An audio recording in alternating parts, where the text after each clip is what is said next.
Hello. Good morning, everyone.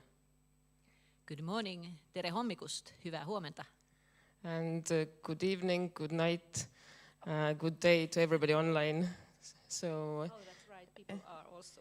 we have people from Australia and Portugal, etc. online. So welcome to everybody in their different time zones. This seminar is meant as a follow-up to last year's bigger conference that we had. And the person who's talking is Ellen Lotman, and I'm Pia Tikka. Yes, hello. Hello.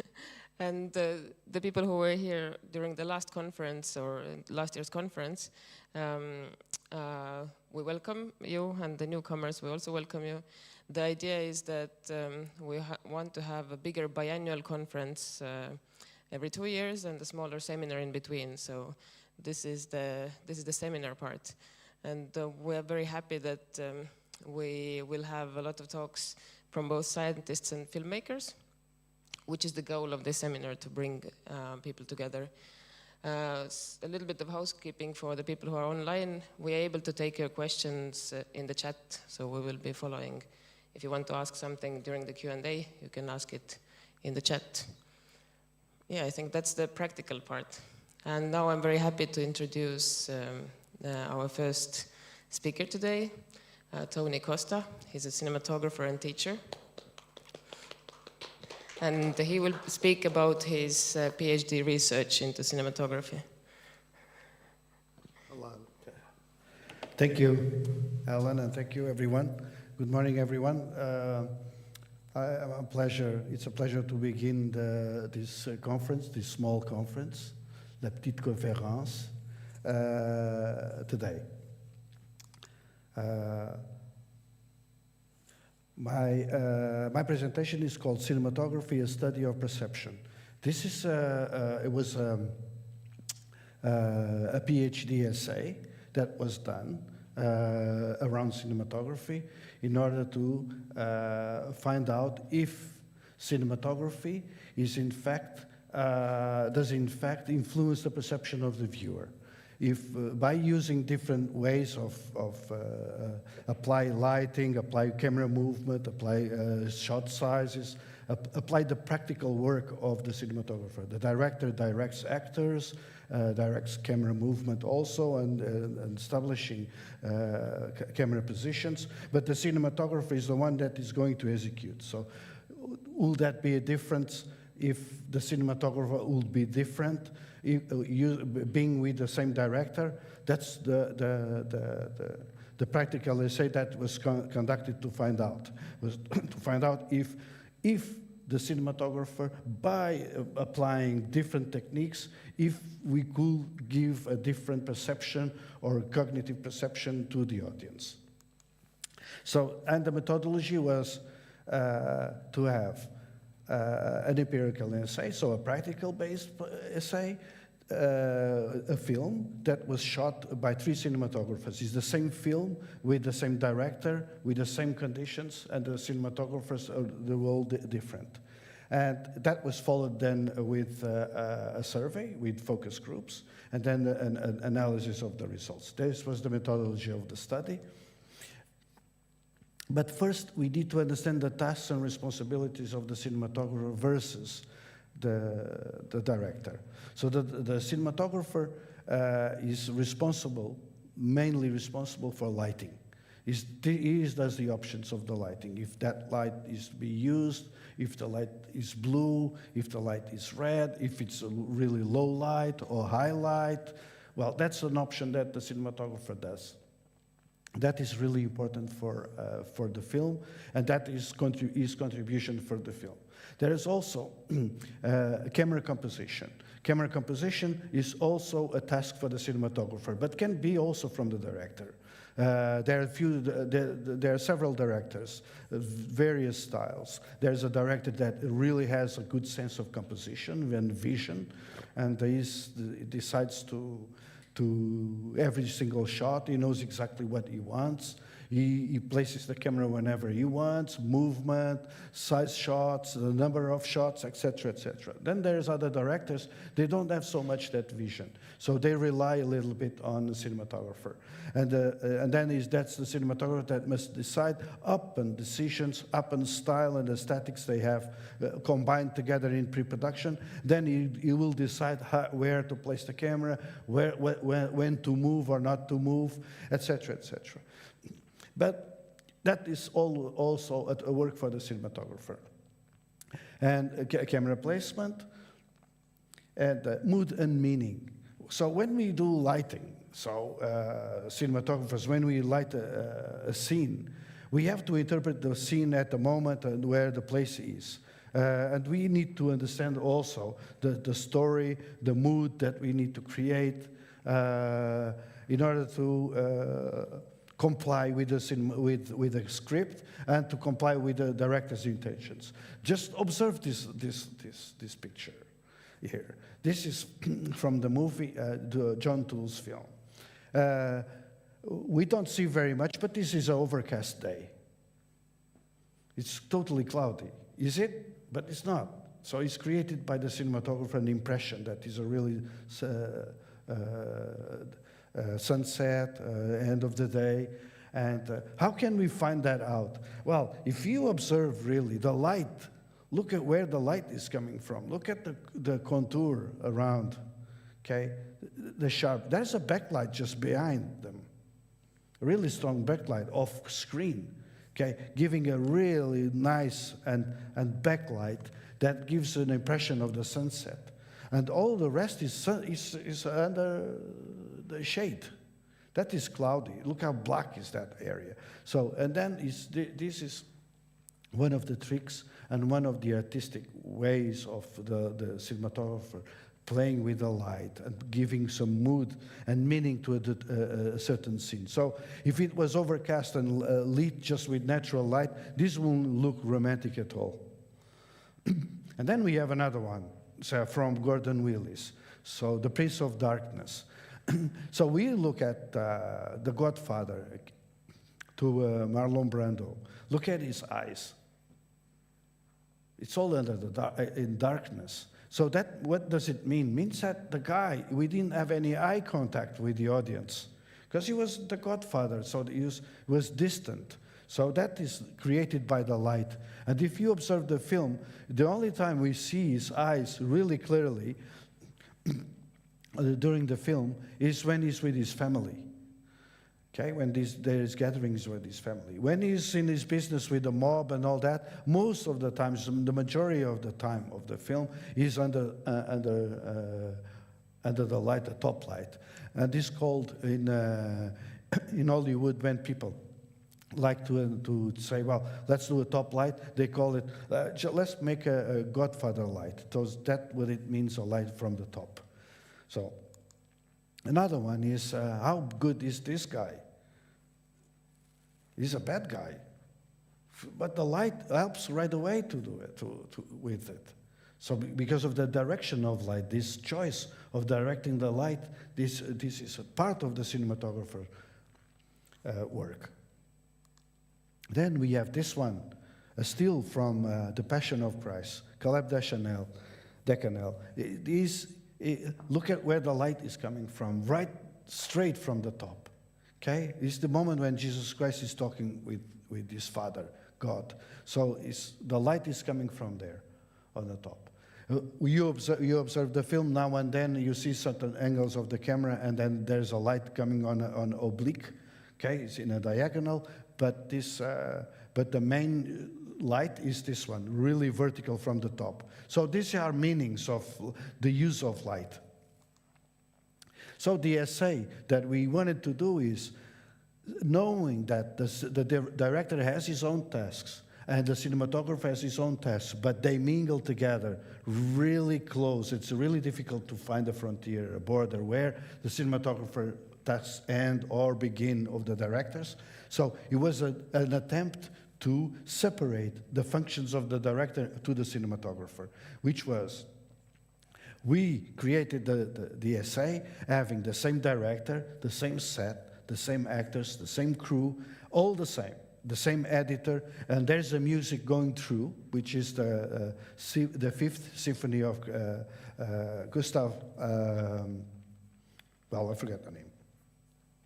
And there's the same music on the three films. It was on purpose because to have the same emotional feeling all through the three films. The only thing that changed was the cinematographer. That was the only change. That in order to separate as much as we could the tasks of the cinematographer with those of the director. So the poem is from a Déjeuner du Matin, 1947, from the French Jacques Prévert. And the reasons to choose the poem was also intentional, which has no words, okay? There was no need of dialogue for the actors, only a voiceover from the female character. A very much straightforward poem. It's very visual, okay? And the couple where the emotion relationship could be developed. So this was the reason to choose this poem, to have this exercise, and to separate as much as possible the tasks of the cinematographer. And then the problem with the camera position. This is where both director and cinematographer, there is no border. It's a mix. It's not a defined frontier to divide. So as I told you before, so some directors have a really good vision, and some others no. So what was decided for this exercise was the director, Ilse Hoffmann, would listen to the proposition of the cinematographers. Okay, she will give the same orientations to the cinematographers to cover the scene, but they would suggest, okay, any other propositions, and she was open to it. Okay, and she just followed. That was the reason we have the cinematographers choosing some of the movements, okay, following some of their instructions. So let's watch the movie, 3 minutes each, 9 minutes, and enjoy it. I'll be back to you.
Il a mis le café dans la tasse.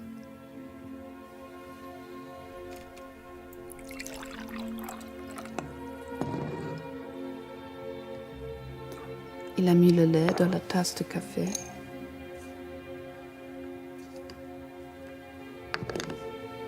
Il a mis le sucre dans le café au lait.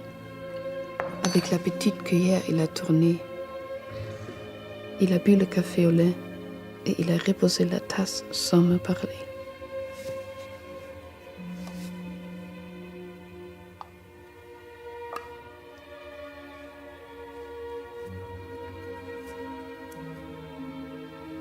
Il a allumé une cigarette.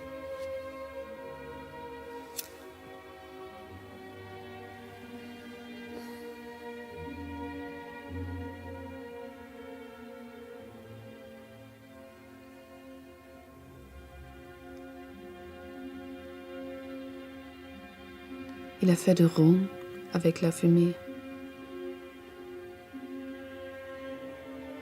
Il a mis les cendres dans le cendrier, sans me parler, sans me regarder.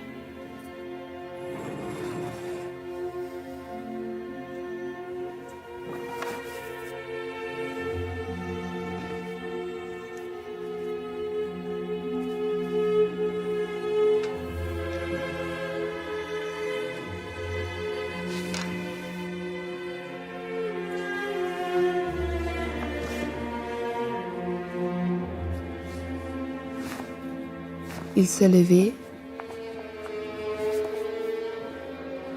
Il a mis son manteau de pluie parce qu'il pleuvait.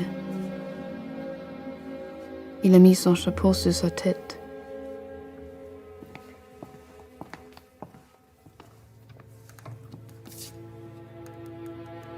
Et il est parti sous la pluie.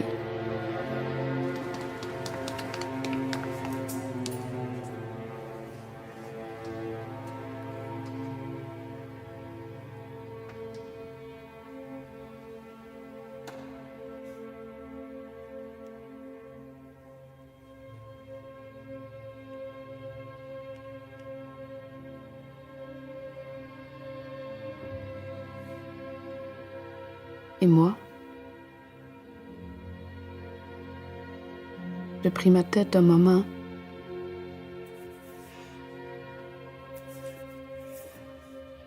et j'ai pleuré.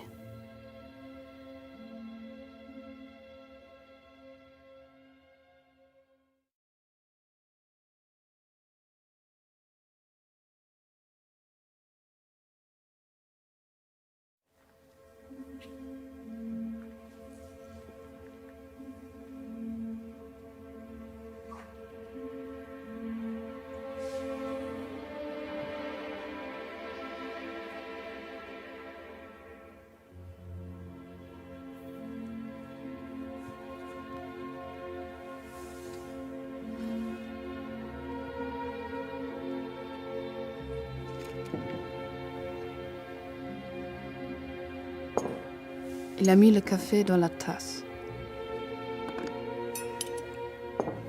Il a mis le lait dans la tasse de café. Il a mis le sucre dans le café au lait. Avec la petite cuillère, il a tourné.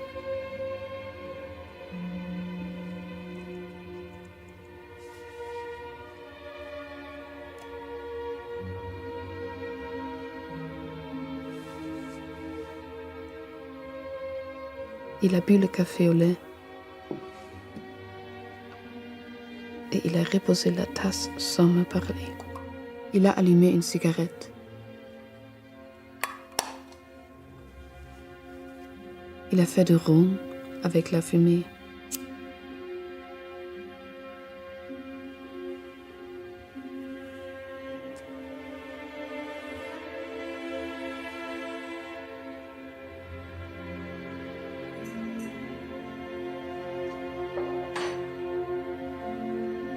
Il a mis les cendres dans le cendrier. Sans me parler, sans me regarder.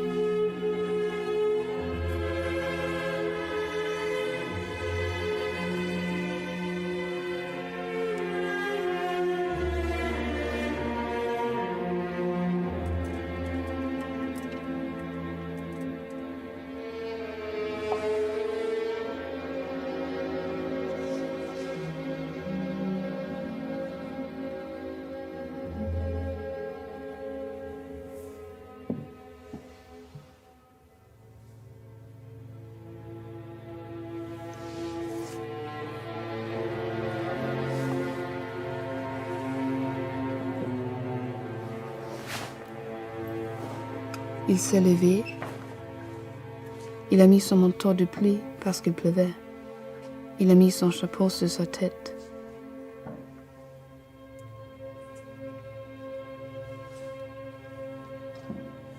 Et il est parti sous la pluie.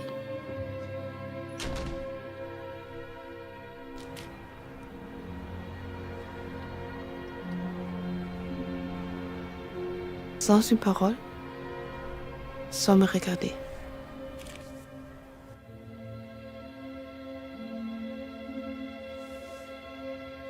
Et moi,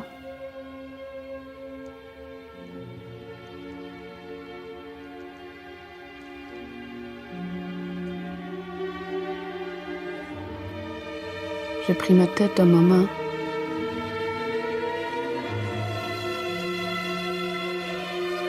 et j'ai pleuré.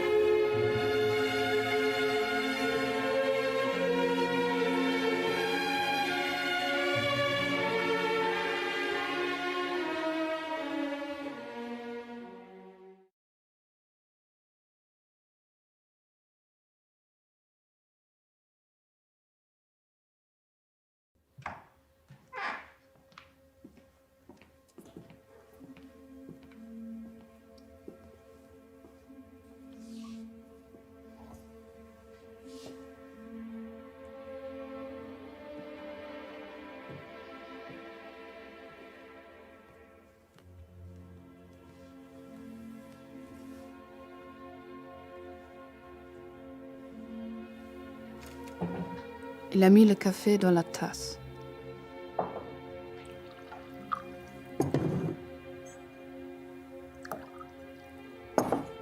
Il a mis le lait dans la tasse de café. Il a mis le sucre dans le café au lait. Avec la petite cuillère, il a tourné. Il a bu le café au lait et il a reposé la tasse sans me parler.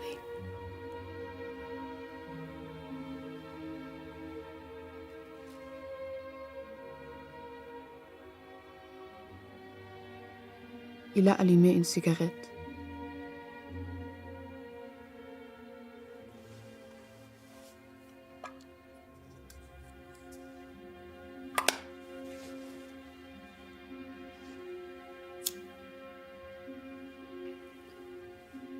Il a fait de ronds avec la fumée.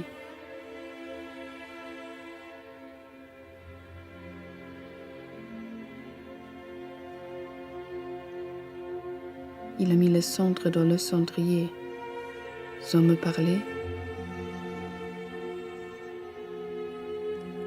sans me regarder.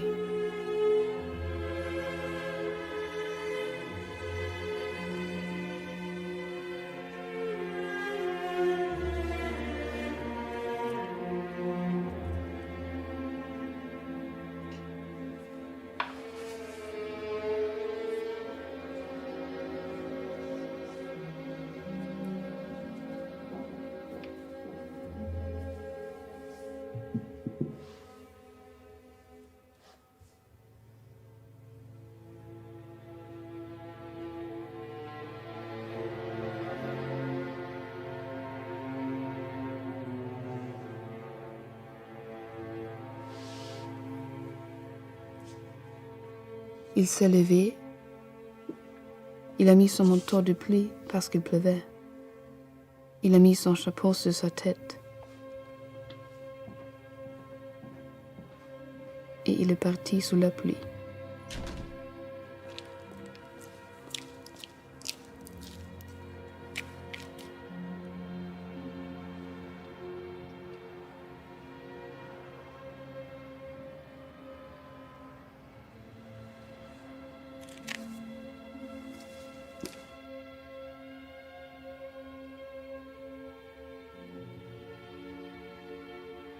Et moi, j'ai pris ma tête dans ma main et j'ai pleuré.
Well, it's a difference. So that's good. Depends on the mood. It's so early. Yeah, maybe that is also one of the cognitive reasons that we can. It's the time of the day when you watch a movie. If you watch a film, you are more receptive. Your reception is better in certain time of the day. So, and then we did a survey. And then on this survey, we focus groups like cinema teachers, cinematographers, directors, film students, and people in general. So we always, the film 2 was more was classified with higher scores. And then the film 3, and then the less for the film 1. people were not so keen on the film one. They felt a little bit more upset with camera movement, with the shots. But the film one was really appreciated by directors because they found that the film one was more close to the characters and to the emotions of the characters. Less space, didn't show so much the set as the other two films did. For the technical part, also, the people in the survey appreciated more film 2. They found it that the movements were more smooth, the film was more realistic, captured better, on their opinion, the characters' emotions, and they didn't appreciate very much the film 1 because they found that the camera was too present. The camera was too nervous for the film. So, and the screenings, some people ask, but the sequence as you show the film was all the same for every the group? No, we changed. Sometimes film 1 was the last one to be shown, and we just did the different options, and the results of the survey didn't change. It didn't matter the sequence that we show the films. So there was a variable between sexes, comparison between professionals, differences between directors and cinematographers. The directors liked very much the film 1, but they chose the film 3 instead of film 2.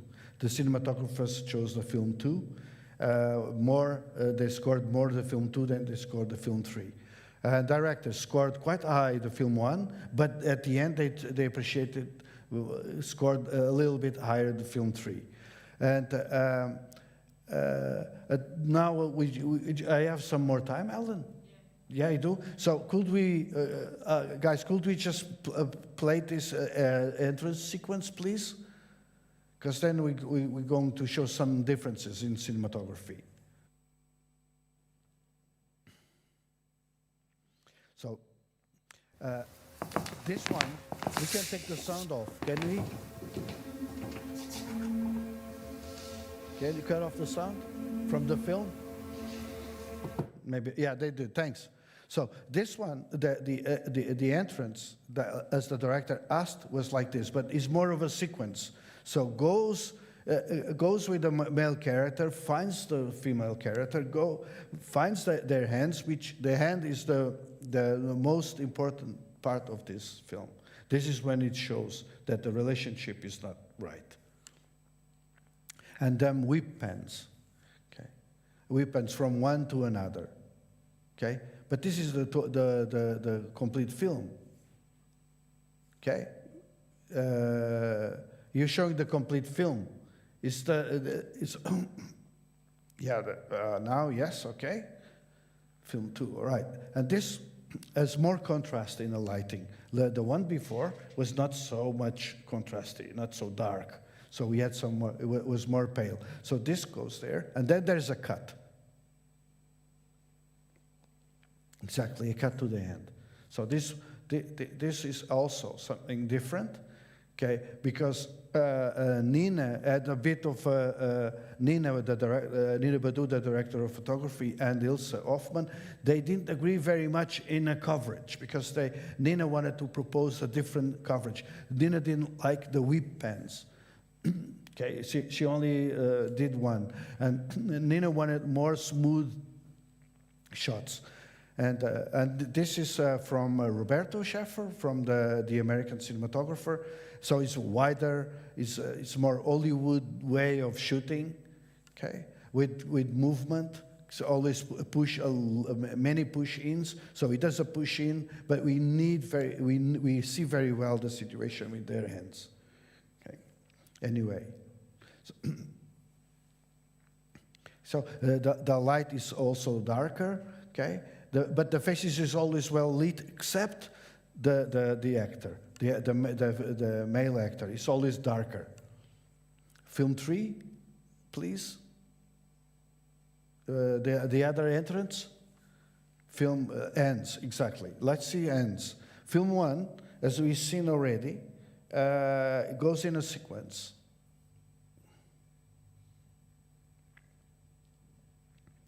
Comes with her, and then he goes down with the camera, follows, showing exactly what's happening with the camera.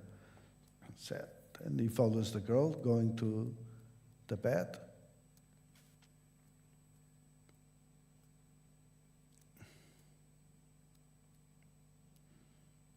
And then we pan to the guy.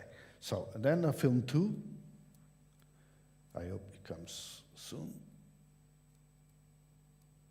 It's always in one shot. Pale colors, not so many colors.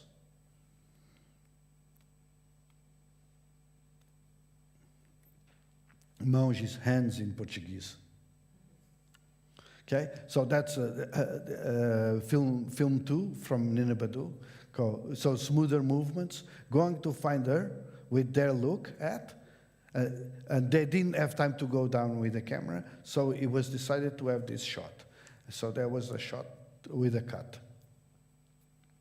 For the survey, they found it more effective. The people understood much better the situation with this cut. Okay, and then the composition with Nina Badu, with the empty space behind, means probably, or we can say that means that something is behind the story. It's already behind. And then the composition from Roberto is different. He puts the empty space in front. So this is another shot with a push in. Then we see the hand going very well. And then he has a composition with the two, showing the space, showing the separation between the two. Okay, you know, on film 1 he didn't find very much the space, but on film 3 there was space. Okay, he showed space. I guess we have some more. We do have final shot. Okay, final shot. Could we pass the final shot, please? Okay, the message that we never know. Okay, so this is film 1. Always very close to the character. Always in very close up. And the option of film 1 was this from our cinematographer, Axel Bloch, a German cinematographer and teacher also at the HFF in Munich. So that is the end. On film 2,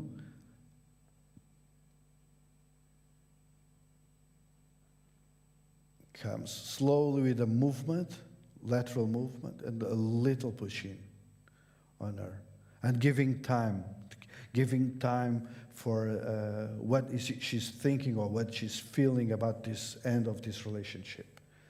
Okay, so this is one of the options that was there. And then you see the lighting a little bit darker, a little bit more contrasty, with a little backlight on her face there. Okay, all out of focus in the background. Okay, her eyes a little bit in the dark. Okay, then film 3 from Roberto. The final shot was a little bit different also. Just goes really fast on her with a pan, with a tilt.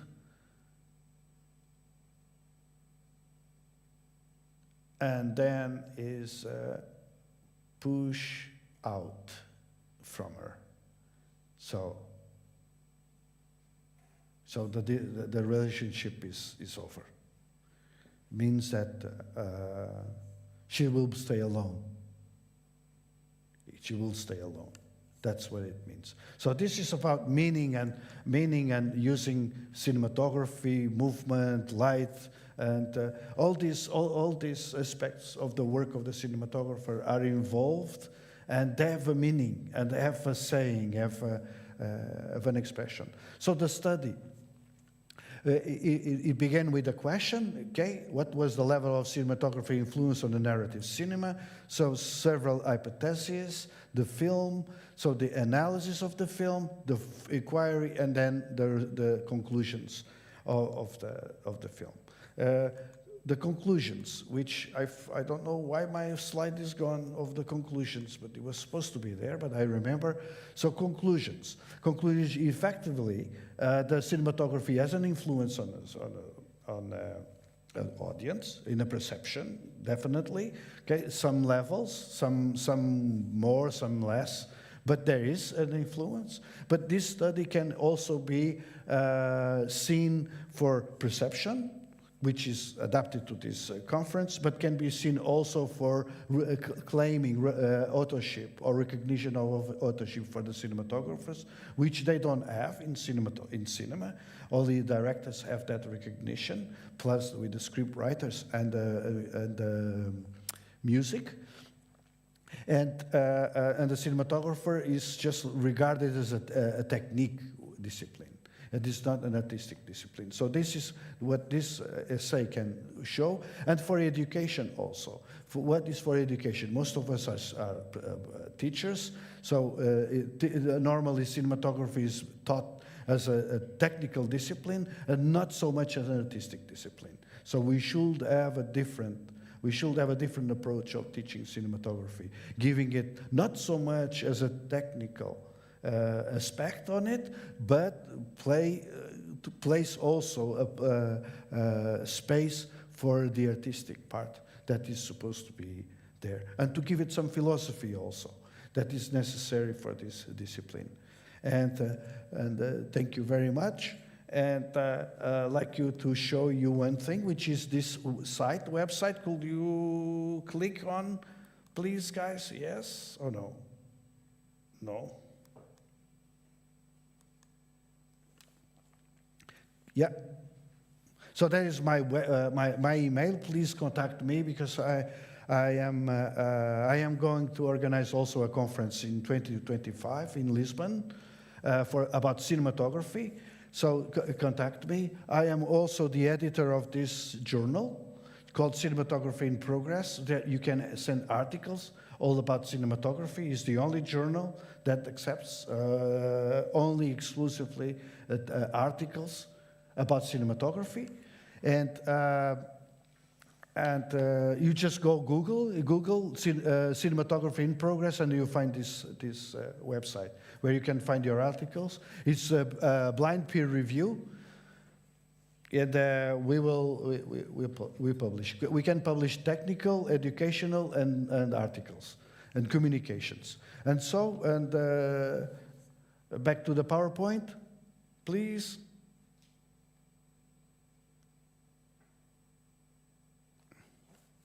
And thank you now.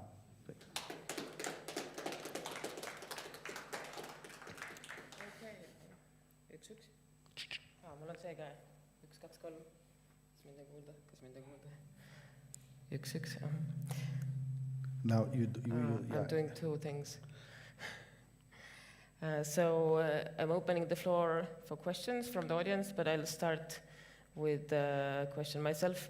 Can you talk a little bit about the different discussions that the cinematographers had with the director? And did you get any feedback with the director? How was it different? Not only to work with the cinematographers, but how was their thinking different, or how did they approach the scene differently? Well, it's a good question. I should have written what I have talked with the director. She was not so happy, to be honest. She didn't want to talk so much about it. I was hoping to see her like a few months later, and then she will be more relaxed, and then she could talk. But we never had a chance so far to meet again. And what she said was that she wanted to have more control that she didn't have. That's what I realized from the conversation. She wanted to have more control of the whole situation. But they discussed very much a few weeks before, with the three, what to do. Because when the art department came in, there was a possibility to say, well, as a cinematographer has also an influence on the art department, sets and a color of wardrobe, etc., etc. There was a possibility to have 3 sets, but then was too expensive. It was not possible. And then we had to combine director with the art department and the cinematographers. And the three groups combined to have this set. And a set with a small little window, with a fourth wall behind that was not to be used because it will be the backstage.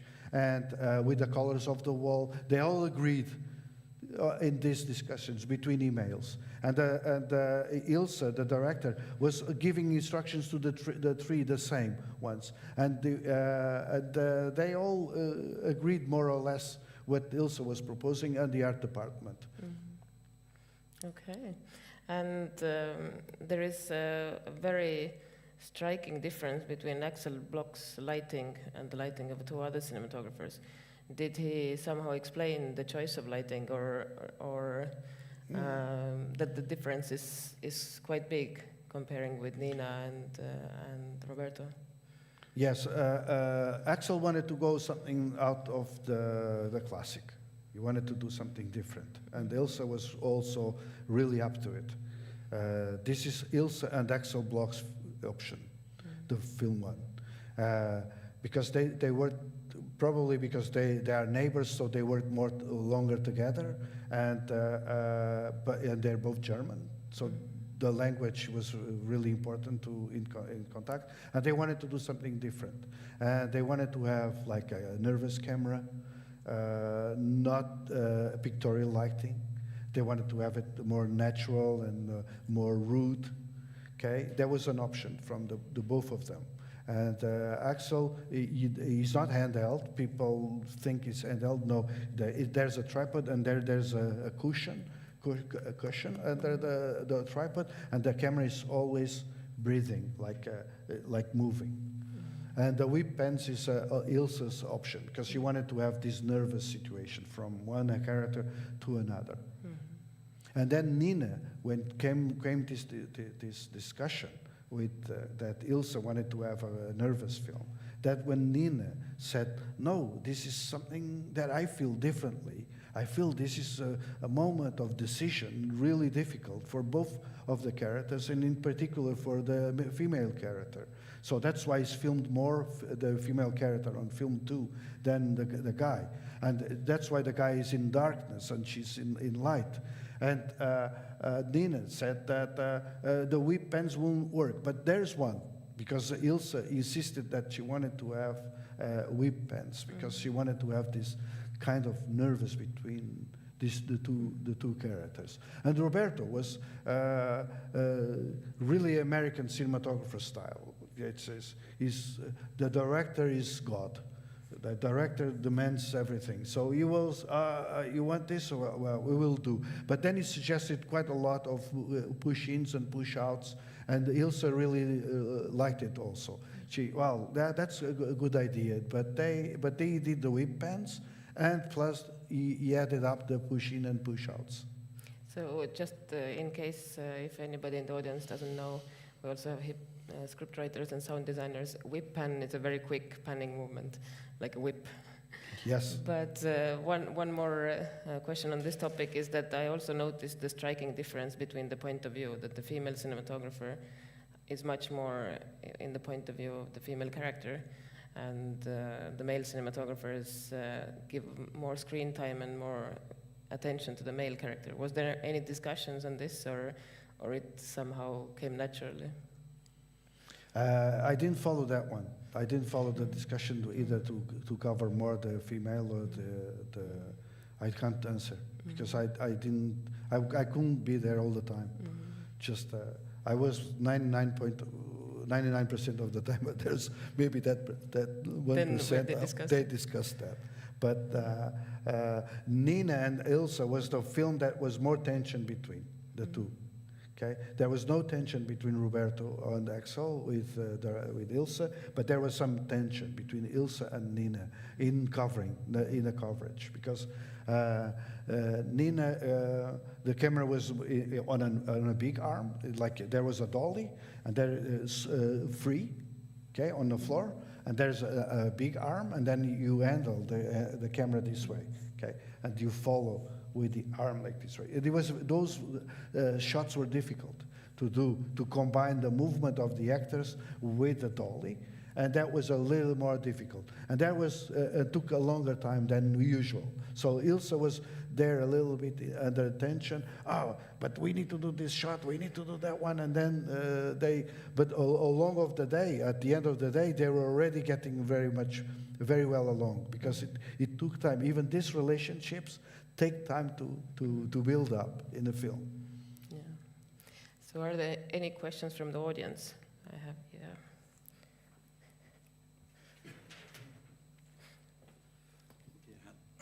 I think you mentioned it a little bit about the color of the wall.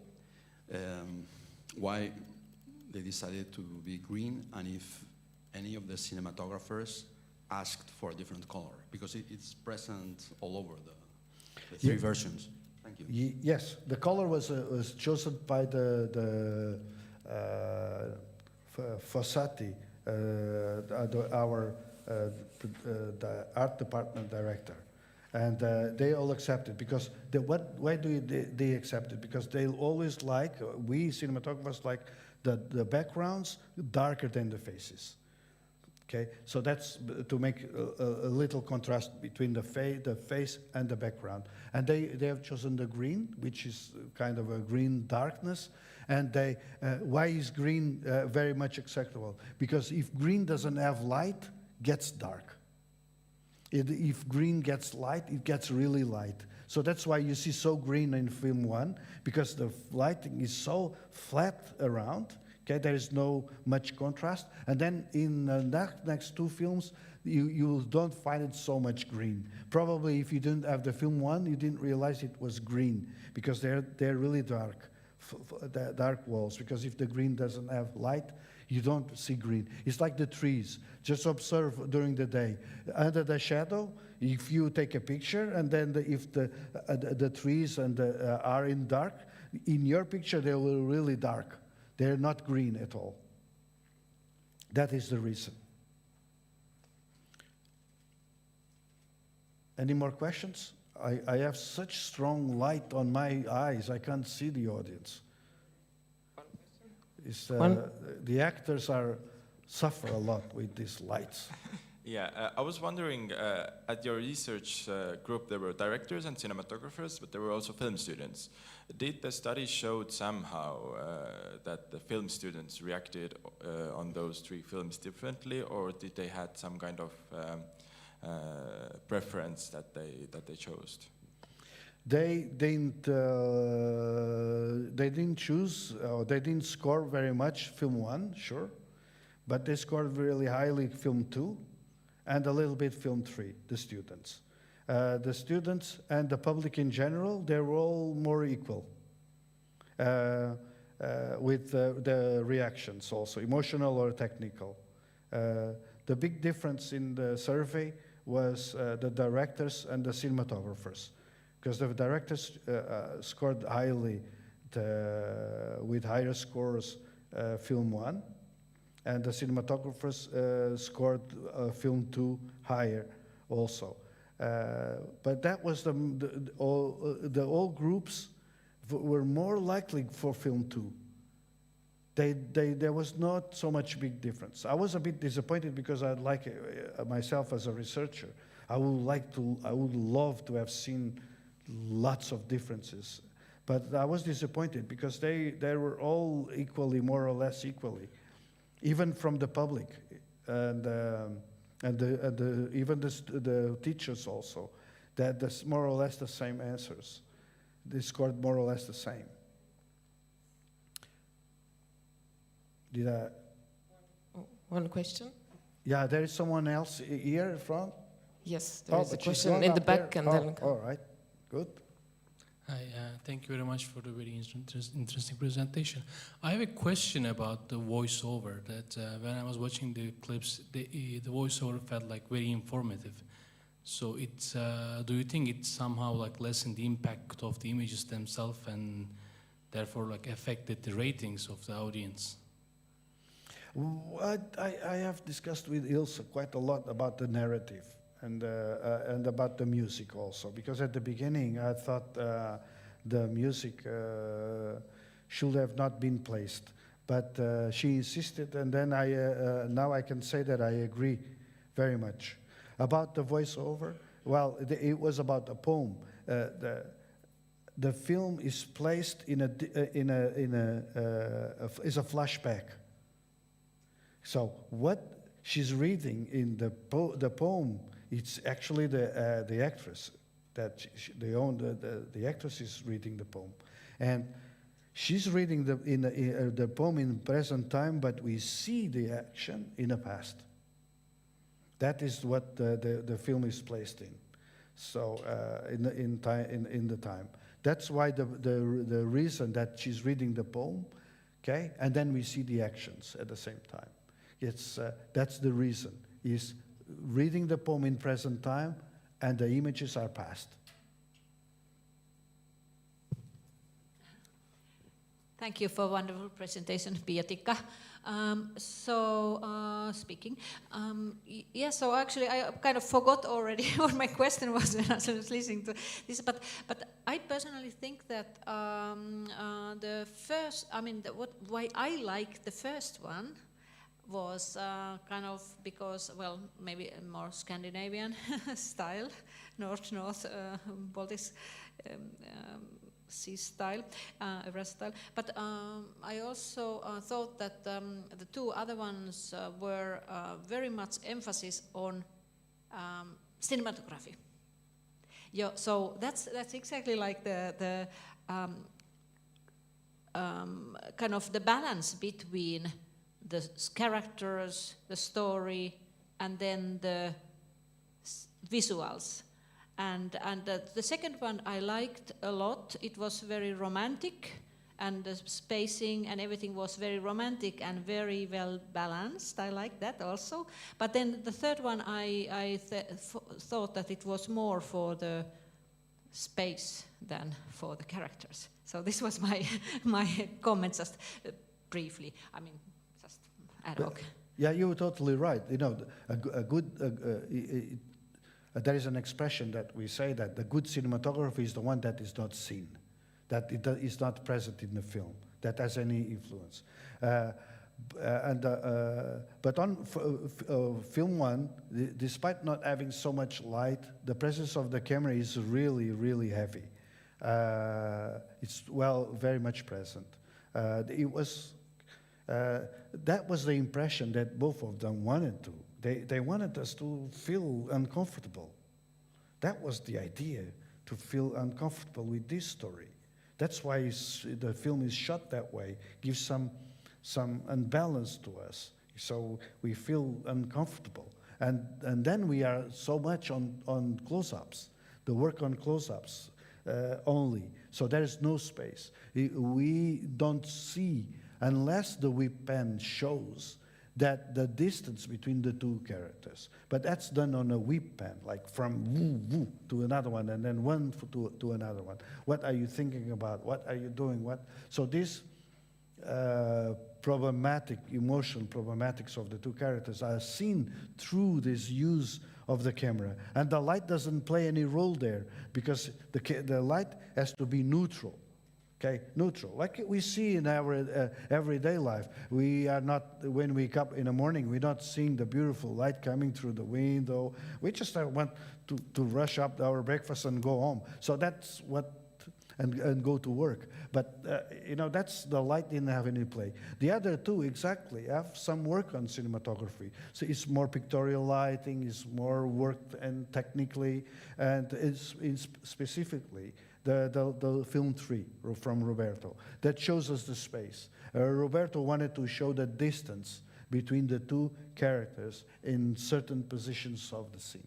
He wanted to show the loneliness at the end of the girl, okay, and the space that was the separation from the male character and the female character. So they all, this all valuable. In these 3 films, there's not one better than the other one. It's just 3 different films with the same subject, same film, and each person in the audience will feel as they want to feel. It's free, and they're all very valuable. All the 3 films are very valuable. That is what is really nice about this I find about this essay.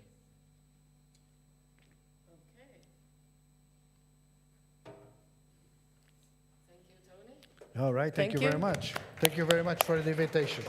Thank you. Okay, bye-bye. Thank you. So, based on last year's experiences, where we pushed some of you who were there last year really hard without coffee breaks, this time we have more coffee breaks. So I really encourage you to have discussions about this afterwards, because that also brings me to my own presentation today, which is about perceptual professionalization, oh, what a word, and about an eye tracking pilot experiment that we recently did here. And it all comes from my own background as a filmmaker and also teacher here in Baltic Film and Media School. And some of the reasons of this presentation are also the reasons why actually I am now in the position of organizing these kind of events, because I have felt very curious about film. I have never seen myself as a researcher. I have seen myself as a filmmaker, but I have stumbled into research and then at some point found out in this world of research myself asking, where are all the filmmakers? And I have seen a lot of fantastic and very interesting research that has been done in the cognitive film studies, where the data collection and the experiments I find fascinating, but whereby the results I find completely bizarre. And I always feel that I miss the voice of the filmmaker for whom it would be so easy to explain these results. And that is where my research, what this presentation currently stems from. So what I want to talk to you about today is about becoming a filmmaker, how we become filmmakers, or actually how we become anything, how we learn, and how we are not maybe consciously aware of our own learning process. And what I want to start with is this word. I think last year I also mentioned this word that I have a big issue with, because in art schools in general and in film schools a lot, talent is something that is spoken about a lot, so people either have talent or not. My own background was that I wasn't considered the most talented student in my class, and I was really struggling as a filmmaker originally, especially as a cinematographer, because I didn't feel that I'm a very vision-centered. I was very word-centered and very verbal. And there is a point where a student can get stuck feeling that either I have it or not. If it's something that you have or not, it's not really something that you can somehow evolve. And during this process, I noticed I'm an amateur etymologist, so every time there is some issue I'm interested in, I always want to see where the words come from. And I was curious about the etymology of the word talent. And in this Proto-Indo-European PIE synthesized language, it comes from a root telch. In Latin, you can see the root tolero. So the word talent comes from tolerate. It's not something that is given to you by somebody, and which is a fixed thing. Talent is somebody who doesn't give up, who basically, well, the root of the word at least says it, who basically continues and continues and continues. So, and for me, this part is really important because I personally have experienced myself as a cinematographer how there is a certain period where you feel you don't know anything, and how this knowledge somehow, it almost feels invisibly becomes part of you, and you don't realize when you suddenly became aware or became skilled. There is no conscious moment where you say, aha, now I know. And in a lot of practice-based work, much of this knowledge that we learn comes in a tacit form. So many filmmakers, especially cinematographers, don't like to word what they do. They just like to do it, and they feel that wording it is somehow even ruining it. So going back to the roots, how humans learn, there is actually a very simple reason of why repetition works. It's called myelination. So myelin is a certain type of protein that is around our neurons, and the more we use certain neurons, the more our body builds myelin around them. So all of you know this much about electricity. The better the isolation material around the core, the better the connection. So basically, myelin is isolation material. So the neurons that are used a lot, they get better isolated, and as you can see in this demonstration, in this far side image, you can see that the neurons which are better myelinated have quicker connections. And this has really been shown in a lot of research.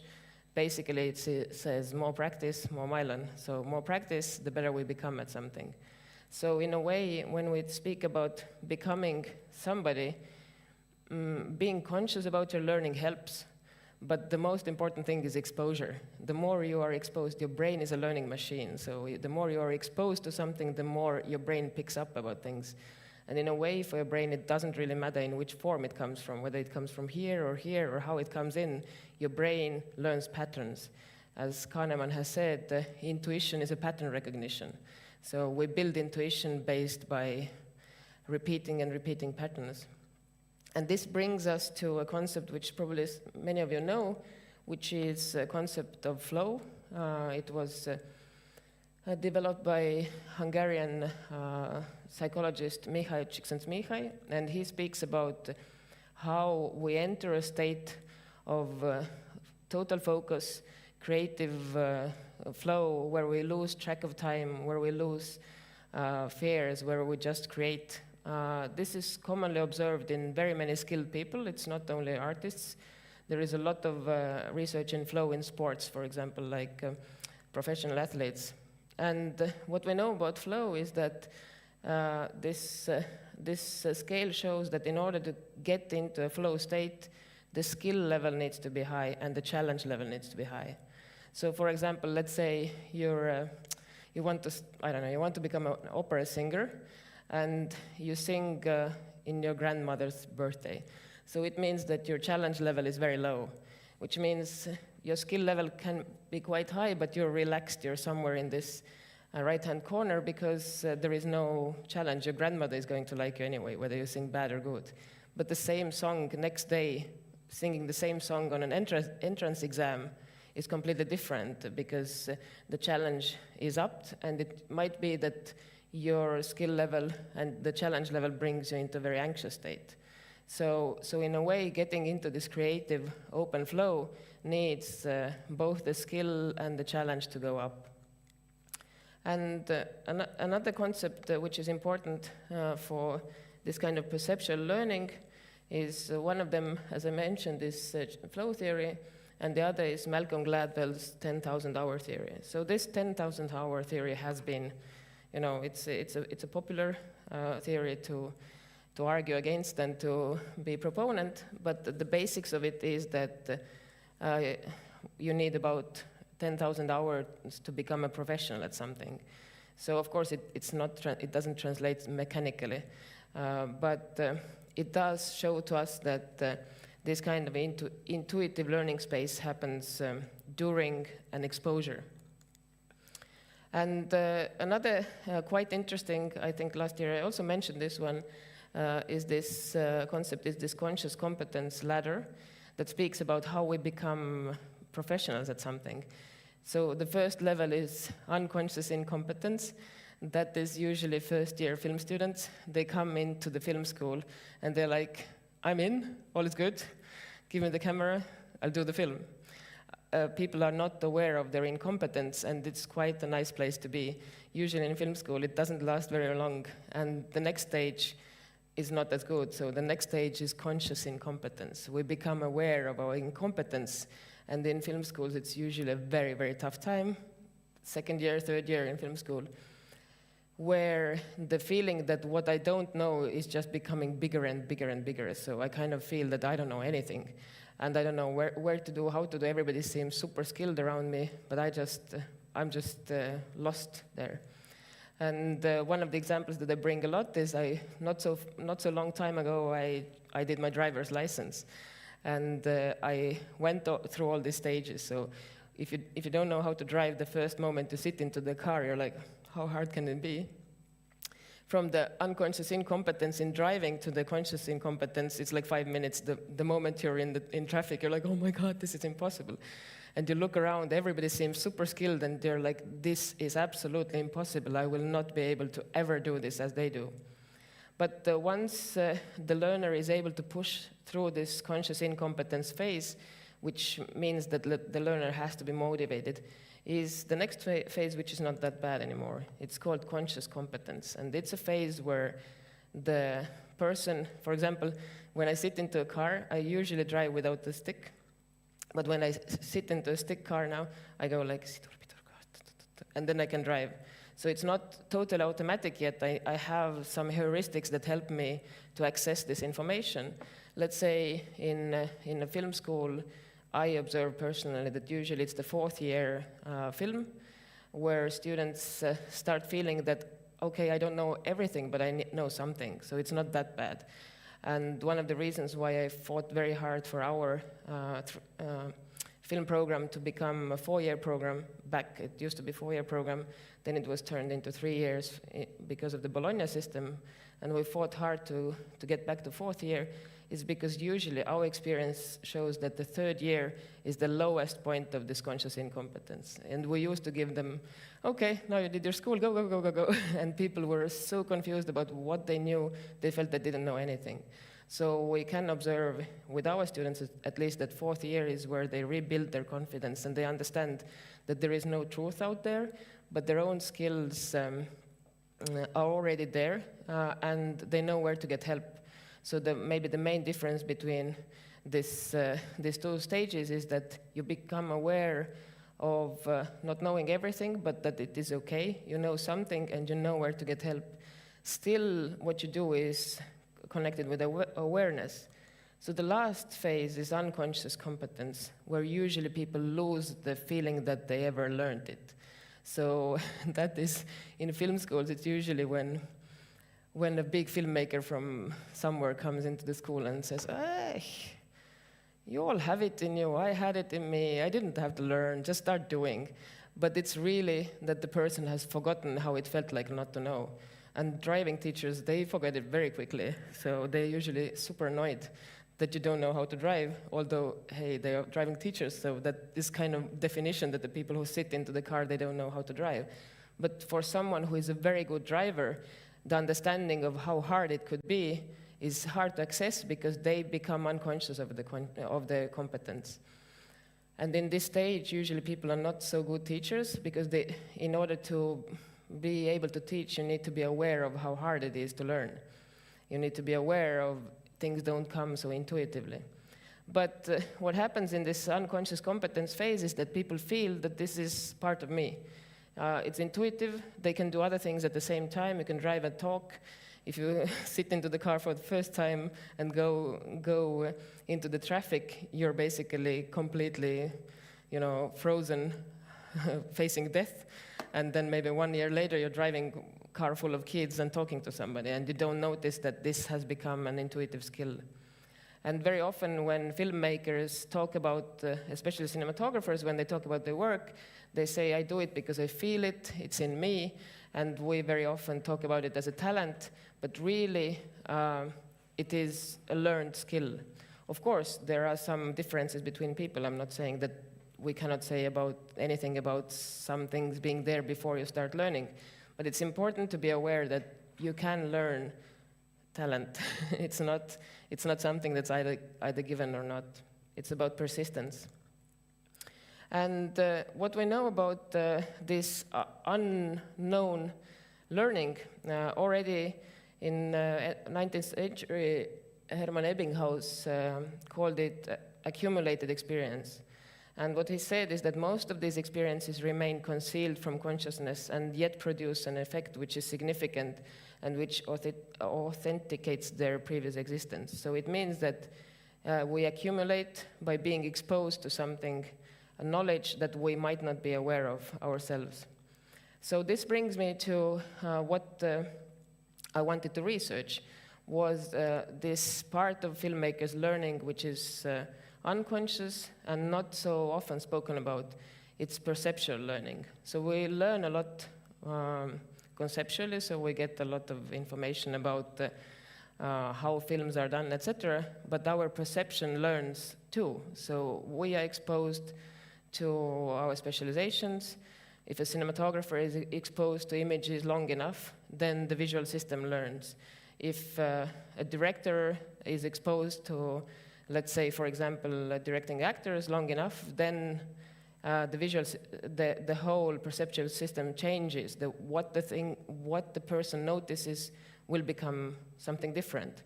And this perceptual learning has been shown in many studies. One of my favorite authors who has tackled this topic is David Eagleman, and here is just one example from sports. And he brings it from a game between the California Angels and the Detroit Tigers. So the Guinness Book of Records clocked Nolan Ryan's fastball, which was super, super fast. And if you work the numbers, you see that the Ryan's pitch departs the mound and crosses home plate in 0.4 of a second. This gives just enough time for light signals from the baseball to hit the batter's eye, work through the circuitry of the retina, activate successions of cells along the loopy superhighways of the visual system at the back of the head, cross vast territories of the motor areas, and modify the contraction of the muscles swinging the bat. Amazingly, this entire sequence is possible in less than 0.4 of a second. Otherwise, no one would ever hit the fastball. But even more surprisingly, it is that conscious awareness takes longer time. So about half a second takes just being aware of something. So basically, the ball travels too rapidly for batters to consciously be aware of it. This reaction is completely governed by algorithms inside us that we don't have access to. And what is very common, what we see a lot in also in artistic fields, but any other skilled field is this learning where there is a novice and a skilled person, and the learning comes by observing. And what we know also from David Eagleman in his book Incognito speaks about a lot of examples where people, for example, there is one, my favorite example, maybe also mentioned last year, chicken sexing. There is this practice of, I'm not going to talk about whether it's ethical or not, but in big bird farms, there is a specialized person whose job is to differentiate between male and female chicks. So there is like a big river of birds coming in, and there is one person who just throws male into bucket. They go to kill, and females to another bucket. It's not nice, but this is how it's done. So this person being this differentiator, this is a very highly skilled job because it's almost impossible to differentiate between a male and female chick. They look identical. And in Japan, there is even a school. It's called Nippon School of Chicken Sexing, and it's possible to learn this skill there. But what has been realized during this process is something which was very similar during Second World War in UK. There was a strong need for plane spotters. So there are people who can spot planes from very far away, and there was a need to find people who are able to spot Allied planes and German planes and differentiate between them. So there was a big need to train a lot of plane spotters. What turns out, both with chicken sexers and plane spotters, is that the very, very skilled, very good professionals are unable to teach it because they have no idea how they do it. They cannot say that, oh, I see the plane, that's what's happening. They just see the plane and say, okay, this is a German plane. And how to teach something that you don't know how you're doing. So the result is that usually these kind of skills are basically taught by exposure.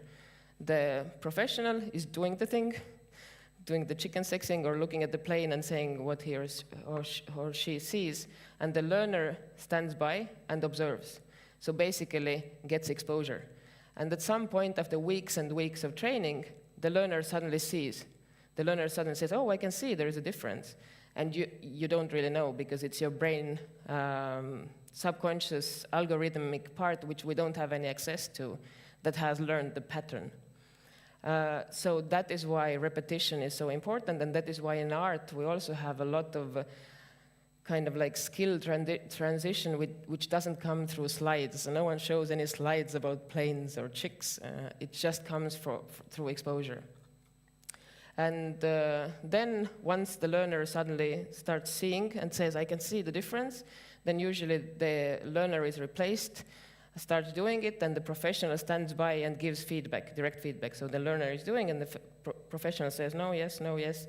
And through this, suddenly this skill becomes something that they have, they possess, but they might not be aware of.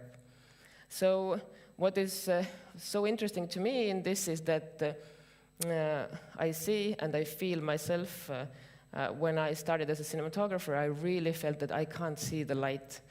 Everybody says, so this is where the light comes from, and I was just looking and I said, I just see an image. I can't differentiate which is light and which is something else, and I really, really struggled with it. And I remember a certain point in my career where suddenly it was like, I can see the light. I didn't become religious. So coming back to the research that has been done is that, for example, there is an experiment on differences on the naive viewer and art-trained viewer, one by a group of researchers. One of those studies used Francis Bacon's study of a dog, and they showed this to art-trained viewers. They were usually either professional artists or art curators, and naive viewers. And they measured their eye tracks just to see where was there any difference between eye tracking. And you can see the left one is naive viewer, and the right one is the art-trained viewer. And you can already see how the saccadic pattern is different. The naive viewer is mostly stuck on the main character and then on the contrasty parts. But the trained viewer you can see how the saccadic movements of the eye analyze the space. So the space perception is quite different. So how we measure saccadic movements is that every time you create an image in your brain, you scan the image with abrupt stops. And we are able to record these stops and then see how you kind of built the image in your brain. There is another, so these are just very first 5 saccadic movements. You can see that on the left-hand side, the art-naive viewer hasn't even started. It's just the first fixation on the dog and is not even analyzing the space or building the space in the brain, while the trained viewer is already going along these contrasty areas. So you can see that there is a perceptual learning, which is the first 5 saccadic movements is a blink. It's a very, very short time. It's just a couple of seconds, and you can see that the professionalization is already there.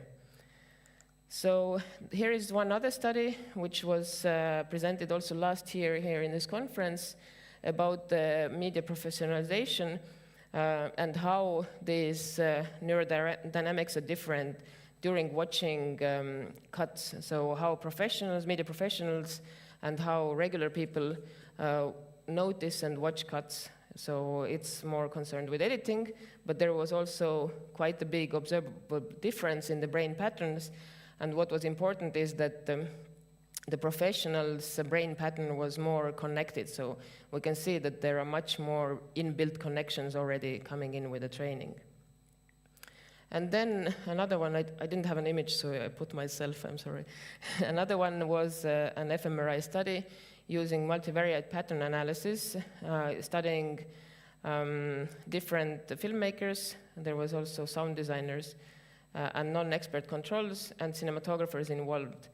And what the study showed is that cinematographers were able to differentiate unconsciously whether the shot was documentary or fiction, while the others were not. So there is a difference coming in there. But all of this is something that we kind of know. As a filmmaker, you say, yeah, sure, of course. That's why you learn. That's why you become a professional, because you build certain amount of skills. But how can you show it scientifically? And one of the things which I have struggled a bit and which has somehow changed my path in this research also is that as I started with my presentation, my big motivation is to bring in filmmakers into these studies so that they could help researchers who have vast amount of tools and vast amount of skills to analyze data to bring in the insight of filmmaking. But because there are, at least I haven't found big research departments with a lot of researchers and a lot of filmmakers involved, it tends to be so that a lot of neuroscientific research is done in universities which do neuroscience, and then there are these kind of curious people like you are here, pioneers, many of them filmmakers who are curious about it, but they really don't have an access to a very big research infrastructure. So one of the ideas that I had, how to then combine it, because you cannot just bring in a cinematographer into fMRI study and say, okay, so start doing it. You need to somehow find a way to bring in this insight and to validate it. So here is just how I try to conceptualize this idea of how it could be done. So on the very lowest level, we can see a novice. It's a learner. It's a BA student in a film school. This is where usually there is the most people. It's not last, it's least resources. But because it's not very research heavy, it means that for research, there is not too many resources, but there is the most flexibility and maybe the least scientific rigor, because in BA level, especially in art schools and in film schools, usually almost no research is done at all. Then on the next level, we can see kind of like a citizen science where filmmakers could do playful experiments, where the scientific rigor is not so strong, but you can still bring in your experience as a filmmaker, and maybe it does not have to be validated any other way than just that you know it because you're a filmmaker. Then the next stage would be young researchers who are actually practicing filmmakers, and they could be doing piloting, so doing studies where this information is brought in and kind of validated through a pilot. So this is what I'm introducing to you today, is a small pilot study that I did. These small pilot studies are realistic to do. They also have less scientific rigor, but these pilot studies could be something that then are brought to the highest level. So if we need an fMRI machine, or we need a very, very specific data analysis and statistical data analysis, if it's validated by a pilot experiment, then the highest level could be where you really bring in a big research team, and the filmmaker is there to kind of to help with the insight, but that doesn't really have to become a neuroscientist or a data scientist, can still remain a filmmaker. And so what we did to describe the embodied affective cognitive dynamics of perceptual learning processes that are assumed to develop over time during filmmaking practice, firstly, we propose a term perceptual professionalization, so how our perception becomes more professional. And presuming that such professionalization exists, we hypothesize that there would be an observable difference in viewing patterns of moving images between different film professionals with 10+ years of experience, and maybe within cinematography department and maybe other departments. So in order to do this, we ran a very, very small pilot experiment. So it's tiny, and it's something that's possible to do. I'm a cinematographer. I know nothing about, about doing these empirical studies, but I ran it myself. So in order to test this hypothesis, a study design needs to be developed that allows both quantitative and qualitative data and interpretation. So just a proposal, a possible study of these fields could or should include moving images or sound, depending on what we study. So some kind of stimuli, which is still a film, because one thing with what we have learned, Mehmet is here also, a PhD student who has experienced it similarly as I, is that for really serious scientific rigor, you need to get rid of a lot of variables. So at some point, the film is not anymore a film, it's just a still shot. So if you get rid of all the variables, which is good for statistics, it really at some point I could say as a filmmaker, but it doesn't say anything about the film because film is super context dependent, as Tony's presentation showed. So you cannot get rid of light and movement and only leave one thing. So the more you get rid of variables, the less it becomes a film, because film is a multimodal, film is all about variables. So then participants with different levels of perceptual professionalization, so that we can see maybe 10 plus years, people working in an industry, and just people who are entering the industry, or not even filmmakers at all. And then these moving images or sounds, they somehow have to be quantified if we want to have quantitative analysis.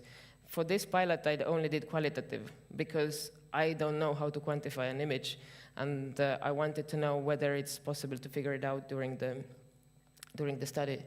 And then the results should be interpreted.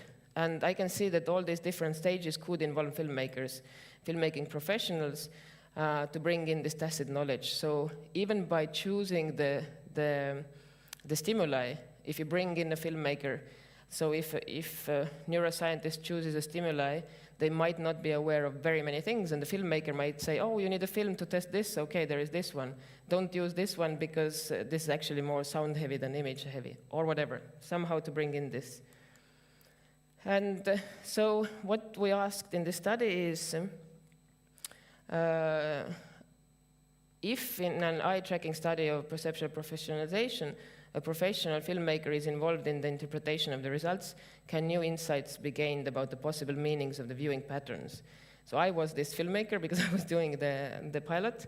So does the fact that I'm a filmmaker bring in some knowledge that maybe someone who is a perception scientist wouldn't know? And also, could it be helpful that the researcher filmmaker is involved in the study, actively observing the eye tracks as they happen, in order to be able to ask additional questions from the experiment participant after the eye tracking has been done? So I ran the eye tracking. I was sitting next to the people who were participating. I was observing the eye tracks, and then later I was asking the questions based on if there was something that I noticed. So we conducted the pilot eye tracking study to observe differences in the ways different filmmakers view the set of video clips. Based on the initial qualitative results, we suggest a kind of a loose protocol that involves filmmakers as participants, and at least part of the results interpretation process. So this study, the stimuli I chose, it was a trailer, Empire of Light, by Sam Mendes and cinematographer Roger Deakins. And the reason why we chose this is a couple of different reasons. One of them is that Deakins and Sam Mendes both are very intentional filmmakers, so they have shown very specific intentionality in their work. So it's not random. We can say that the quality is consistent. And also, the reason why we chose a trailer is because in a film trailer, images change very quickly and abruptly, and it kind of makes your perception more active. So you try to follow, you already pick up the tempo, so you try to follow the images quicker than maybe the same genre as a film where the shots are much longer. Okay, so the method, just very quickly, we tracked the viewer's eyes with Mirametrix eye tracker, which it's something that uses infrared illumination to record the video of the movement of the viewer's eye, locating the pupil center and corneal reflection. It sounds hard, but it's super easy. It's just an eye tracker that you can put under the screen. So if you show the screen there, it's a very simple process. It looks more complicated, but my main goal of this presentation is to show how simple it is to run a small experiment. So don't get scared with this. It was very simple to do. I borrowed the eye tracker from our Digital Technologies Institute. So the video image of the saccadic eye movement tracks is overlaid in the Mirametrix viewer software, so you can see the tracks on the image. Also, we showed it without sound because to exclude possible effects of sound and viewing of the image. So that was one of the variables that I felt was okay to get rid of still, although we all know that sound has enormous effect on attention. So as I mentioned, why trailer was used, we had total of 9 participants, and one of the data I had to exclude because of a little bit of task confusion. So during the interview afterwards, the person explained that they had consciously been trying to watch faces. So it means that this person had a specific task, which meant we had to exclude this. So we divided the participants as, so we had professional cinematographers and or camera crew members with a 10+ years of professional experience. So in the camera world, it's very common for somebody to be a cinematographer and a lighting designer or a camera assistant simultaneously. So this is kind of one big chunk. We call them CP, camera professionals. So then we had the first-year cinematography student who studies in a specialized film applied BA curriculum, CS, and we had a PhD student. And then we had people who we called media professionals of other fields of media. I would say they were mostly experienced with editing, but they were not professional editors. They had been editing more during their career than doing anything else, so that has an effect.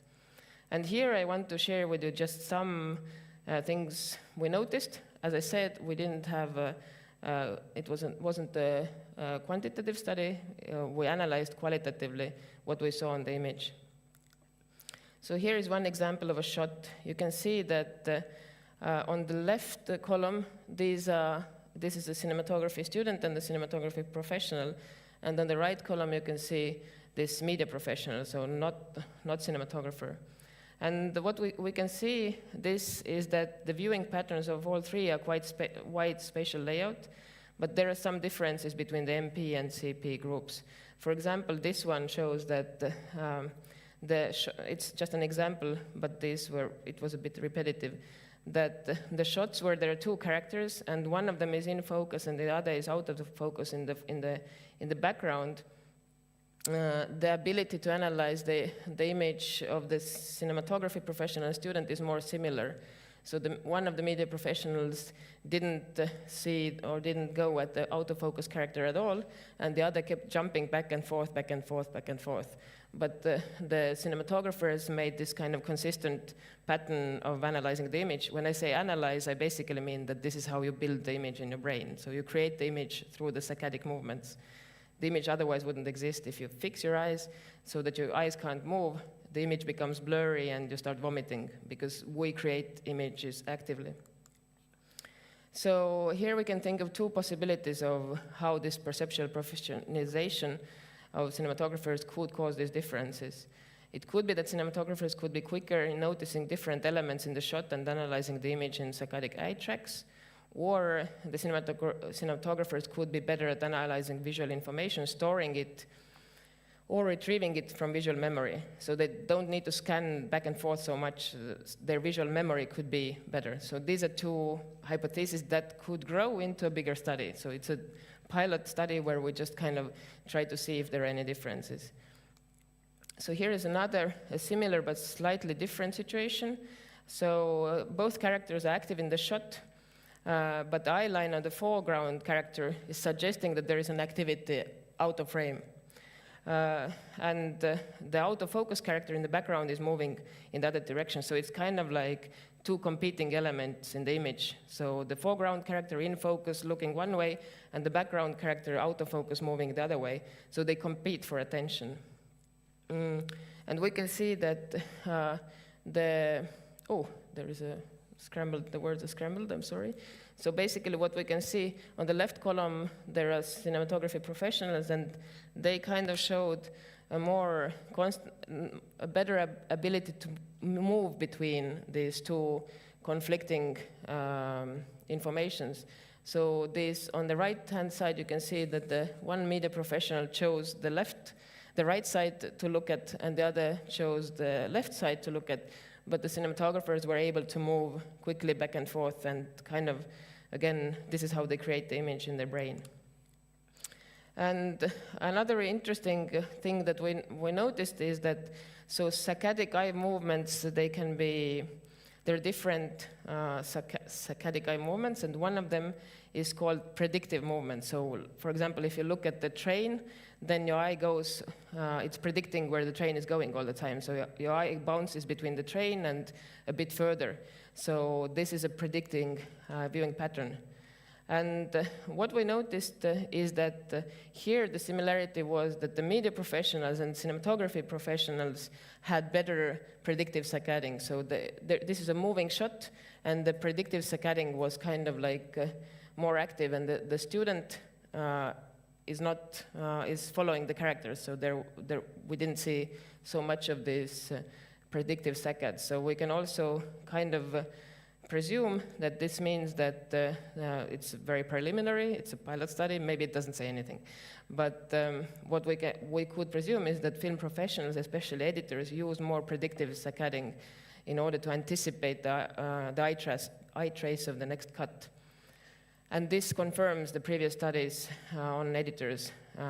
So our observations show that specific professional skills are evoked in the eye movement patterns and related predictive saccadics. Oh, I have to, I'll finish in a moment. So here's one more. So these are very slight differences between cinematography professionals and the student, first year student.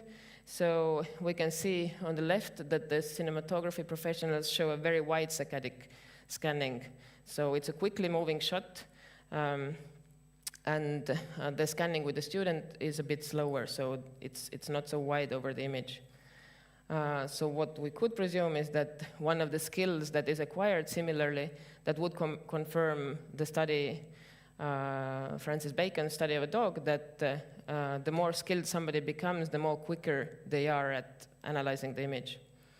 And then last thing, which was, okay, I have here scrambled again. So these left ones are media professionals, and the right one is one case of a cinematographer. I'll just see if I can play the video. There should be an embedded clip here. No, okay.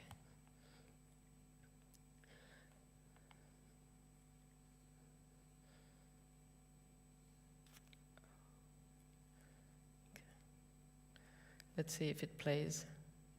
It doesn't.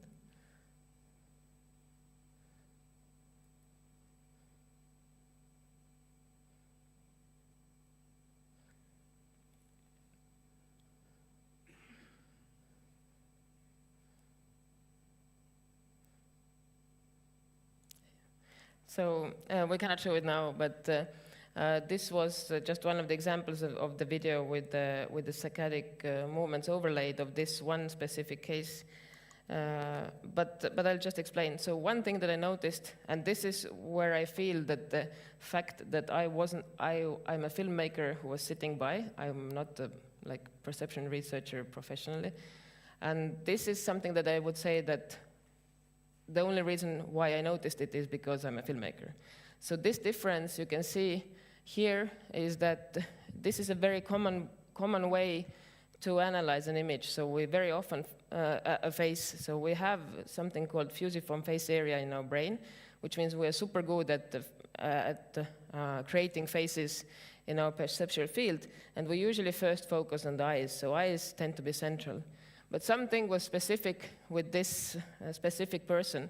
So here you can see that the size of this red bubble shows how long the eye was stuck in one place. So you can see that these are jumping quite a lot, but this is a very big bubble, which means that this person was looking at this point for a very long time. And it was a very different pattern from the others. Since Estonia is a very small country, we all know each other, all the filmmakers know each other, I know this person, and I know that he's a focus puller. So I said, how long have you been focus pulling? He said, yeah, a certain amount of years. This is the way focus pullers look at an image, because this is a very, very common way of holding a focus on. If you have a close-up, then the unwritten rule is that the further eye needs to be in focus all the time. So a focus puller looks at this image differently than someone else, because this is how their job, their job description is that when you're pulling focus, you have to keep in a close-up, you have to keep the further eye in focus, which means, but he was just looking at an image. He wasn't focus pulling. He was just looking at an image, but you can see a pattern of how his professional behavior is translated into this actual just watching an image, which in a way it shouldn't be surprising. I think everybody here, both filmmakers and scientists, we know that you are like what you do is what you become. So our perception is altered through exposure.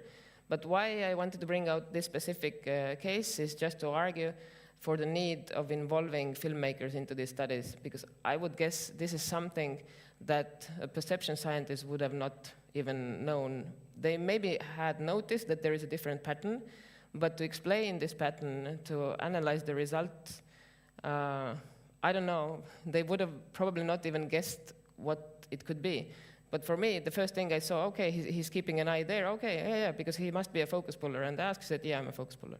So in a way, when we think about this, this model that I proposed, where kind of we bring in smaller pilot experiments where we try to bring in the information from the filmmakers, this pilot experiment is only meant for piloting. But it could be built into bigger study where you already know that we cannot just put people in one cinematography box. We should know how long, for example, they have been focus pulling or being a gaffer or being only a cinematographer, et cetera, so that all these possible variables can be accounted for when this knowledge from the field is brought in. And that's more or less what I wanted to say. And as a last thing, I wanted to, my favorite quote from Picasso, who says, learn the rules like a professional so you can break them like an artist. So every time we observe something and we say, oh, I have figured out how this works, then filmmakers always find a way to break the rule and interpret it in a new way. And this is why I think it's so important to have filmmakers involved, because if in scientific rigor we kind of build an understanding of rules, then we presume that filmmakers are there only to observe the rules.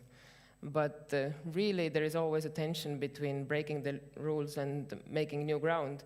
So we cannot really, let's say, when we analyze dramaturgical structures or shot sizes or any other film element, I would say without filmmakers, it's almost pointless to say anything.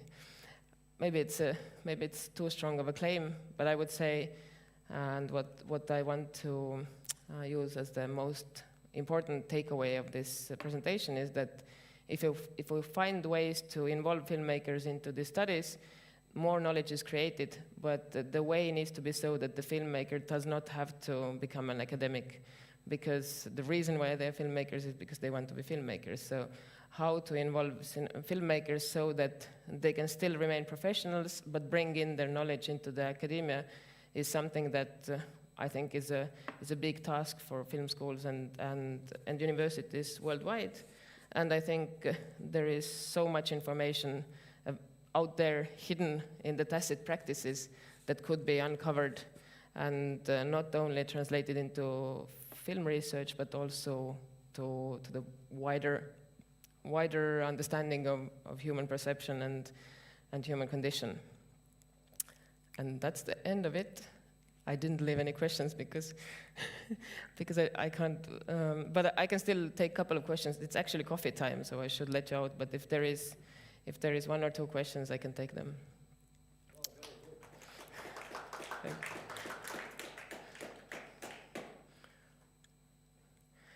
There's a microphone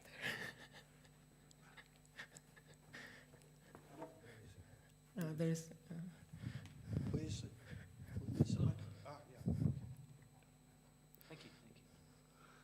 Hello, I just had a question about and maybe it's not even important, the size of screen that you were showing the image on, because I think there's a real difference between looking at a small monitor and a large screen. Extremely big difference, yeah. Well, this one was done on a regular laptop screen, well, of course, ideally, I would like all studies in cinema to be done on a big screen, but due to the fact that we wanted to do a small pilot where I can personally be there to put it up, we didn't have resources or like technological resources for doing eye tracking on a cinema screen and recording it, because the way we recorded the eye tracks was basically it's like a screen capture. But what I tried to do, one thing is to keep the distance between the screen and the viewer same, so that there wouldn't be variables there, and that the closeness of the audience to the screen would mimic something similar to what we usually use when we watch on this size. So, of course, it's not proportional. It's definitely really, really different on the size of the screen and also how close you sit on the screen to the screen. So front seat probably is different than back seat. So this was something that for this pilot I could not take in account, but I think that if it would grow into a bigger study, the perfect world, it should be done in a cinema. But with the focus puller, it's a bit different because focus pullers are working on a small monitor. So I'm not sure if the same pattern would appear in cinema. Anyone else? Sorry, just one more. So you've shown images, but was it actually a running piece of film that? So it was the trailer that had so recently come out that I presume that people hadn't seen it too much yet. And I asked from the participants, and I think no one had seen or consciously remembered seeing the trailer, so it was quite fresh when it came out. So ideally, yeah, the more you see image, the more you kind of get used to it. This is something which is very common with editors. All professional editors know how your eyes get used to an image and how you need to trick your brain and flip the image in order to see it as like you would see it for the first time. And I think trailer maybe is not perfect, so of course, again, if it would be a bigger study, ideally it would be something which is done specifically for this study. So images that no one has seen before, for sure, and also images that don't have some kind of bias in them already, like famous actors, etc., because they all are variables in a way. Thank you. So thank you, everybody, and we have time for a coffee, and then we come back to Samsa Hutunen's presentation. Hi, Samsa, about also lighting and cinematography. We have this session is very cinematography heavy. But please take some coffee. The break is for you to mingle, to talk, and to think about next experiments. Thank you.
Okay, hello, welcome back everybody.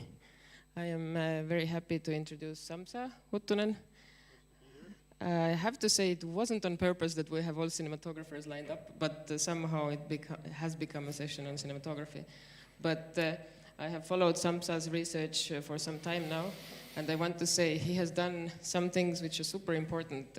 When we speak about portrait lighting, there are things that are often taught in film school, like this is even the examples that Tony brought, which were very good examples about faces lit, is something which is an intuitive, tacit knowledge coming from cinematographers.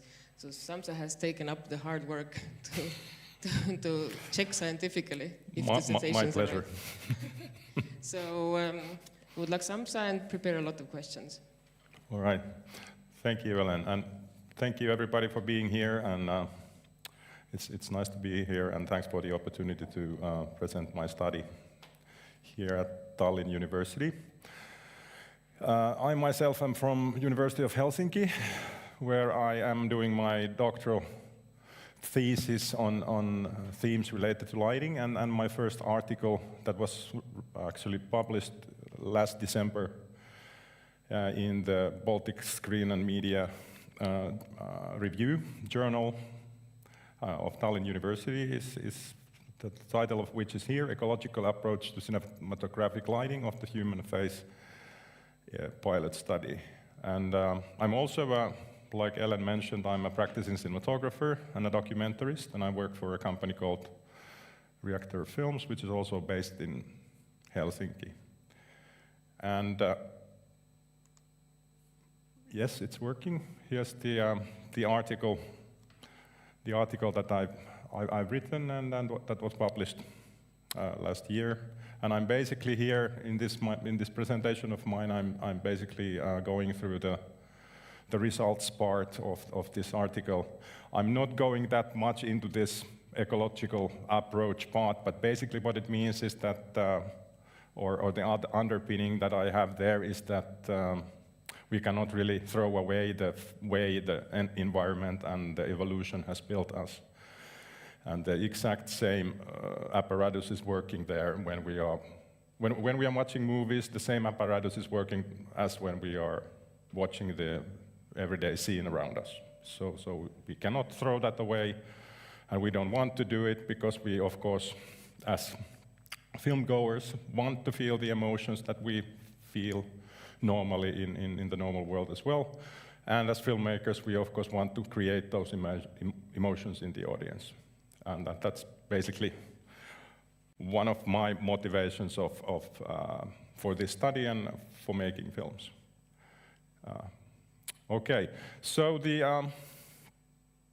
but the other motivation for the study is that the emphasis on film lighting and its importance for the medium, filmic medium, is pretty widely present in theoretical and practical books about film and filmmaking, both academic and textbooks and practical guides, if you will, of filmmaking and cinematography. But the fact remains that there's very little academic research on film lighting, and there actually exists no theory of film lighting. At least I don't know about one. And there are theories of, for example, narration, many of them, but film lighting is somehow still missing a theory.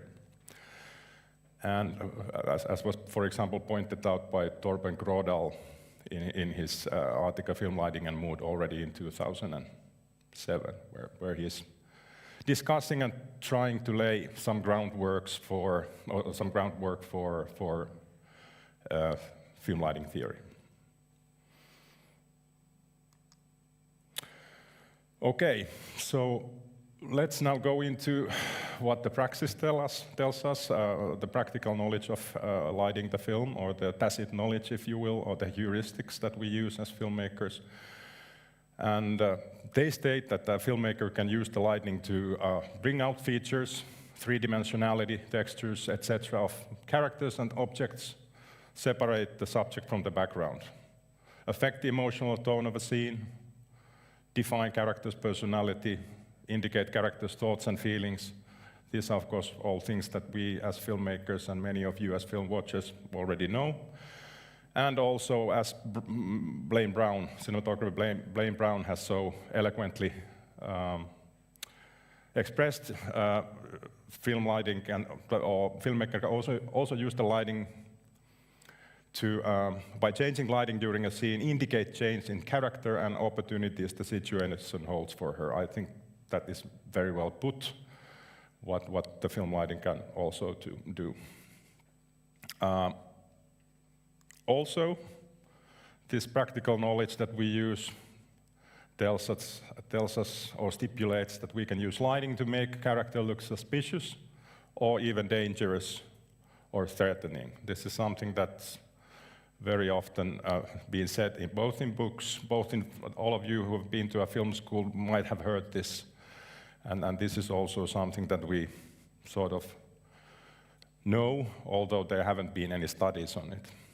And examples of this are, of course, lighting from below for villains and especially in horror films. That's possibly one of the more expressive character lighting styles that you all know. If lighting is below here, and it makes the character, or it's supposed to make the character look somehow more dangerous and more threatening than, or even scary than other type of lighting.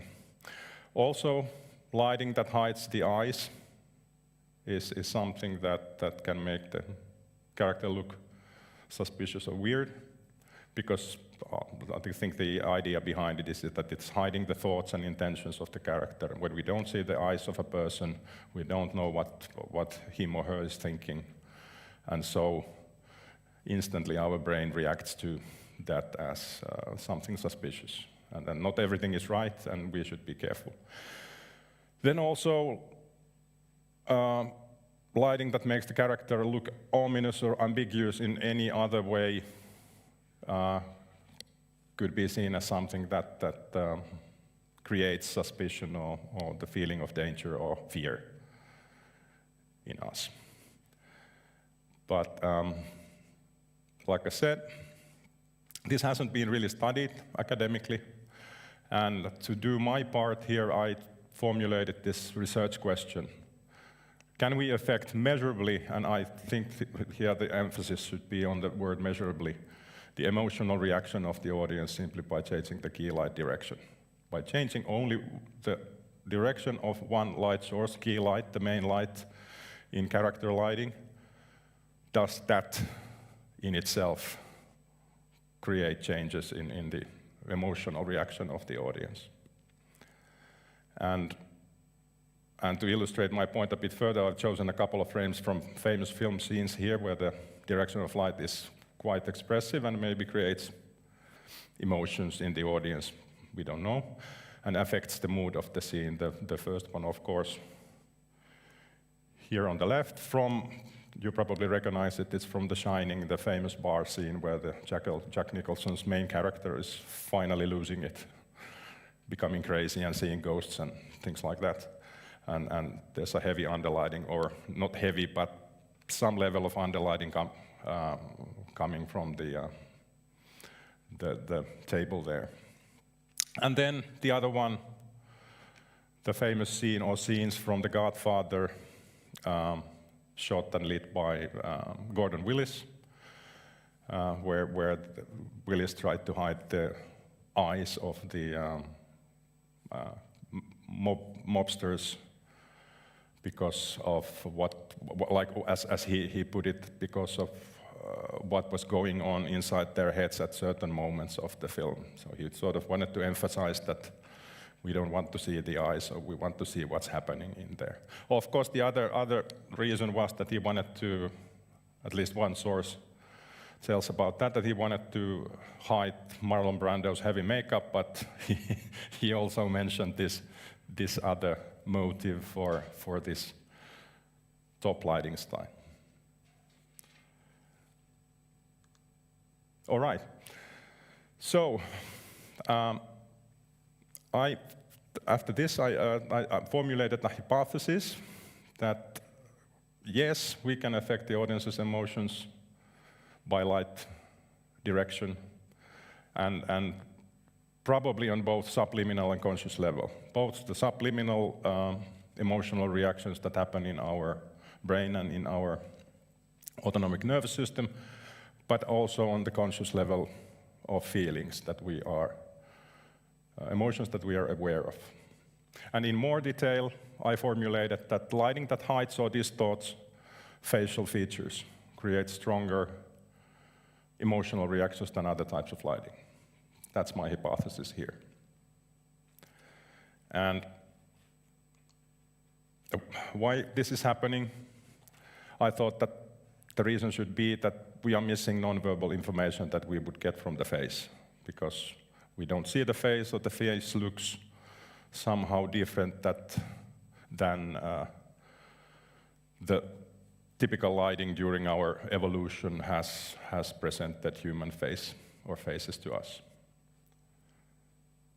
And the next reason, of course, that the facial features might look unusual to us compared to the everyday lighting situations, especially if the light comes from below. It completely rearranges sort of the facial features of the person, and that in itself might create some emotion in us.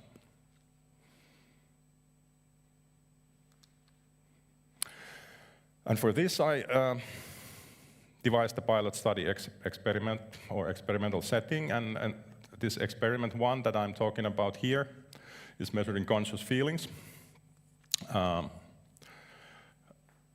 conscious emotional reactions, and the second one where I'm measuring, or I measured subliminal emotional reactions using event-related skin conductance reactions is a work in progress, and that's a different thing, but I'm talking about the first one here. But it's like I said, it's a work in progress. So, and for these test setups, I took 9 photos of the same person. Sorry, my mic is falling off. I took 9 photos of the same person, all with one main light source in varying directions. And why just one light? Because I wanted to keep the independent variables to their minimum, so that I would have only one independent variable that is changing and affecting the emotional reactions. So that's why I'm not applying 3-point lighting or anything like that. But otherwise, these lighting situations should be something that are familiar also from films. And all of these shots were lit with the same 40 times 40 centimeter LED light, with some, you cinematographer students, cinematographers probably know this, with this half-white diffusion gel in front of it, and it was pretty much in the same distance in all of the shots. In all images, but the ones illuminated from the back, which are the ones here, where the light doesn't really show much, but in all of these, the light has that diffusion gel in front of them. And from the last ones, the ones that are here, the silhouette, and the other one where there's supposed to be a catch light in the eyes, but it doesn't really, you can't really see it here, but there is that little glitter, just believe me, in the eyes there, as well as there. Here, the key light was, of course, switched off altogether. And the background in all of them is 18% gray, the sort of neutral gray. Of course, it's not completely homogeneous, and because I wanted to make it look natural, so that the light that's falling on the subject is sort of lighting the background as well. So some of it is more shadowy than the other part, but it should be neutral, and same in all of these images. And all of them, and why are they in black and white? All of them were shot in color, and that gray area there at the back is actually a green screen. But I lifted the color information of the images because, like I said, I wanted to keep the variables at minimum, and there is some evidence that color may affect our emotional reactions as well.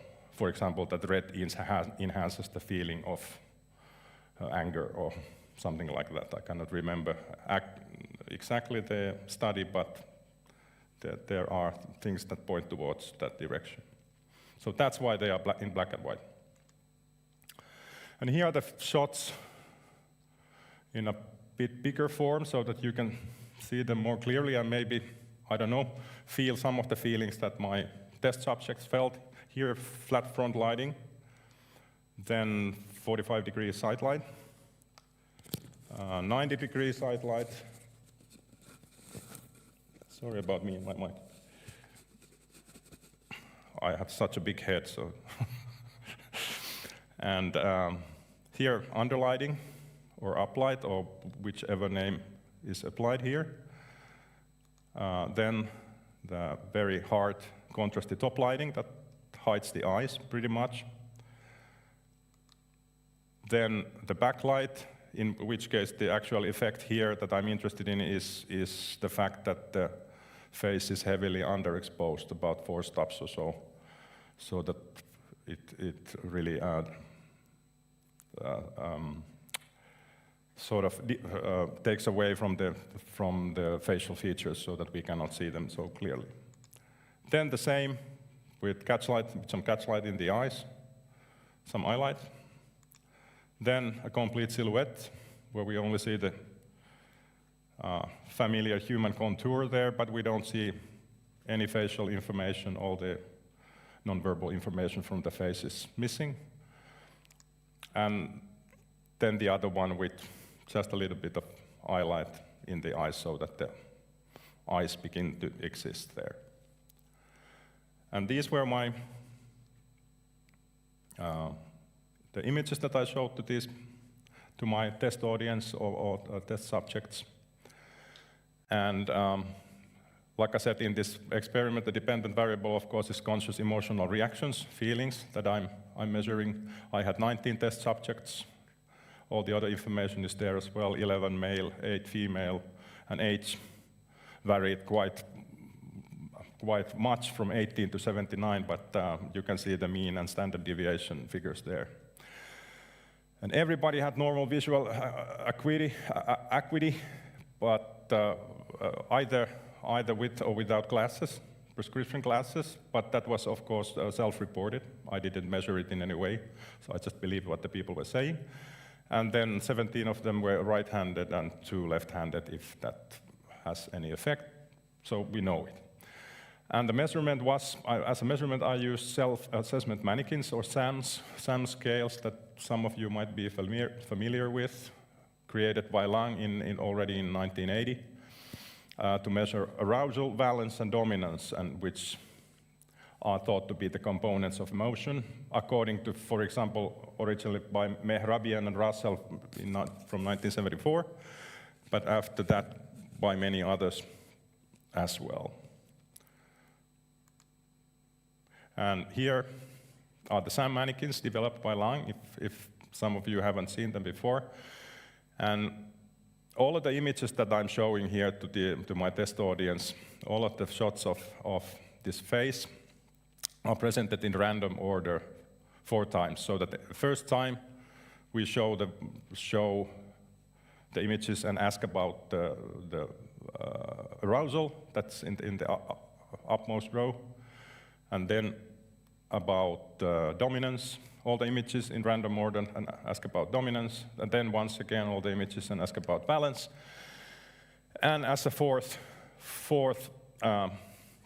measure here, I'm also applying this question where we are just asking the audience or the test subjects to not concentrate on their own feelings, but to concentrate on the image and the face that they are seeing and sort of the aesthetics of it, that how pleasant or unpleasant under that lighting the face appears to them.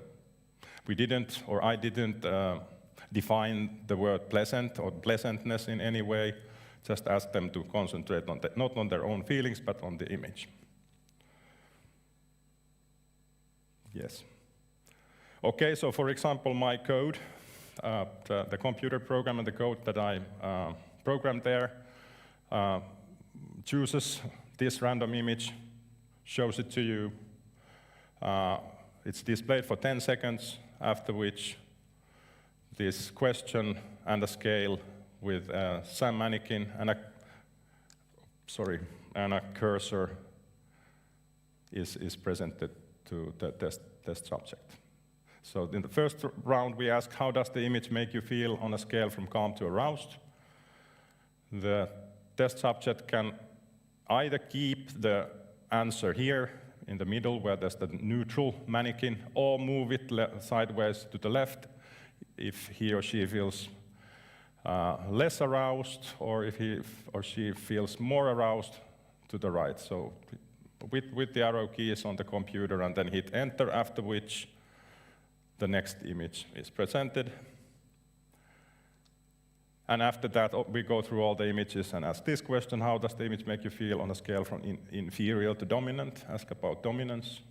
How does seeing that face under that lighting affects the feeling of dominance? And then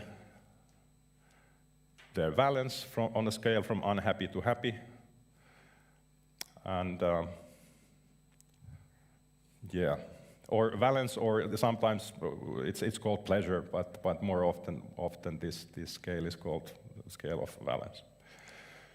And finally, as a fourth measure, we, like I said, ask the audience about the pleasantness of the image. How pleasant does the face appear to you? From very unpleasant to very pleasant. And yeah. So, after I had measured all this, I performed a one-way ANOVA, analysis of variance, to compare the effect of all these lighting setups on these assessments, and the results of the statistical figures you can see here if you understand something about them. I don't, but I did it anyway. Okay, I understand something, but nevertheless. But this just shows that, hey, it's actually measuring something. And it showed a statistically significant difference between all lighting setups in all measures, in all of these measures that I was using. And the ratings varied most on the dimension of dominance, as you can see here. But that's something that's happened in recent studies as well with dominance, that the dominance seems to be the one that is where there is most variation between subjects. Okay, so I analyzed this data. Let's go to that after these, but with that data, I sort of lumped these images into two groups: two positive lighting setups, lighting situations where we had lower arousal, more positive valence, greater experience of dominance, and more sort of aesthetically pleasing face, or the face appeared more pleasing to the audience than in other lighting. And then also, of course, two negative lighting setups that are here. And in these, the audience or the test subjects had higher arousal, more negative valence, lower feeling of dominance, and face was perceived as less pleasant. Okay, and now some graphs, because we all like them. Here's a graph of the results of the self-assessed arousal. And with these bars that you see here are the 95% error bars, basic stuff. And the SAM mannequins that I used, where I quantified them so that the scale, the numeric scale, sort of ranged from -4 for very calm to +4 for very aroused, 0 being sort of neutral. And you can see that I've placed the images here so that you can, there are only the names there, but you can see that, if you remember the images from previous slides, you can see the faces here, so that the frontal lighting is here, 45-degree, 90-degree. Bottom lighting, top lighting, and the two back lightings with and without eye light, and then silhouette and silhouette with eye light. And these are the reactions. And as you can already see from this graph, that the negative lighting situations were more arousal, created more arousal than the positive ones. The difference isn't that big, but we are not showing that the results don't go to the upper or lowermost limits of +4 or -4, but that's understandable since we are showing just faces, human faces lit in different ways, and not, for example, spiders. So tell me, how many of you think that your scale jumped to +4 already after seeing this? I don't know. But nevertheless, this should create in us more arousal than just changing lighting on a human face. Okay, but also here are the graphs or the means for self-assessed valence or pleasure. And once again, as you can see, the positive lighting situations or setups differ from the negative ones. Not that much, but nevertheless, frontal and 45-degree lighting assessed as most creating the most pleasure or the more positive valence. Then the 90-degree lighting being here somewhere around the neutral, but a lot of difference here between the individuals. And then the negative lighting setups here, bit below the neutral answer, 0.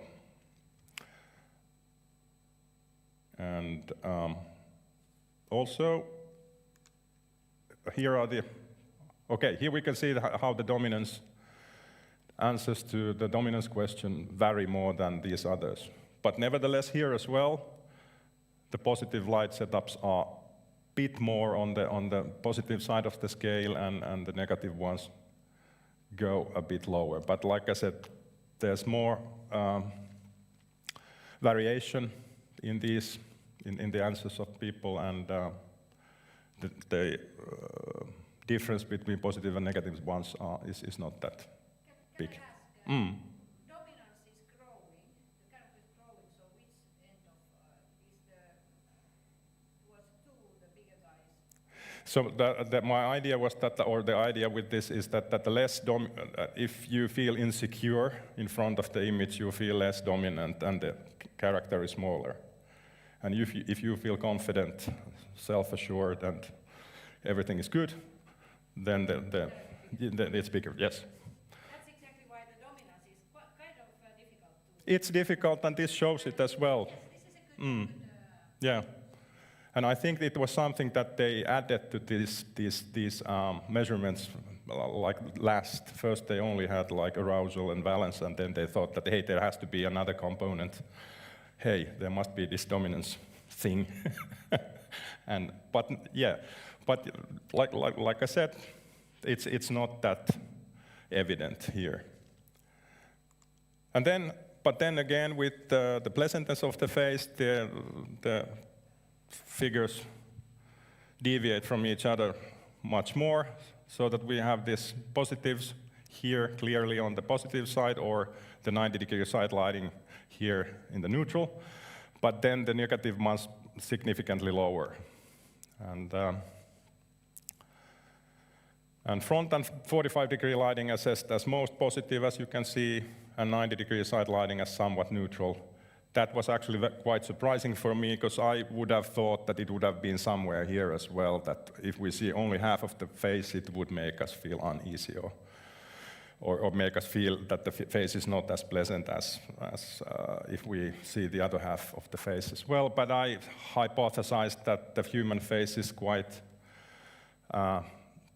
symmetrical, so if we see only one half of the face, that gives us enough information for our brain to sort of calculate the other half as well, and that's why that doesn't seem that it's not that arousing, or it's not that displeasant, if you will. Okay. But then the most interesting thing here is that if we place these lighting setups on some model that includes all the or many of the typical emotions that feelings that we have, emotions that we feel, like this circumplex model of effect from Russell and Barrett, we realize that the negative setups here take our feeling or the way or our emotions to the direction, not much, but a little bit to the direction of this quadrant here where we have disgust, anger, fear, and these kind of negative feelings. And also, the positive lighting setups here take us a bit towards this lower right-hand quadrant here where we have feelings such as being calm, relaxed, serene, or contented. And here, as you can see, what Russell and Barrett have done is that they've just intersected arousal or put arousal as the vertical axis and pleasure or valence as the horizontal axis here, and created this idea that all these feelings, this is how they should fit on these dimensions and create this circle. So, based on this, we can, as conclusions, I came to the conclusion that the direction of light alone can, to some extent, not much, but anyway, to some extent, influence the viewer's emotional reaction. But it will do its part among all the other cinematic tools, all the other cinematic expression that there is in a film. And it will do its part and sort of take the emotions to these directions a bit more maybe than without a certain kind of lighting.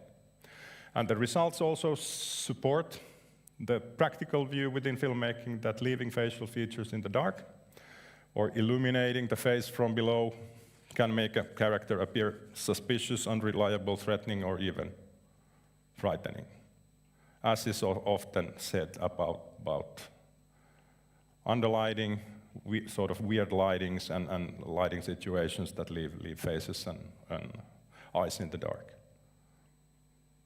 So,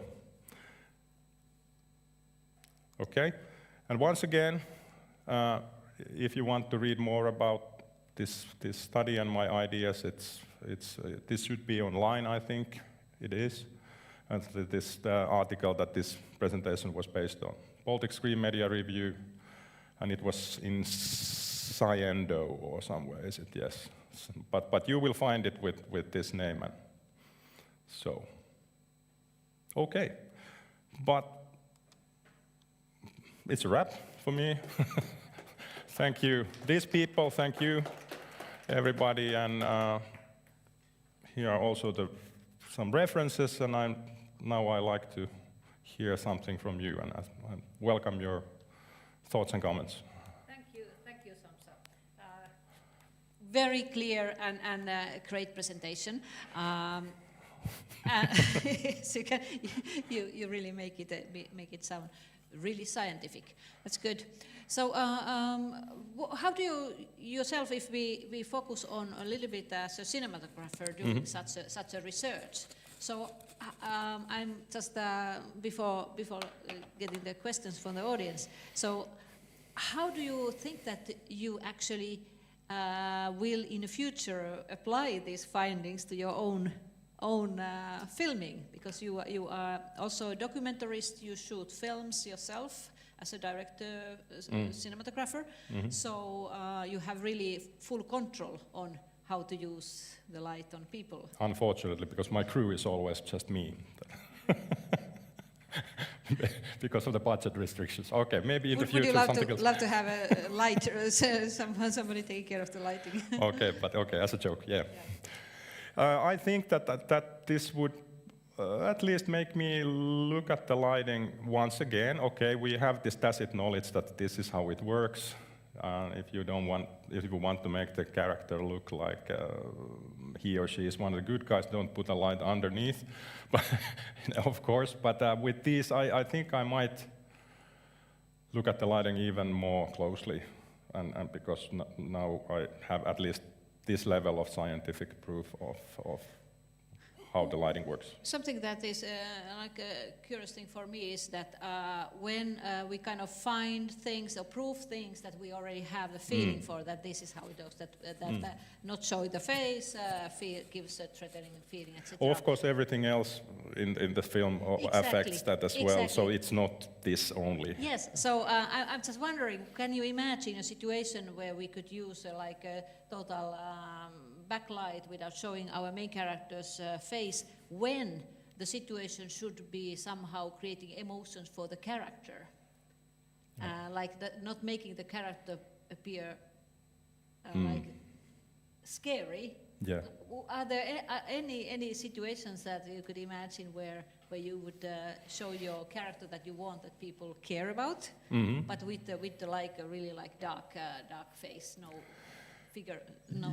Yeah, probably if as long as we've seen the film a bit, we already know the character, and we already have some sort of emotional tone in the film to which that sort of fits into that we know this is a good guy, and he or she wants all the best to the whole humankind, and so and then we can show her or him in any kind of lighting pretty much without us thinking that hey, this is a bad guy. Yes, I'm thinking that if we would we have a character that we know that the character drives for, has a certain problems, etc., and we feel empathy for the character, and then we in the situation where we don't see the face of the character suddenly. So do we think that the character is in an ambiguous situation, or Probably, thinking yes. of something terrible? That's also what Blaine Brown there refers to in that quotation that I had there, that the lighting can tell us how the inside of a character is changing, how the and emotion. we can also use the lighting like contra-intuitively. So as well as we can do with music, yes. for example. Yes. Yeah. Questions from the audience? Ellen, I can see you have already a microphone.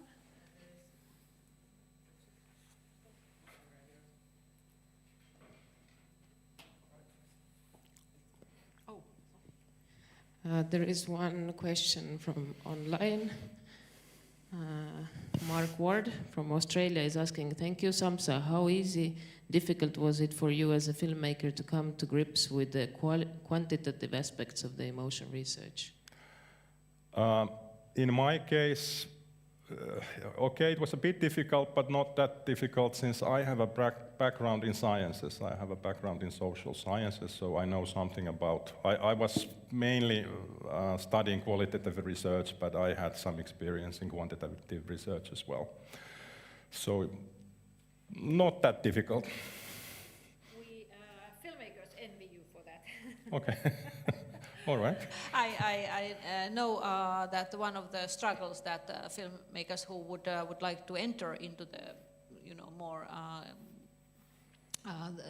this quantitative research on the the intuitive ideas, they struggle with these aspects. But luckily we have interdisciplinary teams. Yes, that's true as well. We don't have to do everything. Everything, like in the film either, we don't have to do everything. Any other questions? I wanted to still ask you about something. What do you think that if you would have these images and this same character that you have now in a living shot, so basically that the character would be maybe not moving too much, but just you could see that eyes blinking, and how much do you think that this kind of aspect would affect the results? I think it could, in a way, that the effects could be even stronger, because it then resembles like a real like film watching experience, or even resembles the real world when I'm looking at you here. And I think so the effect would be even stronger. And that's actually something that I'm planning on probably testing as well to add the movement so that there would be film clips or something like that. Let's see. Very, very interesting. Thank you, Samsa. Thank you so much for having me here. Thank you. We talk more on the breaks. Yes.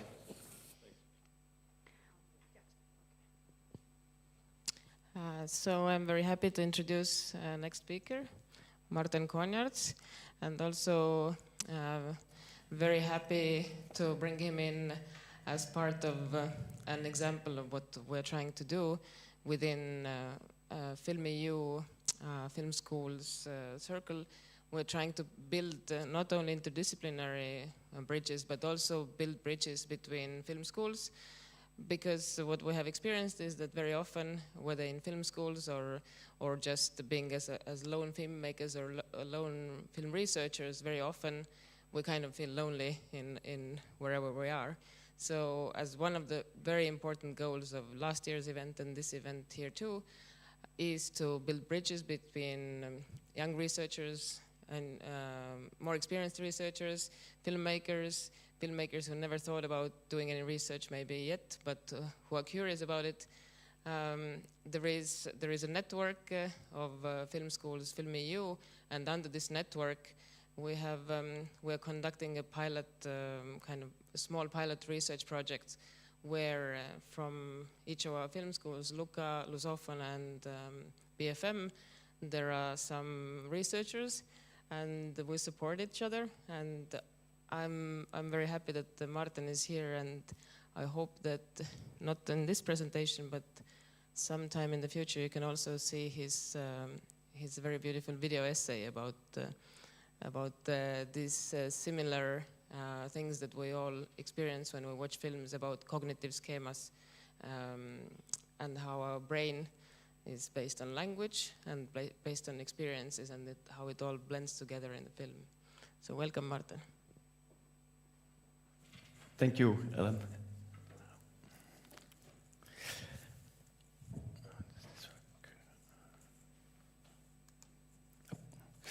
Okay, hello everyone, and welcome to my presentation entitled Shaping Films from the Inside Out, Embodied Mental Schemas in Filmmaking and Viewing.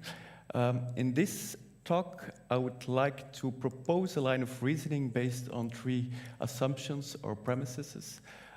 First, the idea or premise that embodied mental schemas play an important role in visual perception. Second, the premise that in film these schemas are embedded in perceptual form, where they provide structure and serve as vectors or carriers of meaning. And then third and lastly, the idea or assumption that viewers actively and bodily engage with the embedded schemas in order to explore the views presented to them by the film authors and to model the content of the authorial intentions. The first premise relates to general theories of consciousness, theories about perception. The second premise deals with concepts of film form, film aesthetics, film style, and the third and last premise connects to concepts such as mind modeling, theory of mind, and embodied intersubjectivity. These are the 3 central premises. From these premises, we can infer some basic key questions. Of course, the first important question of definition: what are embodied schemas or schemata? What role do they play in perception? Second question: in what sense do they flesh out meanings in film form? Third question. And then lastly, how does the viewer actively engage with those schemas and through them with the creative intentions of the film author? So let's go through these questions, starting with the first one, the question of definition. What are embodied mental schemas? The concept of a schema has a rich tradition in cognitive sciences.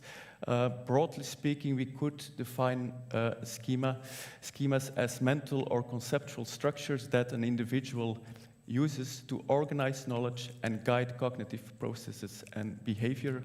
People use schemas to categorize objects and to make sense of the world.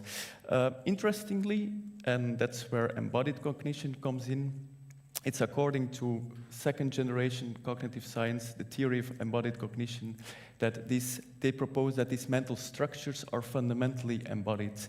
And Lakoff and Johnson were two advocates of this embodiment thesis, referred to these embodied mental structures as image schemas.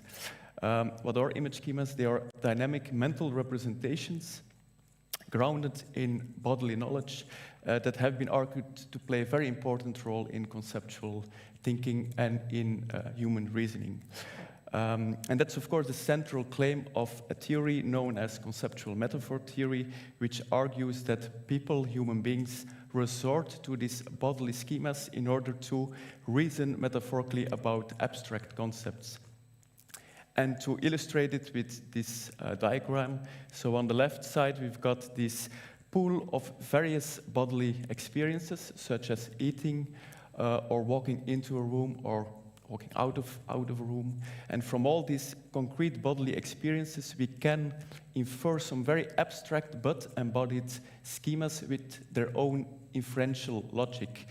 For instance, from eating and from walking into a room, there arises this container logic, a logic of inside, outside. Yesterday, during the seminar about script writing, we often refer to front, back, or upside down. These are all image schemas. Very basic, trivial schemas, but they're very, very important in our conceptual reasoning because, and that's the last phase of the diagram, we use this logic of inside, outside, container logic, upside, downside. We use it in order to reason about emotions, for example, and that's, for instance, we say, I'm in love. The word in refers to this concrete container logic. And I think you can already sense here the connection with filmmaking and with film aesthetics, where these concrete bodily notions, front, back, up, down, it's also in cinematographic lighting, plays an important role. Of course, in this presentation, I'm not so much interested in how this embodied thinking reflects into language. I'm more interested in how it reflects into film. Film connects to the domain of perception. So that's where we have to enter in these theories of consciousness and try to connect this notion of embodied schemas to the notion of perception. And that's where, and I'm really making things, simplifying things for the sake of clarity, but broadly speaking, we can say there are two general views of perception. The first view, which we can label the outside-in notion of perception, and according to this view, perception is seen as a kind of bottom-up process of feature detection. The scientist Enel Set, whose name will pop up later as well, calls this view the how things seems view of perception. Then on the opposite side, we've got another theory, which considers perception more as a process of unconscious inference, where top-down process is emphasized. And Enel Set calls this the inside-out notion of perception. And when we speak of the importance of mental schemata in perception, it connects more to the second view of perception. Just quickly going to illustrate this first view with this diagram, which also is inspired by a diagram in Enel Set's book. So if you want to visualize this first approach, there is this one arrow, one vector going from a mind-independent reality, objects, state of affairs in the world, and they trigger this processing in our brains from low-level features like luminance or edges. We gradually build up and create more complex concepts, like more whole concepts, like concept of a chair. In this view, there is very limited interference or mediation from mental representations inside our minds to the outside, and that's why there is only one arrow. We will later see another presentation where also the mental representations are emphasized. And let's go immediately to this second view of perception. The notion of unconscious inference has a rich tradition. We can go back to the German physicist and physician Hermann von Helmholtz, who proposed a principle called the theory of unconscious inference, which states that some of our perceptions are the result of unconscious assumptions that we make about the environment based on prior embodied knowledge. So we use mental representations, we use bodily knowledge in order to make sense of perception. Your mind makes assumptions, predictions about what is going on, and decodes to complete the perceptual scene. And I think I can connect it to what Alan Lotman earlier on referred to as this predictions, saccadics, I think. I think it connects well with this view as well.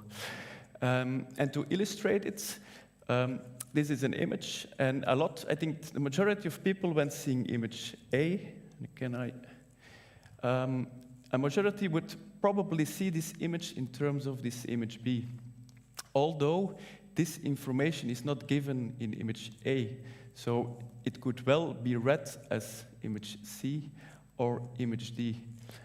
But we have this tendency to complete the picture in this way. So there is this interference, mediation of mental representations into what we see in image A.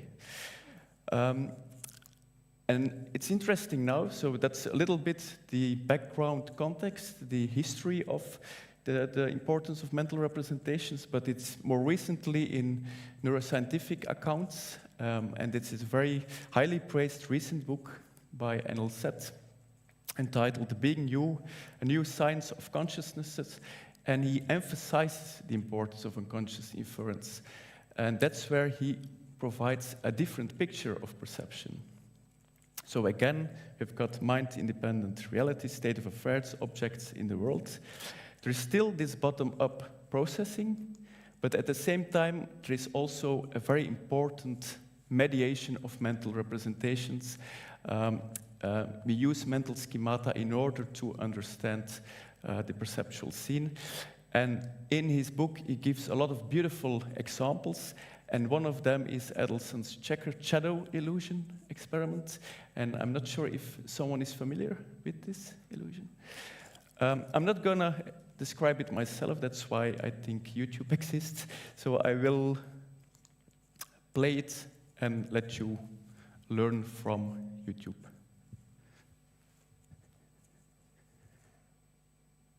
But, there should be sound normally.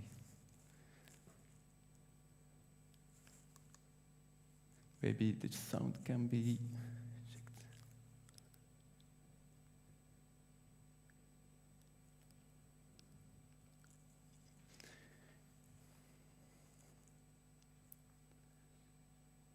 Can the sound be checked, please?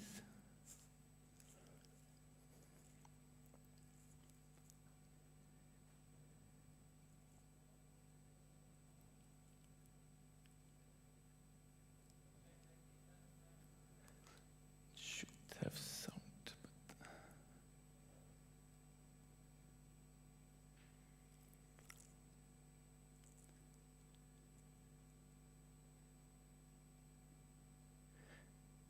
but maybe earlier on the sound was yeah.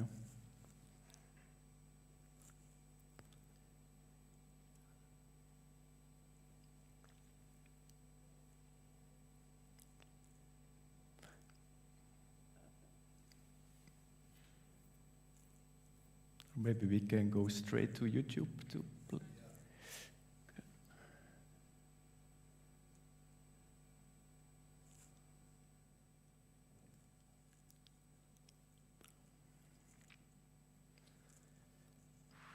Hey you, want to learn about the checker shadow illusion?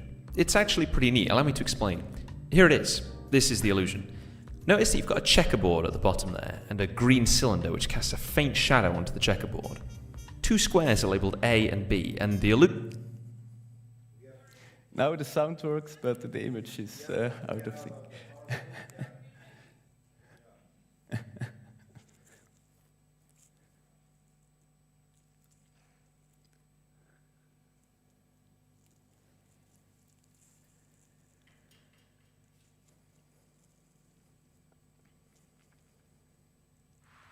Hey you, want to learn about the checker shadow illusion? It's actually pretty neat, allow me to explain. Here it is. This is the illusion. Notice that you've got a checkerboard at the bottom there, and a green cylinder which casts a faint shadow onto the checkerboard. Two squares are labelled A and B, and the illusion is that square A and square B are both the same colour. Or same shade, or same shade of shade, whatever. Seriously, they're the same. A lot of people don't believe me when I show them this, so I'm going to draw a line to connect the two squares with the power of editing. Ugh, trippy, isn't it? But look, get rid of the line and they appear different again. It's crazy, and I love this illusion because it shows off just how gullible your brain can be sometimes. All it is that your brain uses the environment to figure out how colour should look, and so given the fact that square B is cast in shadow, it assumes that it must actually be a lighter colour that's being darkened by the absence of light. Thus it sort of auto-corrects and tells you that it is a lighter colour. You can see this in the corn sweet illusion, which is sort of the granddad of the checker shadow illusion. I love it. It's so weird to see how our brains can be tricked by this kind of stuff, and I hope I haven't freaked you out too much. Anyway, I'll leave that one with you. Thanks for watching. Take care. I'll catch you. Hey. So that was one example which I think nicely illustrates the mediation of mental representations into what we see. Another example that Anil cites in his book is the example of a two-tone AK Mooney image. So for the most of us who will see this image for the first time, it won't make that much sense. We will see some black and white spots. But when we see this image, we absorb the information for a couple of seconds.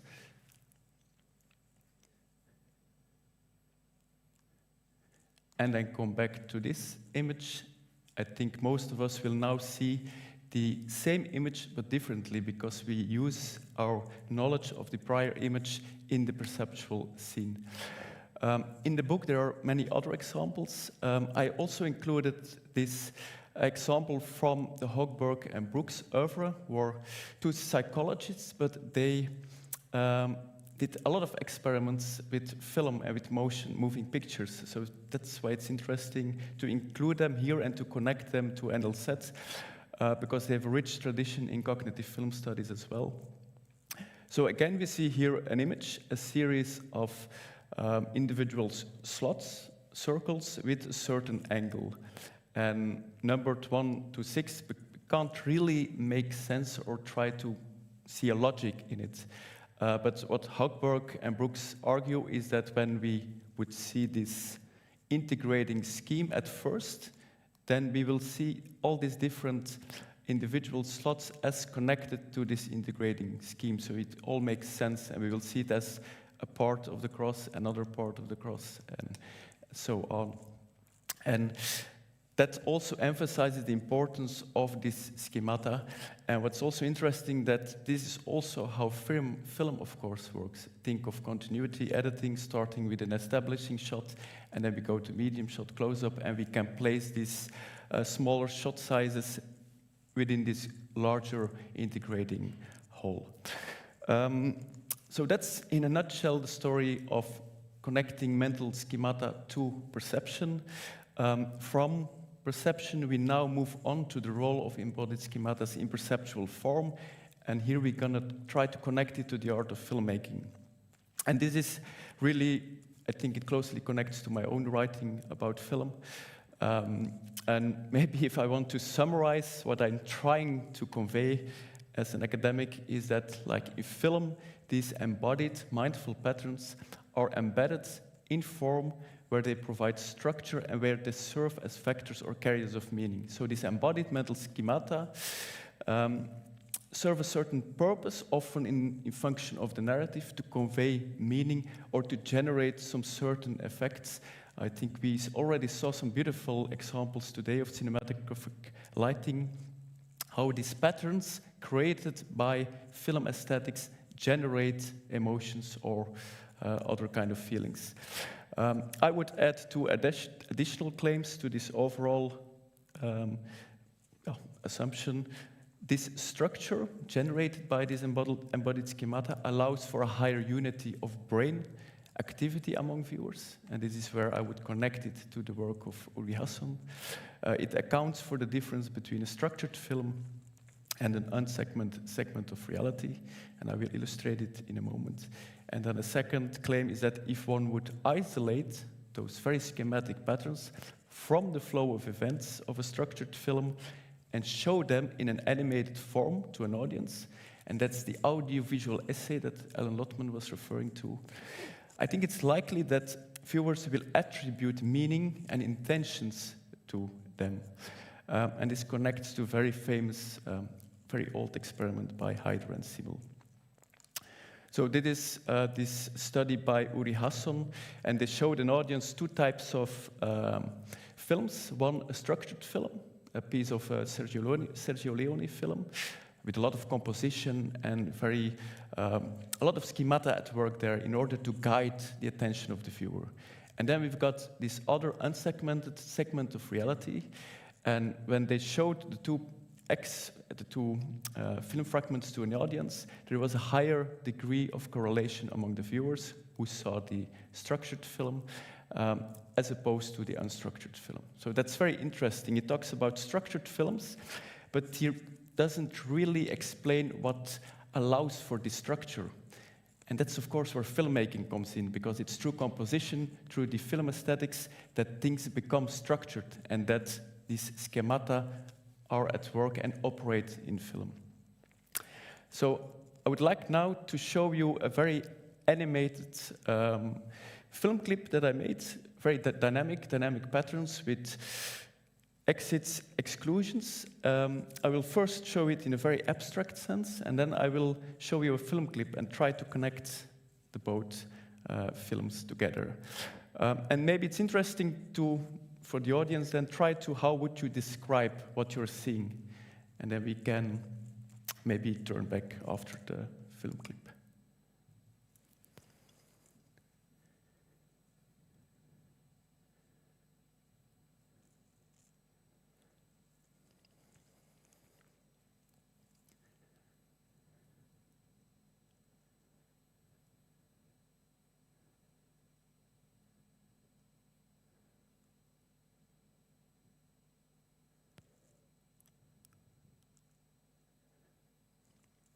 And so here we've got what Karen Porman would call a trajectory phrasing. There is this logic of entries, a series of entries connected to a series of exclusions.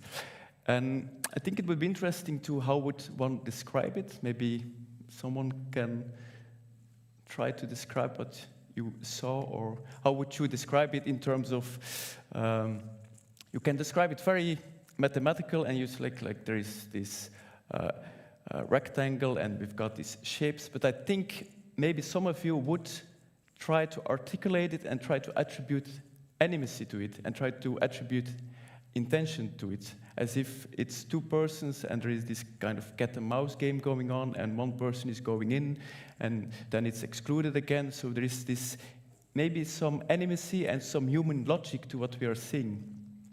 This is a very abstract animation, and I will now try to show how filmmakers and cinematographers use this kind of very embodied logic in order to structure meaning. Can I, sorry, yeah. Because you asked audience to comment. Yeah. So of course. Yeah, but it's difficult to see who is. I'm just shouting.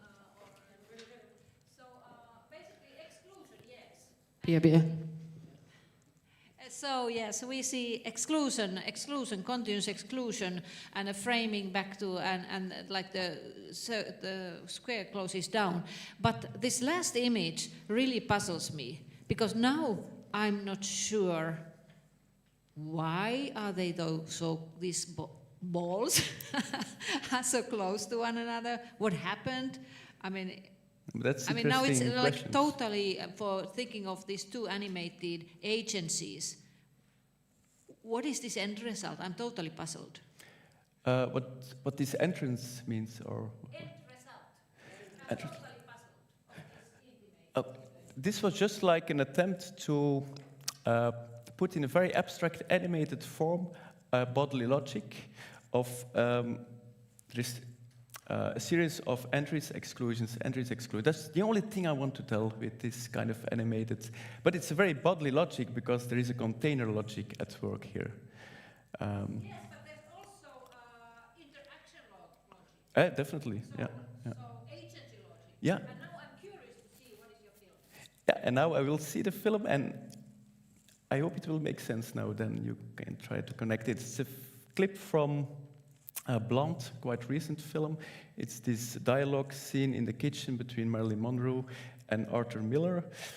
And it's about motivational dynamics, relationship between man and woman. And now try to connect the film, the animated abstract animation, with this short film clip. Darling, aren't you going to come down to the beach with us? Why are you hiding in here?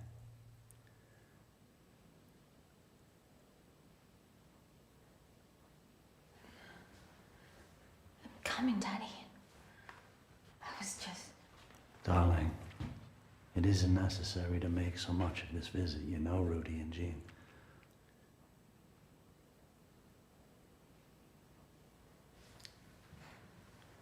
But they don't like me. They've come to see you. Norma, stop being so ridiculous. You know they've come to see us both. Darling, come down there with me, huh? Will you? They're waiting.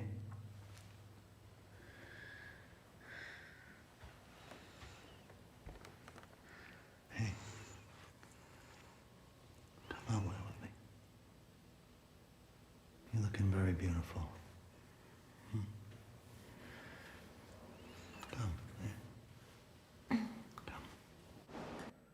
Yeah, so here we have got a very concrete film clip.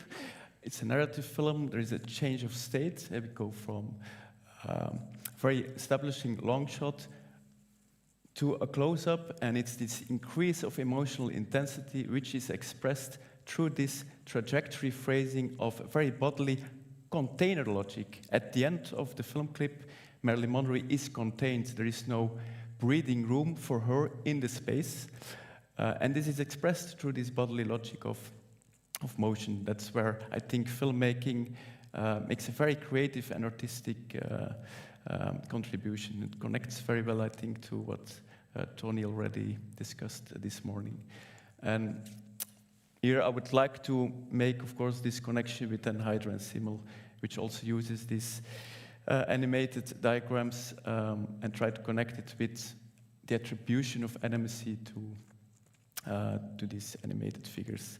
And this is a very small, brief other example. It's a very trivial thing. It's just two objects inside of a frame moving together. So there is this harmony between the object's movement and the movement of the container. Then we've got a different kind of logic, exclusion, with the object entry, but then the object is again excluded. One could say, one could attribute, the first one is an animation of harmony, unity between two objects. The animation below, there's something wrong there. Let's now try to offer another example where this logic is used in a film. It's a Belgian film, Close by Don't. T'as bien dormi? Ça va. Ça passe. Toi? Pareil. Ça passe.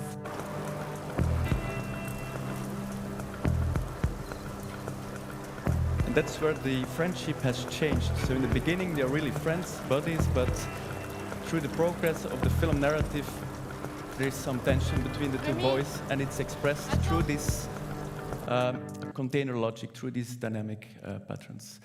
Are just very small, trivial examples, but I want to make this connection with embodied schematic logic and filmmaking. And also want to emphasize, I'm an academic, I always use writing to try to express my insights. But I found this very interesting citation by Hogberg. And what he tells, and it's a citation of, I think, maybe in the 90s or 80s, we need an annotation system better fitted by visual displays than by words. Perhaps it should consist of brief high points or action features economically sampled from the flow of events. It will be relatively schematic, since details are not normally maintained unless needed. It will be mostly ego-centered or camera-centered, with a definite viewpoint and 2D composition. I found that very interesting because I attempted to do something.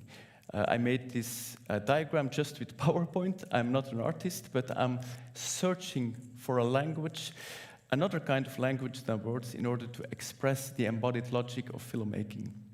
And that's why I think this citation is very, very nice.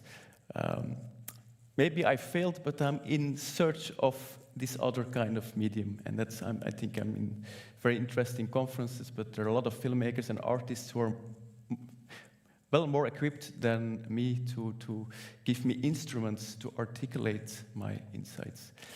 Yeah, and Ellen, you referred already to my video essay.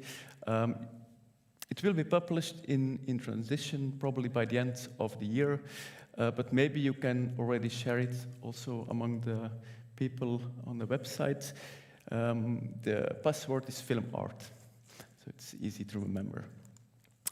But there's still a very important question. I'm talking about these mental schemata, and but then there still remains the question: how do films come to display these embodied structures? What causes it? And of course, here is where I think filmmaking and the hands of the filmmaker are crucial. Composition, film aesthetics, and that's, I included you, Ellen, among Sergei Eisenstein and Lupino, and the other I don't know. But it's all about this. It's the knowledge of the film practitioner that allows for these structures to come into being, and hence the meanings to flourish. And for me, this was an opportunity to show a very brief excerpt from The Ascent of Man, because it really illustrates beautifully, I think, the dialogue between science and art. It's from a very old BBC series, 1973, but it's a very beautiful scene, and it's an ode to the hands and the importance of the hands.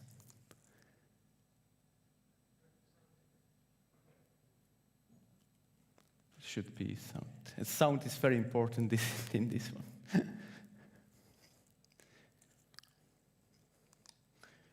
So let's wait a bit.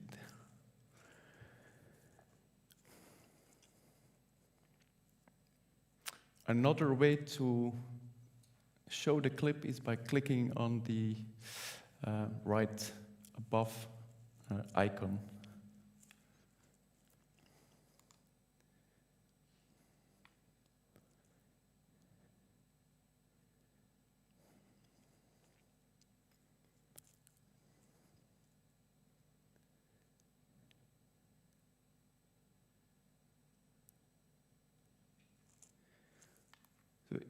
If you would click on this, then the film clip will play it on the internet. So that's a plan B.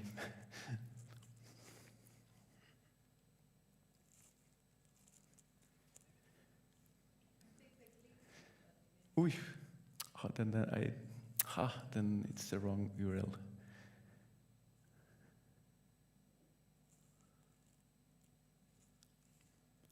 No, here it is. I can see it on the... Yep, perfect.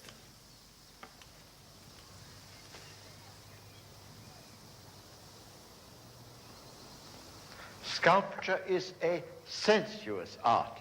The Eskimos make small sculptures that are not even meant to be seen, only handled. So it must seem strange that I choose as my model for science, sculpture and architecture. And yet, it's right. We have to understand that the world can only be grasped by action, not by contemplation. The hand is more important than the eye. We are not one of those contemplative civilizations of the Far East or the Middle Ages that believed that the world has only to be seen and thought about, and who practiced no science. We are active, and indeed we know in the evolution of man that it is the hand that drives the subsequent evolution of the brain. We find tools made by man before he became man. Benjamin Franklin called man the tool-making animal, and that's right. And the most exciting thing about that is that even in prehistory, man already made tools that have an edge finer than they need have. Henry Moore calls this sculpture the knife edge. The hand is the cutting edge of the mind. Civilization is not a collection of finished artifacts. It is the elaboration of processes. In the end, the march of man is the refinement of the hand in action.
But what lies beyond must have a finer grain.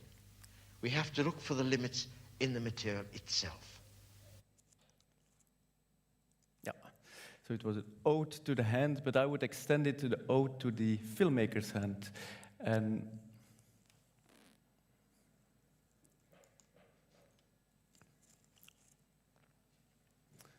the next slide, if it, yeah. And it's a very famous quote of him: "The hand is the cutting edge of the mind." And I find it so inspiring that I would extend it to the filmmaker's hands as the cutting edge of the mind. And it is through the forceful actions of filmmaking, editing, cinematography, sound design that films, through their functional form, come to display these embodied mental structures through which they carry meaning to an audience. Of course, to explore this statement more fully is to engage in two key theoretical questions. First, whose hands and actions are we referring to in a collaborative medium such as film? That's really the question of authorship, in a way. And second, how does its actions bring forth mindful schemas in perceptual form that are telling of the meaning that consciously or unconsciously the filmmaker intends to convey?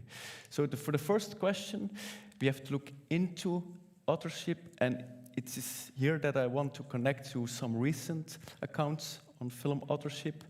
And I'm not gonna cite it fully, but there are some concepts that we can derive from it. And there are some very good recent studies by Philip Cohen, Alan Lotman, very important contribution in that sense, Karen Porman, Sutton. And it's interesting that a lot of these people are filmmakers themselves, film practitioners. And they want to move away from this dominant singular approach to film form, to authorship. Andrew Serres, and it has a very rich tradition in film studies, but they want to emphasize the collaborative nature of authorship. And another concept that was recently introduced by Perlman, she talks about distributed cognition. Creative processes do not, in general, occur wholly in the mind or brain of a single individual, rather they are often spread or distributed, both sometimes across the brains and bodies of collaborating participants, and typically across objects, technologies, and systems and environments. So these are new concepts, collaborative, distributed cognition, I think, that are important, and they establish this a new paradigm in discussion about film authorship. The second question, how does these patterns come into being from actions to mindful patterns in film form? I think here we need to look into, and I'm just gonna show maybe the diagram. We need to look into creative decision-making processes of filmmaking, how it connects to functional aesthetic elements, like decisions for an editor is, where do I cut? Which kind of lens do I use for a cinematographer?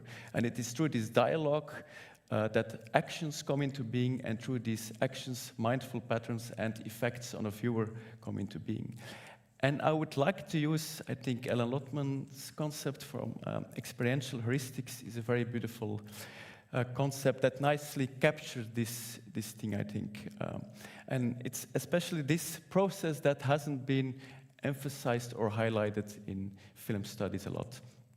Often we look, and as academics, we analyze the end results of films, the outcomes of actions, but that's often described just in terms of it's all about intuition. It's very often they use phenomenological approaches to describe this, but cognitive science can contribute, and it would be very interesting, and that's, I think, what a lot of people and a lot of the other presenters, they offered us very interesting cognitive conceptual tools to discuss this process of filmmaking and how it eventually turns out in what we see on screen. Then the last question, I want also to emphasize the contribution of the beholder. That's a concept that I borrow from Gombrich, because he emphasized that film viewing is not something passive, it's something very active. And I also wanted to have Beatika in my presentation as well. I really liked her triangle, because it's all about this dialogue between the film author, and I would define it in terms of this distributed collaborative authorship. Then the experient, and I like that concept of experient, because most of the time we use concept as film viewer.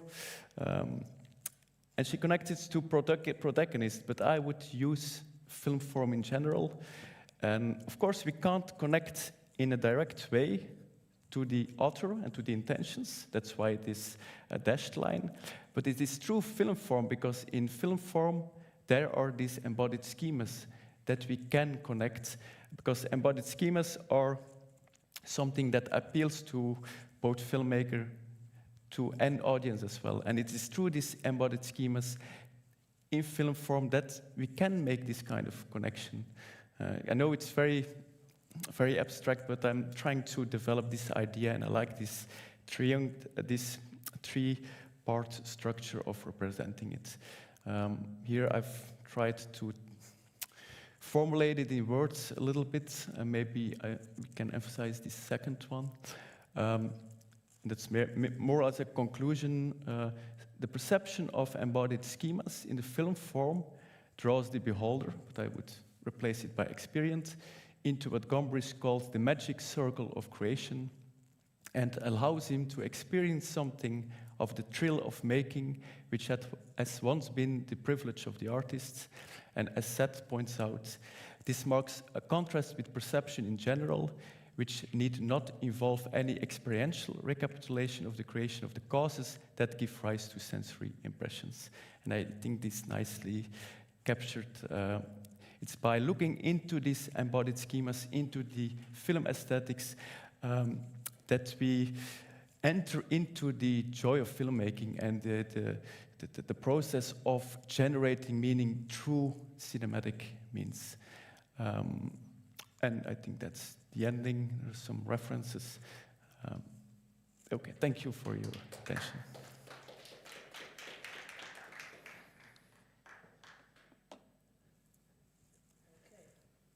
We have time for a couple of questions. If there are any questions from the audience, yes.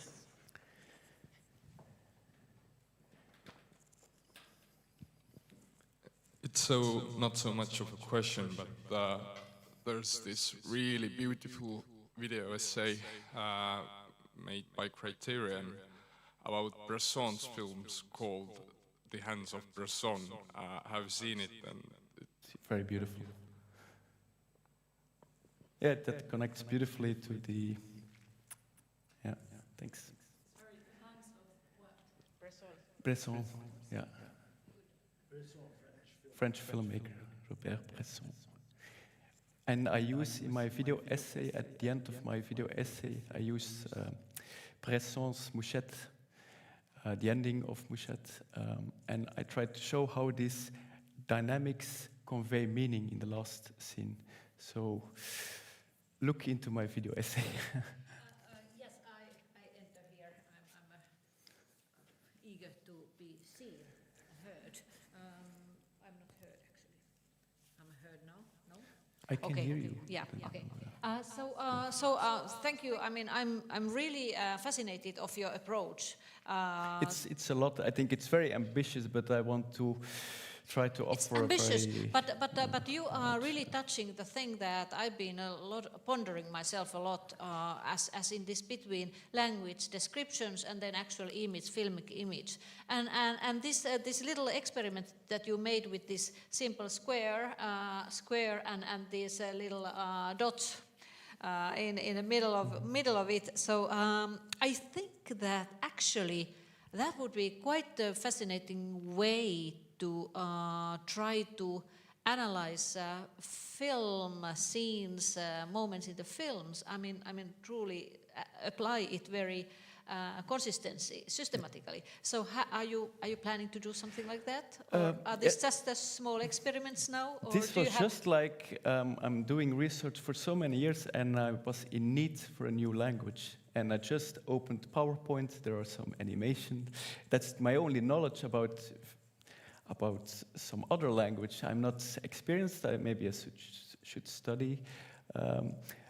But yeah, I think it worked quite well. I was quite satisfied by the video essay that I made and what you're referring to, like different film clips. And in the video essay, I think I've got 20 film clips with different kind of configurations. And you apply the same method, translating them into... But I search for different ways to show it, like maybe first showing the abstract animation, then the actual film, or maybe the superimposition. There are different ways side by side. There are different techniques to how to connect the embodied schemata with the actual film footage. And I have a follow-up question, which I tried to kind of refer to outside of this. Yes, I understand the exclusion. It's very clear, and you immediately start to feel for and empathize the person feeling outside, because the square movement was very kind of shuttle or slow. Mm-hmm. It closed slowly down, so it was not aggressive. So it was not, and so the whole movement was actually, when you saw the film clip, then you could see that yes, this is exactly how it happened in the film clip. But when you looked only at the graphic presentation, so it was very confusing at the end, when it was like closing, and then suddenly they are there, and I started to feel really like panicked, or like I started to, what's happening there? I mean, it's probably not violent, but there's something forcing it, and something forceful, and I felt uncomfortable of the end. And that's why I was asking, like... But that's interesting, because with the abstract animated figure, viewers will attribute differently. That's one experience, but maybe another viewer would attribute something else. But in film, of course, there is this... That's the iconicity of filmmaking, of course. You see in the actual film the narrative, and the interpretation space is narrowed down. But I disagree a little bit. Like I'm arguing that actually people don't experience that so differently unless somebody now protests. That would be my argument as well, actually. It's interesting that you say I think that certain things when you portray them to human-human interaction, or agents that have mind and have intentions, motivations, desires, fears, etc., as human. So when you see such dynamical movements of closing in dynamical way, you immediately think that these are somehow live things, and when they are live things, they have feelings, fears, etc. And now they are squeezed into this box. So I'm arguing, and it will be interesting to study this also in more scientific ways, to really do a study on how people experience that.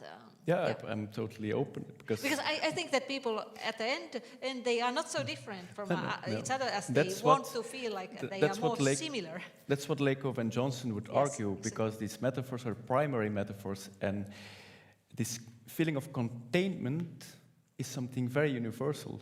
And when something is contained, there is not a lot of space inside of the frame. People feel emotionally contained, and that's quite universal, actually. Yes. Okay. There is one online and practical question online is, what is the password for the Vimeo link? Film art. It's a beautiful password, I think. So, question, Martin, have you been using these concepts to improve outcomes for film students? That's an interesting question. Actually, no. I'm just I'm teaching students, but on an academic level, and I'm trying to find a new conceptual toolkit to emphasize the artistic merits of filmmaking and how meaning can be conveyed visually and through and very embodiedly. And what I can sense from film students, they are very eager and they are very interested in this kind of animations. And I've never thought about it in a very conscious way about it, but I can sense a lot of interest in this kind of ways of analyzing films, because this is maybe a new way of analyzing meaning in films.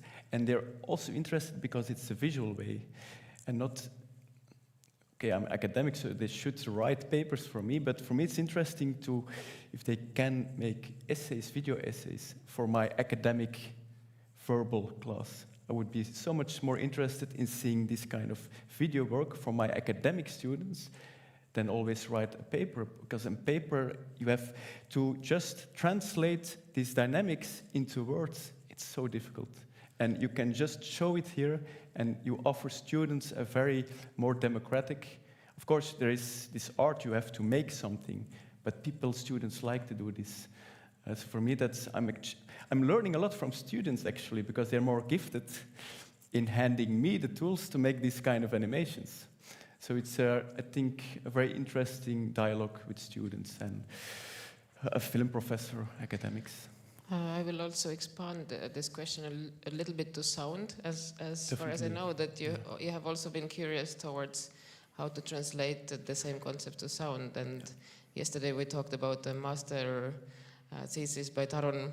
I can recommend. I don't know if Taron is online, but he's not online. I think his master thesis is very, very good, because he applies a similar kind of concepts and toolkits on sound design. And Mark Ward, of course. I don't know if Mark Ward is online. Mark is online. But he's one of the very interesting sound designer who connects embodied cognition to the theme of sound design. And I'm currently writing a paper to connect all this to sound design, so I'm still searching to expand my own insights to other fields of film aesthetics. I will read out one comment by Ivar.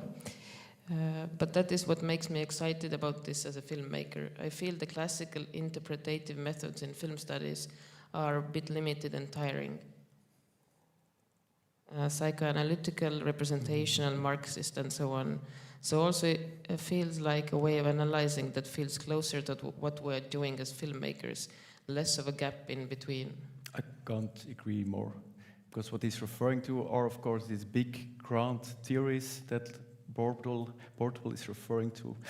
And I like to be very close to the film itself, to the aesthetics of film, and by analyzing the aesthetics, then to connect it to meaning and to try to be very close, analyzing the underlying embodied dynamics, and then try to connect it with the meanings. And that's far more interesting than, again, use Freudian or Lacanian concepts for interpreting meaning, because those are symptomatic meanings. That's a concept by Bortle. Yeah, I also want to agree and to end this before I let everybody to lunch with a thought from Bruno Del Bonnel, who is a French cinematographer and famous for his work on Amélie, etc.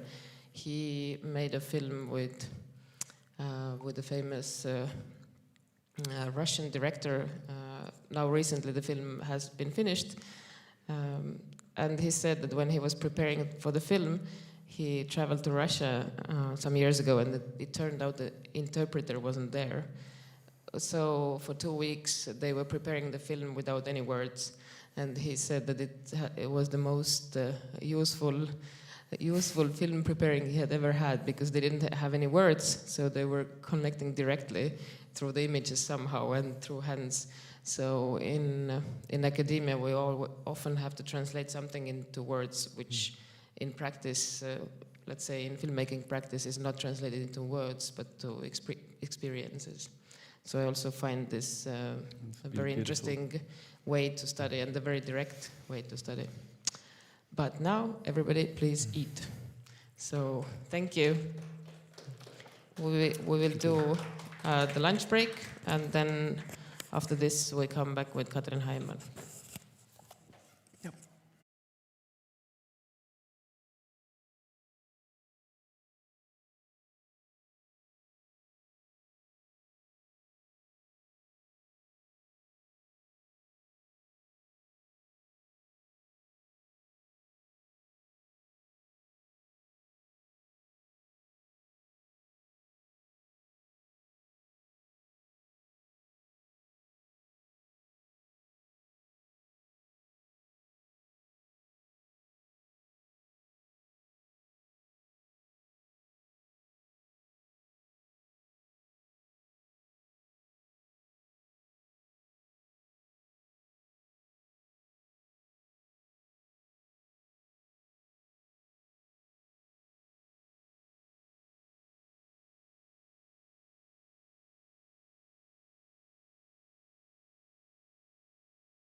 Hello, Ashim. Can you hear me? Yes. Hi. So, the clicker. Yeah. On your phone, go to your browser and open internetclicker.com. Okay. And the code is NeuroCine.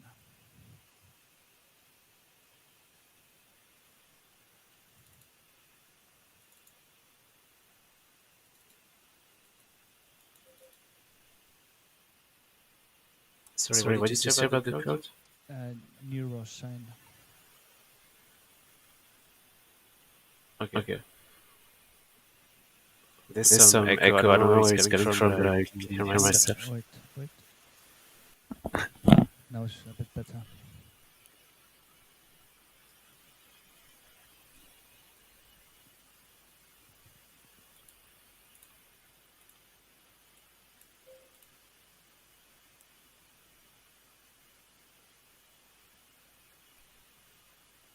So should I enter the code that you gave me in the email? Is it the same one?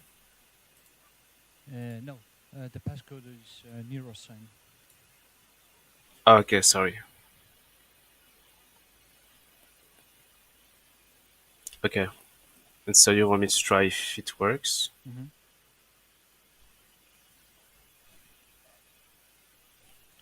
Let me check if it's active.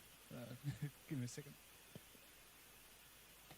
I can't hear you very well. I'm increasing the sound, but I can't hear you very well.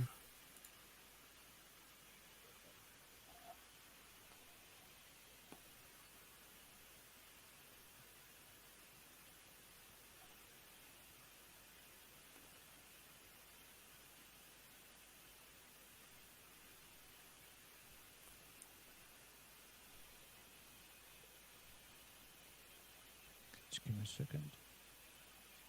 Yeah.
Well, at the moment, I have no idea why it does that because we just did it previously. Let me just try to figure it out. What might be the issue, and I'll let you know. Yeah, there's no rush. Like, in today's. yeah, this time, and like, if you want me to do another try again in like between now and tomorrow, just email me, and that's fine. I think that with you, we can even do it tomorrow during tomorrow's lunch break. So 11:30 Okay. till Yeah, it sounds good. 12:30. Yeah.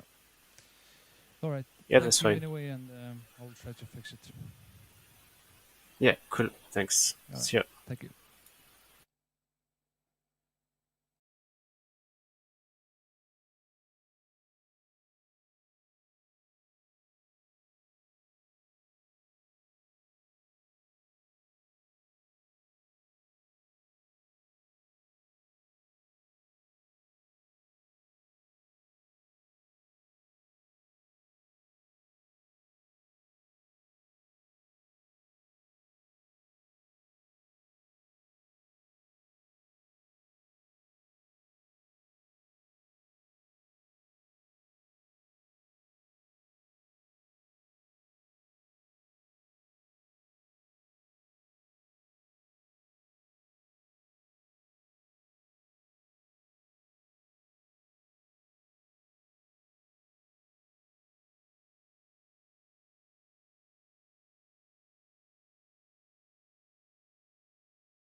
Hello, Robert.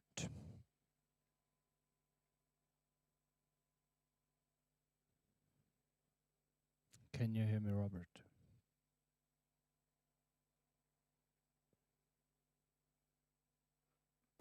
Yes. Hi. Just give me a second.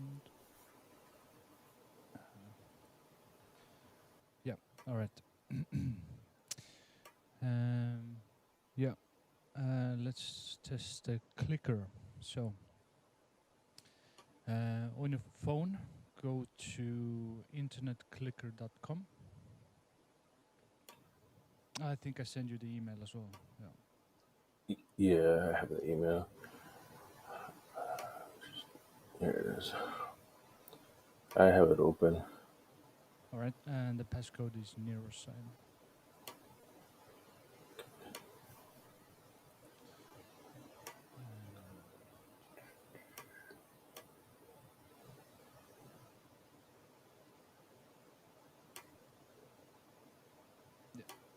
No, you should see this next slides and the notes. Yeah. This is actually What is, Katrina's slides at the moment. what is the up arrow or the plus and the minus of those on the clicker? I don't actually know. I tried them as well. They didn't do anything because before it Okay. used to be the buttons used to be the whole screen, but now they've for some reason changed it. Okay. Can you hear me okay? Yeah. I actually hadn't heard back from Alari Lind about my PowerPoint slides or the I other do stuff. have your new one, the PowerPoint version. Oh, great. Let me just, I'll quickly change them so that we can go through. Okay. So, you can just click them through. Yeah.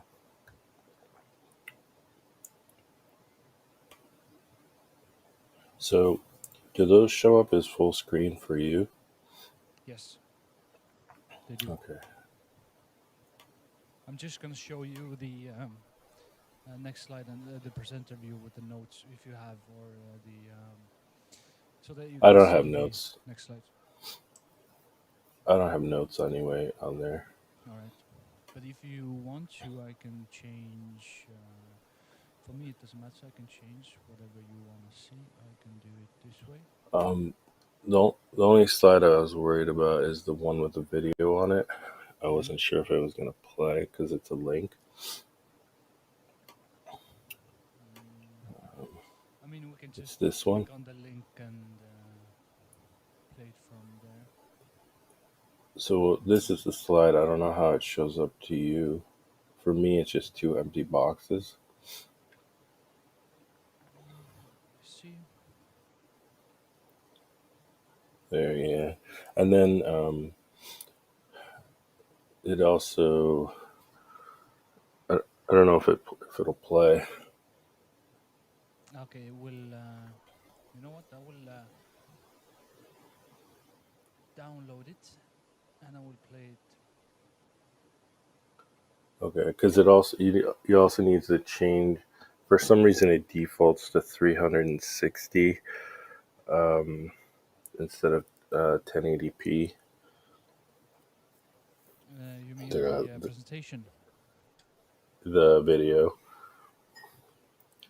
When I was playing it, because it's like a link to a Google Drive video.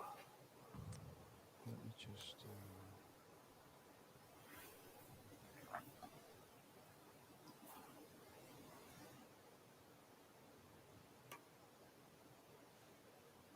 I will do it this way. That I will download it to a separate computer, and I will play from there. Is it letting you download it? Yeah. I can send you the okay.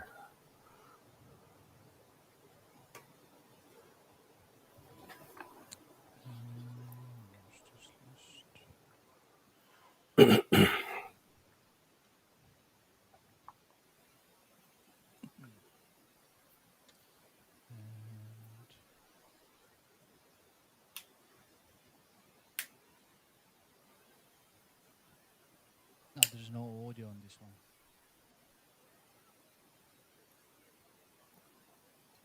There's no audio playing. No.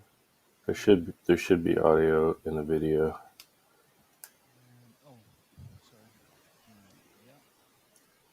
As soon as I was old enough, I moved to a different town, hoping for a fresh start where nobody knew me. I found a job and a place to live, but I always felt like an outsider. I made a few friends, but I was always wary of telling them about my background, fearing their judgment and rejection.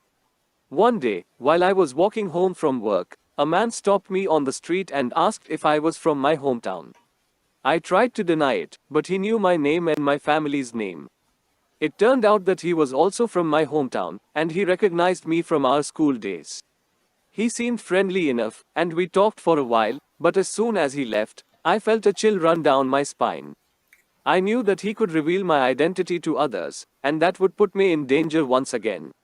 Later that day, when I got home, my wife told me that a group of men had come by looking for me. They asked for me by name and demanded to know where I was. She managed to convince them that I wasn't home, but I knew that I couldn't stay there anymore. I had to leave the town, and fast. We packed our belongings and drove to a nearby city, where we found a small apartment to rent. I changed my name and my appearance, and I tried to blend in as much as possible. For a while, we felt safe and secure, but our finances were running low, and I couldn't find a job that paid enough to support us. I decided to return to my hometown and stay with a distant relative who was sympathetic to our situation. I knew it was risky, but I had no other options. I tried to keep a low profile, but one day, when I was out running errands, I was recognized by a group of men who had been looking for me. They cornered me in an alley, and before I knew it, they had kidnapped me. The kidnappers demanded a ransom from my family for my release, but my family didn't have that kind of money. They had to borrow from friends and relatives, and they sold some of their possessions to raise the funds. It was a harrowing experience for them, and they were left emotionally and financially drained. After they paid the ransom, the kidnappers released me, but they warned my family that they would kill me if they ever saw me again. I knew that I couldn't go back to my hometown, and I couldn't stay in the city either. We decided to move to a different country, where we could start anew and leave the memories of our past behind us. It was a difficult journey, but we finally found a place where we could be ourselves without fear of persecution or discrimination. Yeah. So.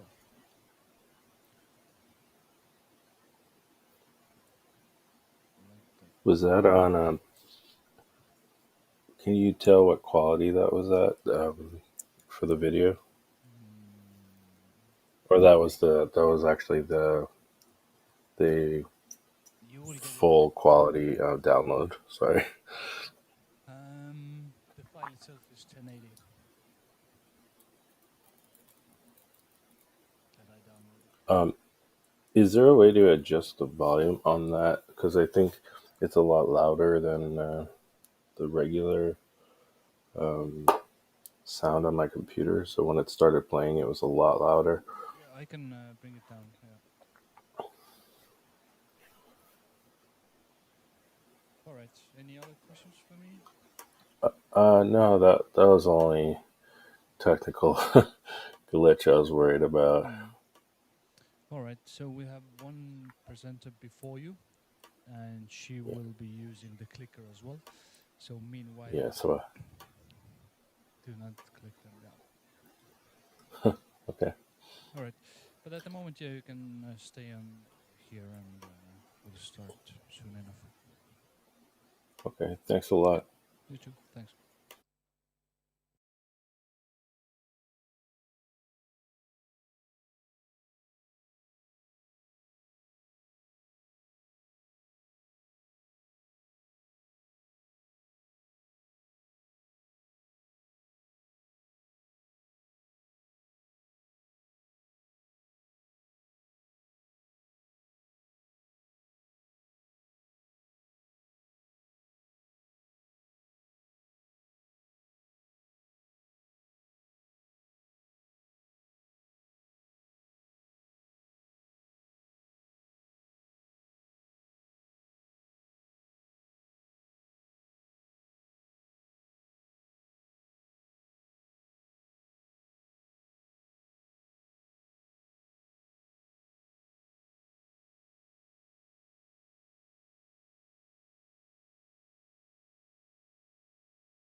Hello, Katrin.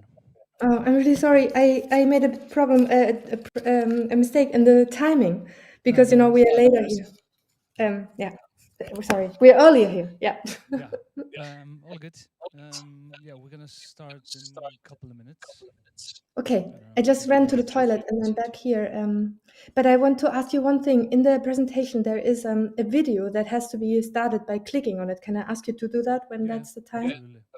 Okay. All right. I just. Can you hear me fine like this? Yeah, absolutely. Okay, then I'll not do this one here. Okay. Okay, I'll be back in 2 minutes. Yep.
Okay. Have you connected your clicker as well? No, thanks for reminding me. How was that? Internetclicker.com. Thank you.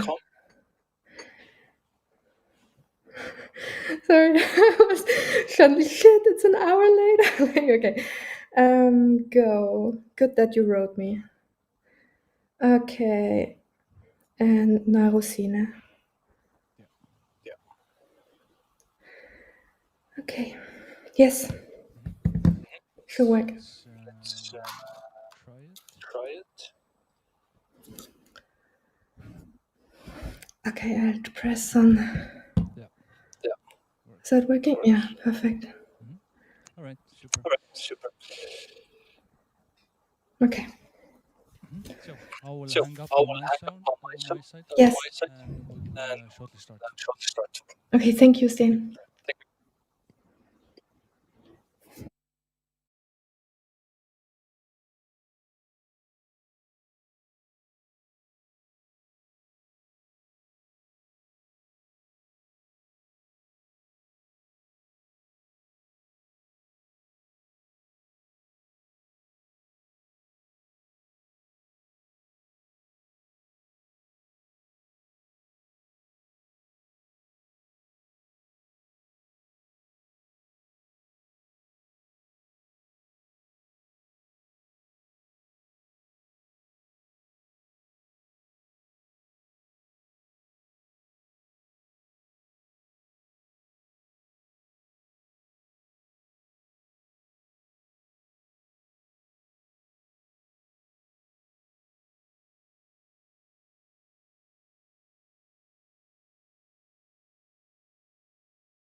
Welcome everybody again after lunch. I hope all the people online have had their little snack meanwhile.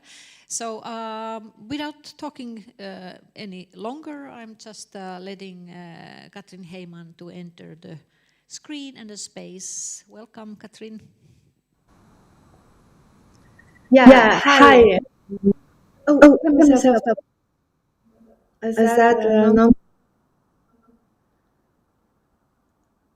Into super strong.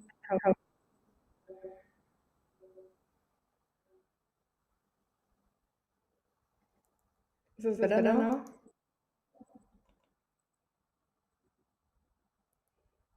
Okay, maybe I just move the computer around and get feedback from you. Can you hear me like this? Pia?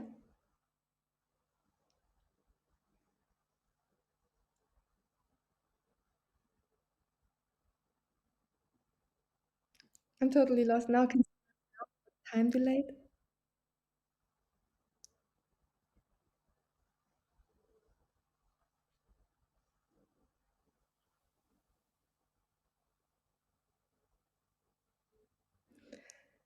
Can anybody talk to me? I don't hear you.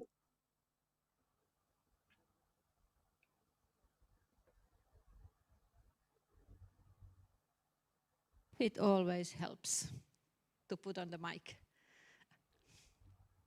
So Katrin, you are here on the big screen. We see you. You look lovely. And I sneak out of the frame. But Pia, I can hear myself double. Can we do something about that? Perhaps it's because I have the microphone on. So let's try without. Ciao, ciao. Okay. I can. There's still a time delay, and I hear myself double. So this will be a challenge. I will put the speakers low. So if you ask me a question, I will need to see you because I can't hear you anymore. I don't hear myself double. Okay, so I want to give a presentation about microphonology.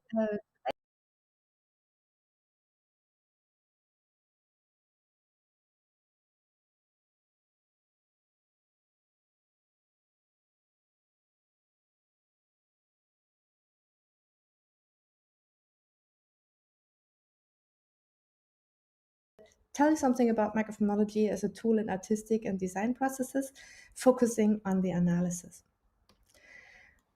And I need this clicker. Okay.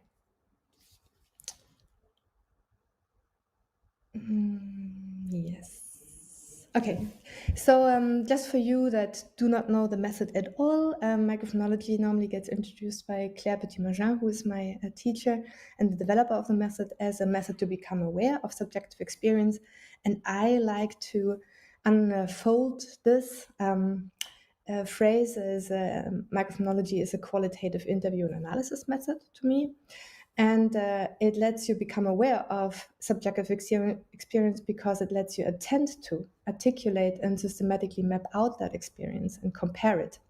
And with subjective experience, I'm referring to the entirety of bodily and mental events that we live through in the way that they are appearing only to us. I'm losing the connection with this clicker thing.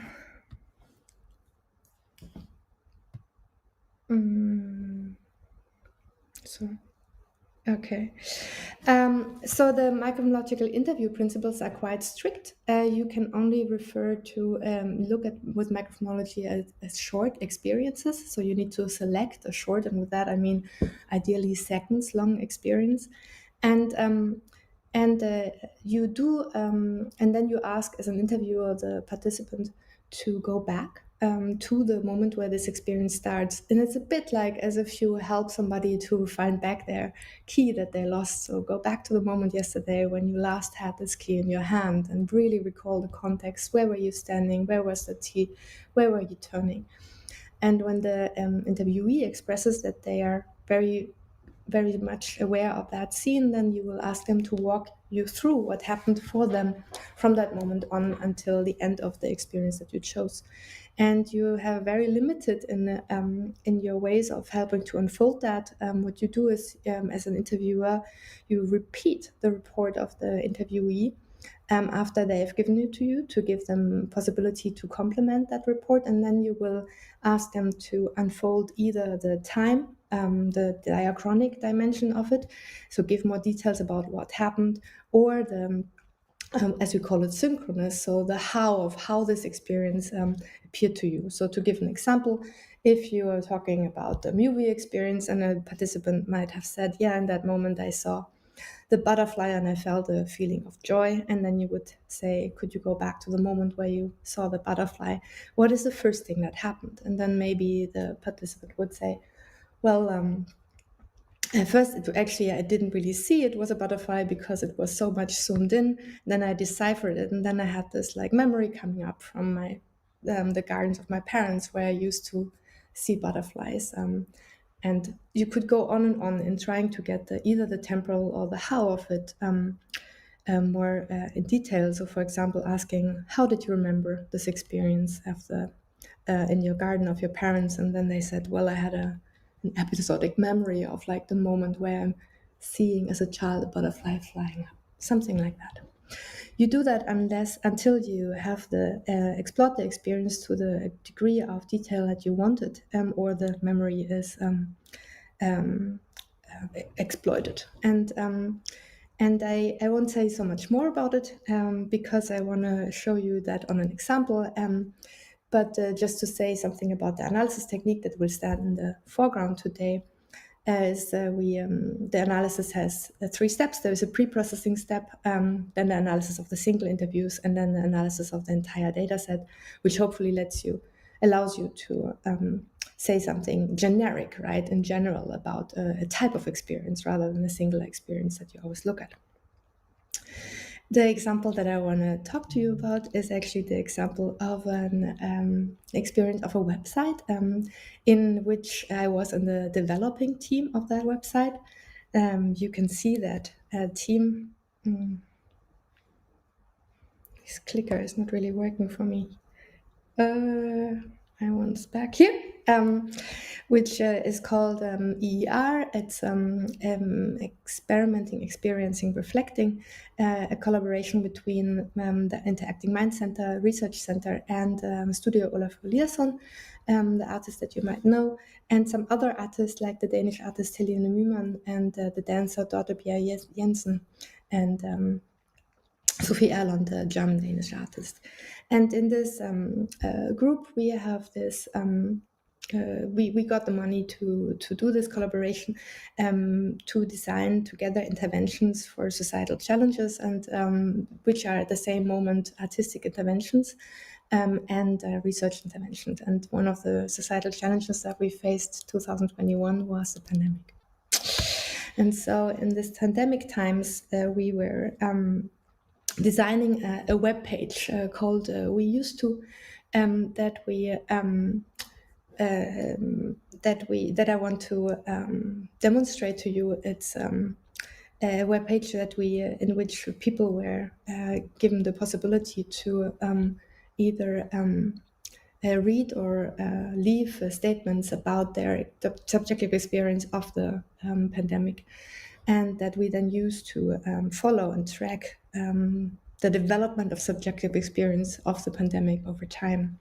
So, Sten, if you could help me start this presentation, which is just a video that I made of myself visiting the webpage. Yeah, could you just start it? Thank you.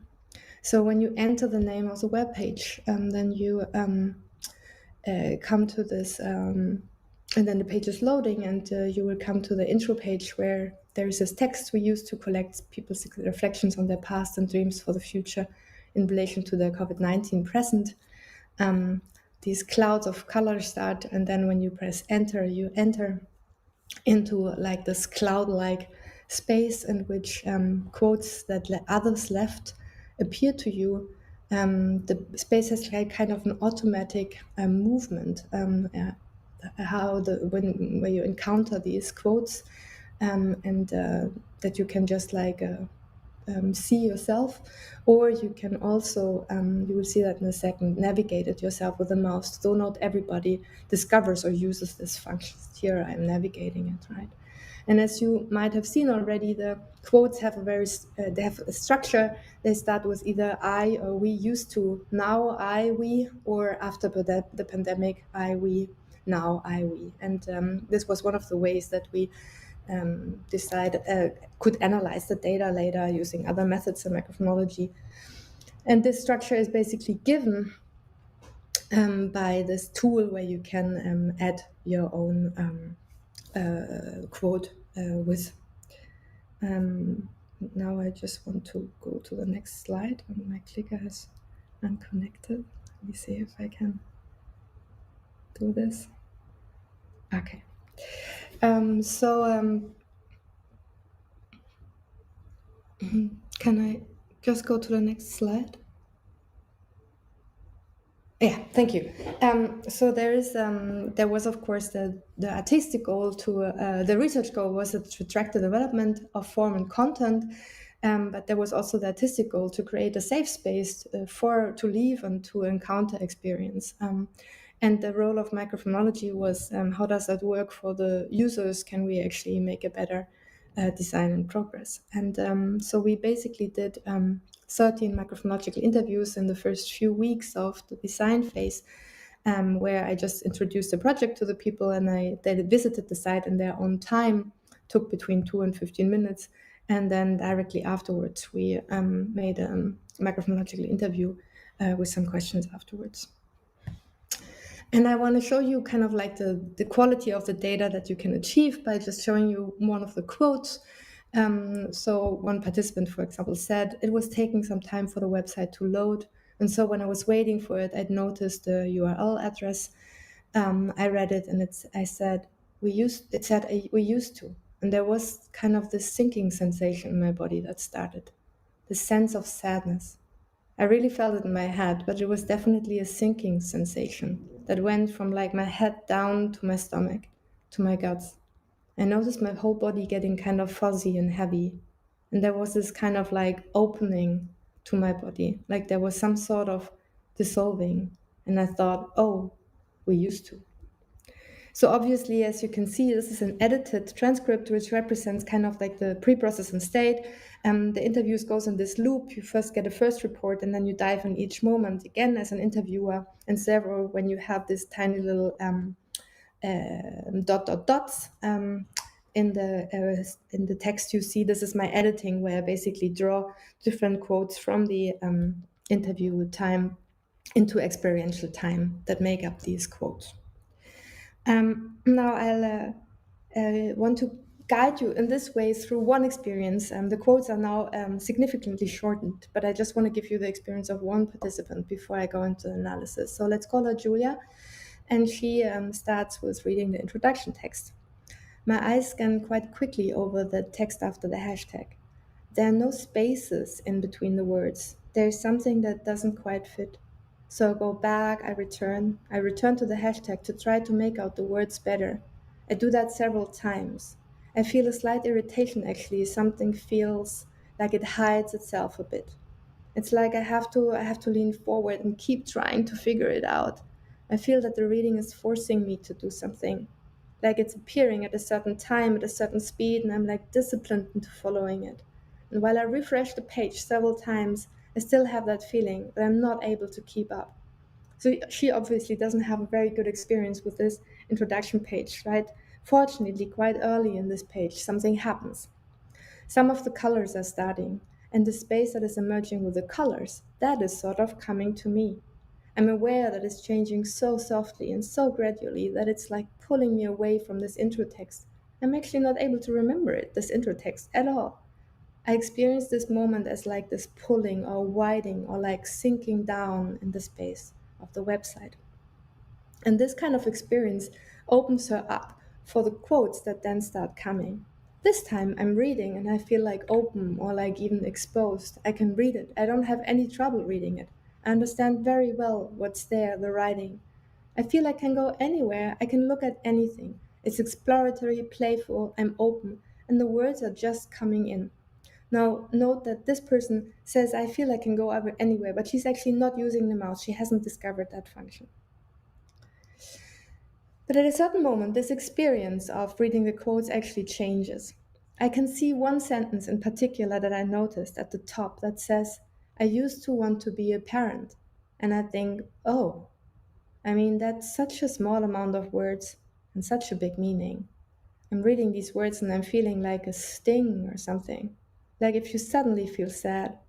I don't know how to describe it. It feels all over the body, like it's a particular kind of feeling pain, but not a slow, dull thing. It's like just a quick realization. And then it's gone, and then the words are gone, and then I'm moving to another part of the text. But then there's this accumulating feeling of kind of like a dread or something. This word used to. I can see it in different parts of the screen, sometimes in focus, sometimes not.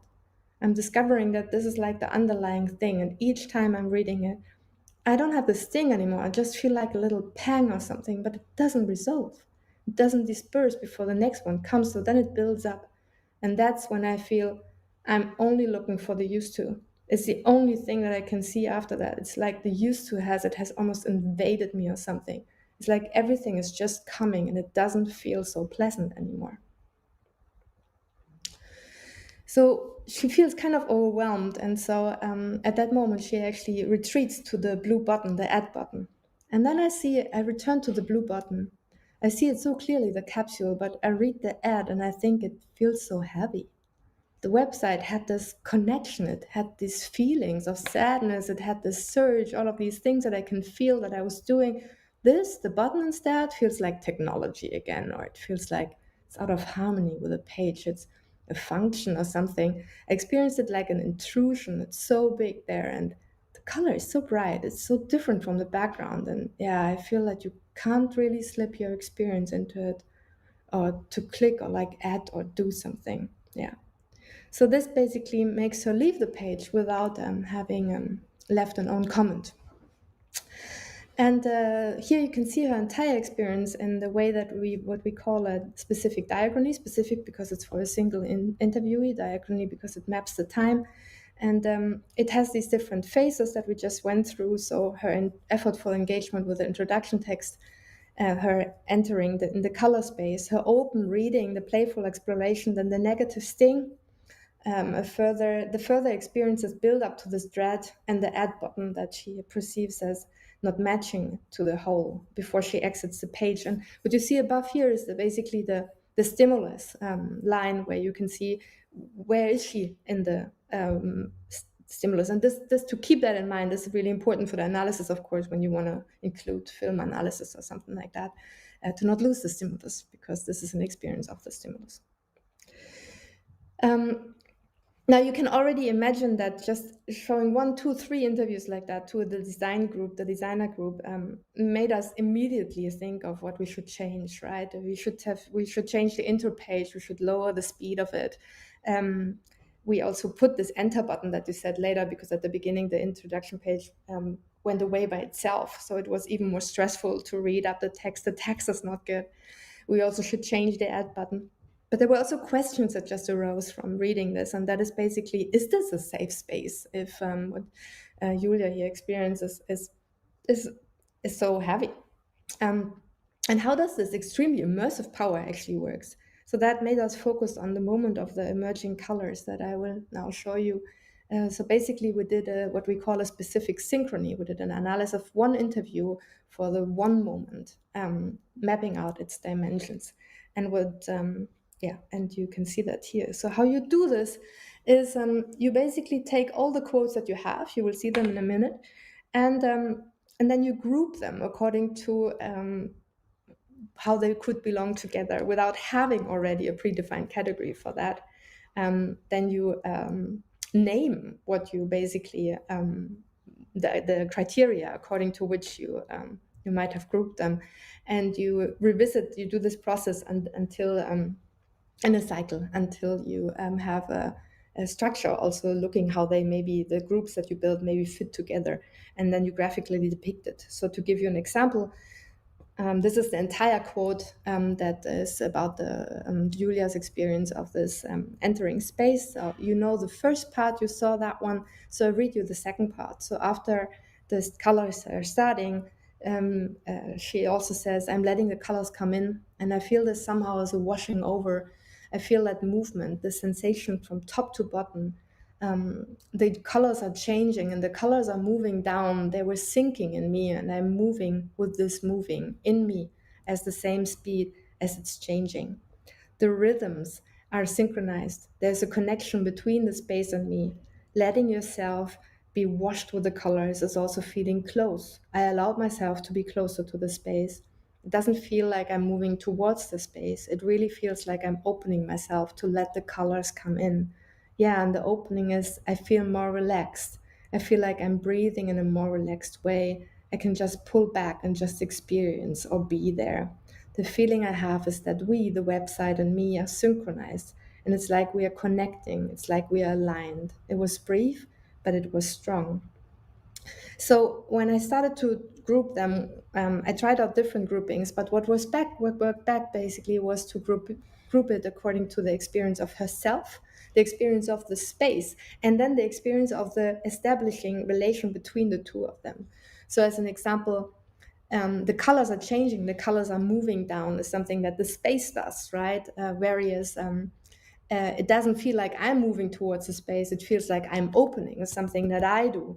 And then there's something that describes what happens in between. We, the website and me, are synchronized, and it's like we are connecting, right? And so in that way, I had three first categories that you can see up here: the experience of herself, the experience of the space, and then the experience of the relation. And then you can continue with this, looking at all the quotes that are describing the space. And there were some that for me described movement. The other one was more describing a felt consistency. And in the movement, there were some that described the direction. It's sort of coming to me, right, towards the visitor. The sensation from top to bottom, downwards. And the pace, it was slow, right? It was a sinking, these kind of things.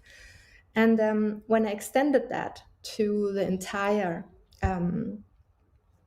space here, you could actually see, especially when I ordered it visually in this way, that there was a parallelism coming on, like a symmetrical structure of the experience of the space and herself. So while the space was moving towards the visitor and downwards, she, the visitor, was moving backwards, but also down into the space.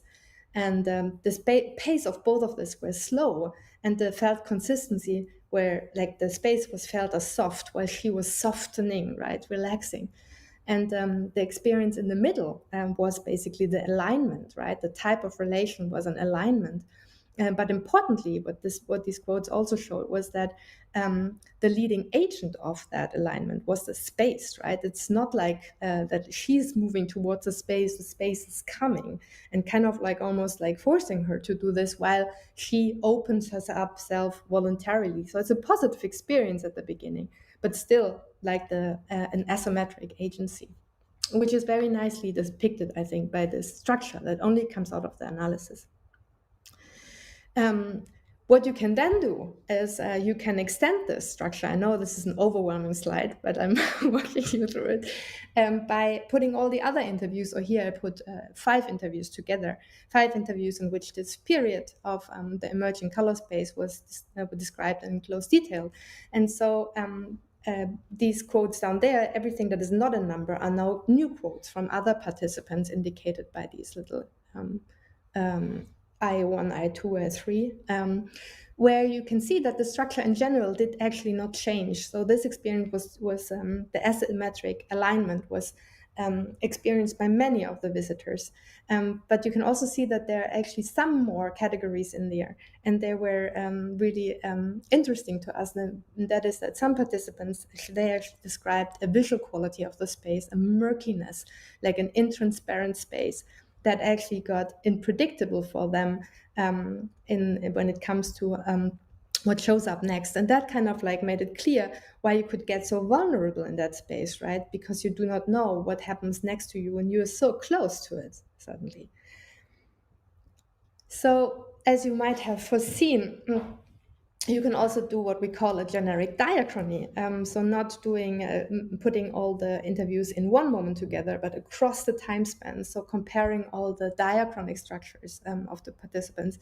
And here I tried that. The visualization is maybe not the best one, but I did that for all the 12 participants that I took into account here. And there is one thing that I want to point out here to you is besides that, so in yellow you actually have the experience of Julia, still in here. So there is this, you can see her, she would follow this path, while other participants contributed with other experiences. For example, somebody added an experience for an add button, or maybe somebody looked for a different navigation tool to look at the quotes, which Julia didn't. And so, but what was really important for us was that we actually discovered that there was a difference between the participants that discovered the navigation function with a mouse and those that did not. And Julia did not, right? So she had this overwhelming experience that made her almost retreat from the page, and especially when then the add button didn't help her out. But all the people that did discover the navigation function, while they sometimes had very positive and sometimes very negative experience, they didn't get so overwhelmed by that. And that was interesting. So I just give you one example. So I call her Dora here. She does notice navigation, right? I see that the mouse sign becomes like a little hand, and I feel, okay, I can take my time to read this first sentence and then move on from there using the mouse. And I have this expectancy of being able to give my attention to more to come, like there's more to come and I will be able to navigate this because I know how it works. So it's already giving her a sense of security, right? That maybe was not there for somebody that did not discover that. And then she reacts to a triggering sentence in this way. The first sentences that I read was something like, when this is over, I want to go party. I need the community. And this triggered me in a bad way. I thought, no, this is exactly what I don't want to hear from people anymore. And there's some kind of like anger coming up, frustration, like from my lower body up to my head. And it's a deep, deep sitting feeling that comes up. And it's like I almost feel like a part of me wants to leave the website immediately. I have this very strong sense of my muscles tense up. I'm ready to push this away. I don't want this close to me. I don't want to hear it or read it any longer. But then I push this feeling away because I don't like to feel like this and I want to move on. What else is interesting there? So some kind of curiosity still. And that makes me move to the next sentence and start going leftish into the side. So she uses the mouse, which changes the experience. So after the analysis, and I hope that that's clear to you, the design group had other things to discuss, and that was basically, could there be a stronger marcation of the navigation possibility that would make the space even a safer place, or could there be other ways of gaining overview over the contents, like a button where you could see the quotes just like in a row or something that would help people out if they would come to that state, right? And in that sense, microphonology, we presented microphonology recently to a human-computer interaction design community, and there's this paper coming out in Toshi, saying how it can help with these kind of things. So at the end of this talk, I just want to show some more ways of using the methods in this way, using the interviews and the analysis. One way, of course, is, or not of course, but one way that I have experimented with is actually to track artistic and design process in new ways. So what I did with Helene Neumann on her exhibition is I did interviews with her over 2 years of developing an exhibition in parts of her artistic research. So when she looked at something, like she visited an archive at a certain point and looked at some strings that were presented there, like quipus and other stages. And then I did an interview with her visiting her own exhibition. And actually in the choices of materiality, and when you looked at the experience level, you could actually see how this exhibition developed over time, which was not clear from other interviews that we did over time. So it might be a new way of tracking a specific singular artistic process, like a design process, other than looking at sketches or something that might not be available, right? I've also experimented with deriving general knowledge about creative processes. So you should reach out to Kirsi, who is hopefully in the audience right now with you in Tallinn. We have a little project trying to explore the imagination processes in screenwriters. So here we don't look at one artist, but several cross people, and then see if we can use microphonology to uncover the creative processes a bit that are really underexplored.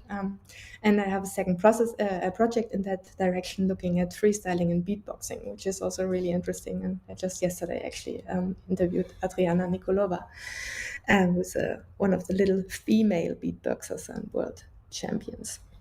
And the last way that I want to point out is that you can do interviews with one artist and his audience about their exhibition. And this allows for the comparison of the experience of the artist or the imagination of the artist of the experience of the visitor. So you ask the artist to mentally go through what a visitor might go through or that he wants them to go through. And then compare that in the microphonological way with structures, with the actual experiences of the visitors, which might give us a totally different way to look at artistic intention. And and lastly, I wanted to stress that this has been pointed out by artists, for example, Olafur, that you can see here in an interview with me, as a tool of artistic inspiration. So what he was, for example, saying at the end of one of the interviews that we did, where I asked him to imagine the experience of a visitor of his new exhibition in Qatar is, I'm always searching for tools that could make me a better artist. When I work in the studio, when I sit next to an architect, I do precisely this here, imagining a visitor's experience, but much faster and inside myself, very fast. This year is helping me to get sensitive to all the small questions that I usually forget here, and then make a bad work. This year is allowing me to notice, and more importantly, to doubt.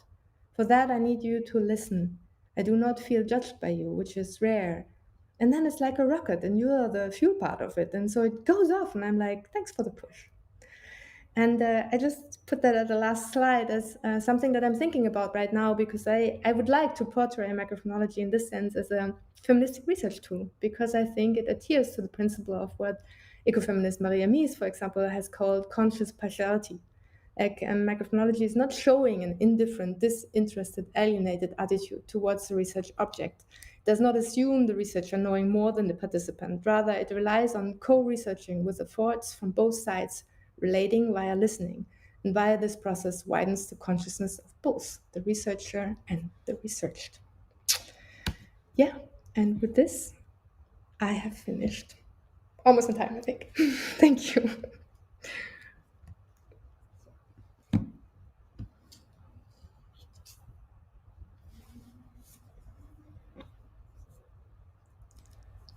Thank you for your presentation. Do you see me? I can see you. Okay, beautiful. So where do I talk so that I talk to you? Here? Yeah, talk to the audience. Talk to the audience and then talk to me. Where do I look? Okay, but thank you. So microphenomenology is really an emerging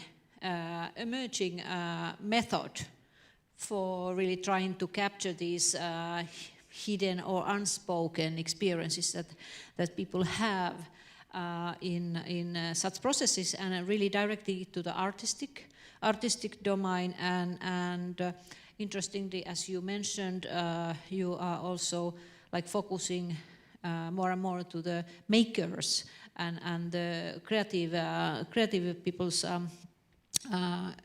experiences. And so I was wondering, could you imagine now play out for us? What would you imagine, for example, a film editor to talk about his or her project? What kind of wordings they would be using that would be useful for microphenomenology, like from microphenomenological point of view? I think the last question I don't totally get. I think microphonology would be very interesting to use with editors. Can you still hear me? Something changed? Excuse me? Okay, good. You can hear me. Because it would allow us to, especially in an editing process, stop at any certain point and say, what did you just experience because you changed an edit or something like that? And I don't think there's as far as I know, and maybe that's not something I have to look at, but I don't think there is a lot, because this has not been done in this way. I'm not quite sure if there's wording that could be useful for microphonology. I didn't understand that part of the question. Yes, that's exactly something that I've been pondering quite a lot when trying to grasp the essence of microphenomenology, is the concepts and how people define their experiences. So people can describe the similar type of experiences in very different wordings, and then on the other hand they can use same words or same concepts to very different experiences. So how do you, as a microphenomenologist, how do you deal with this kind of conflicting concept? Yeah, I know. When you look back at the example that I just gave, right? For example, some people were describing that they felt the colors drifting through them, and some people were describing that they felt the colors washing over them, and some people were describing that they were floating in the colors. So they used very different kind of like metaphor-like, but all of them had something liquid-like, right? Floating, drifting, washing. So at the end, I actually could put a category, because on that level you can compare them, right? Yeah, so I think if you go deep enough in the interview, if you let the people explain concretely enough what they experienced, it's very often possible to actually compare and to find similarities. Does that answer it, Pia? Yes, I mean it's in the kind of a core of the question of sharing, and if we need to still in microphenomenology we still need to share by words. We need to use words for, and then there is still kind of this gap between how you feel, like bodily, experientially, and then to put it out, and that's really I know that's what microphenomenology tries to kind of bridge this gap. How much do you trust on that bridging possibility? I mean, I think in my experience, it takes participants a while, right, to go into this in this way of talking about themselves. Like, if they, for example, say, I would feel a little peak of joy, I would like ask, so could you describe this, what you experience when you experience a peak of joy? Because the word of joy is kind of like a concept, right? You assume that I have the same experience than you, but joy can be a lot of things, right? So often you have to explain a bit and say, is that something bodily, right? So before the interview, if you say joy, is that a lifting in your torso, or is it more a thought accompanied with a little bit of a surprise? And this surprise, does it have a bodily component or not? And it takes a bit of explanation, but most people actually, when they understood it, they very quickly fall into that, which makes me having this hope that we actually all have that bodily level of experience. But not only, right? We also have images and auditory memories and things like that. Yeah. Basically, we are all together. I mean, you and the people in the audience, all the presenters here, we are dealing with the same dilemma or challenge. I mean, it's a challenge how we can kind of bridge the language, the experiences and embodied experiences. And I don't know if you followed, but I think also Martin Koegnard's presentation on this, how to visualize kind of create little animated structures of movie dynamics, also is part of this kind of joint effort to start to bring these embodied embody the experiences to the scientific table and to the so that we can actually somehow study them and focus on that incredibly important part of being humans. Yeah. So any questions in the audience? I'm here in the audience is silent. I'm not sure if there are questions in the. I have to check. So, Katrin, we are saying bye-bye. Thank you for taking your time, and we talk to you later. Thank you. Yeah. Bye-bye.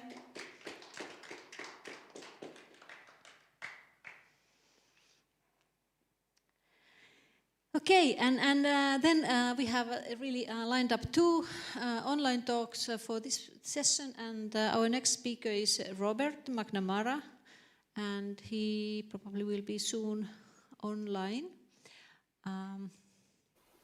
Ellen, do we have information of the evening? Okay, yeah. Hi, Robert. Hi. Welcome to Tallinn. Side of the Atlantic Ocean. So I leave the stage for you. Okay. So my talk is dealing with artificial humans in storytelling and the ethical implications of that. I'm a third-year PhD student at TLU in the Inactive Virtuality Lab doing audiovisual arts and media studies track. So the general idea of my dissertation is to study how virtual human avatars or artificial humans might affect decision-making and emotionally motivated behavior. My most recent study deals with refugees, and this talk will address ethical concerns surrounding representation of refugees as a vulnerable group. Enacting such virtual representations of humans obviously creates ethical questions, and I'd like to point out right away that a lot of the questions I'll be raising during this presentation I do not have answers to, as the project I'm discussing is still ongoing, a work in progress. Any feedback or source references that anyone might offer would be greatly appreciated. Some of the questions that I'm confronting in designing my study involve who has the right to tell certain stories, whether it is ethical to change the medium of a narrative and the identity of a narrator, and do such changes or what has been called technological mediations affect whether a vulnerable group will be fairly and accurately portrayed, and what are the implications of this either way.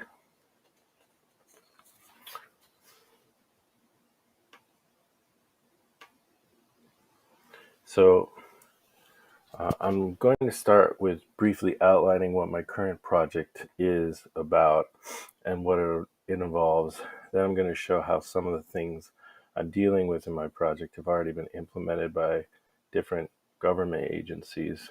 And finally, I'm going to talk about some of the theoretical concepts that are related to the subject matter of my project and discuss the ethical implications of using such technology in real life scenarios.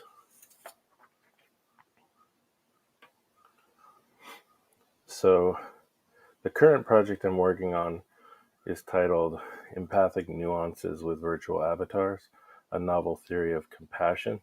The aim of this project is to study whether screen narrative depicting virtual avatars has the ability to elicit theory of mind or cognitive empathy in the context of promoting social justice initiatives. The study will focus on participants with low cognitive empathy predisposition, measured by the interpersonal reactivity index, which is a psychological instrument which is commonly used to measure empathy predisposition. Participants will be asked to adopt the role of an immigration officer tasked with making decisions about acceptance or rejection based on the narratives conveyed by virtual avatars seeking asylum. In this study, a real legal standard will be provided to participants, and they'll have to decide whether they believe the virtual asylum seeker has conveyed a well-founded fear of persecution based on religious belief, or whether the narrator was kidnapped simply because the kidnappers wanted money. In this study, the stories will be offered to the participants by one of two different avatars, but the stories will be the same. The difference will be in the degree of human-like realism of the avatars themselves to determine whether uncanniness of avatars has an effect on empathic decision-making. This will be controlled against the text-based version of the same narrative. I would note that this study, in the study, the narrative facts come from an actual refugee story, as described in an article by Baldstrom in 2020, which, although arguably the refugee story in that case met the standard of demonstrating reasonable or legitimate fear of persecution, in that actual case, the story led to the asylum seeker being denied refugee status by the state. So this story has two interpretations based on the same facts. The facts being that the seeker was of a minority religion and was also kidnapped and ransomed back to his family. The asylum seeker believed he was kidnapped for religious reasons, which the country of Finland immigration department believed was only a non-persecutory motive, that it was a financially motivated kidnapping or crime. So religion is a reason for religious persecution, is a reason for granting asylum, while economic grounds or a motivation for getting a ransom for monetary gain is not. So a simplified description of the study is that the more uncanny an avatar is, the more it might evoke cognitive empathy through the process of what has been called defamiliarization. I won't get too deep into this, but theory of mind-based empathy is hypothesized to not only compensate for bias, but also possess the capacity to be learned. Whether low empathy predisposed participants exhibit a difference in decision making or demonstrate improvement in empathic behavior based on the representation of the avatar has profound implications for the increasing integration or virtuality of virtual characters across various mediascapes in the future. Study results may also give insight into using avatars specifically as tools for moral and social change. So currently, neurocinematic literature leaves an open question as to whether animated characters might evoke less cognitive or theory of mind empathy. For instance, according to an fMRI study and research, theory of mind-based networks of neurons in the brain, which involve social perception and mentalizing, have been found in some studies to not be as activated with depictions of animated characters, in contrast to live action characters. Those studies are Marr et al. 2007 and Han et al. 2005.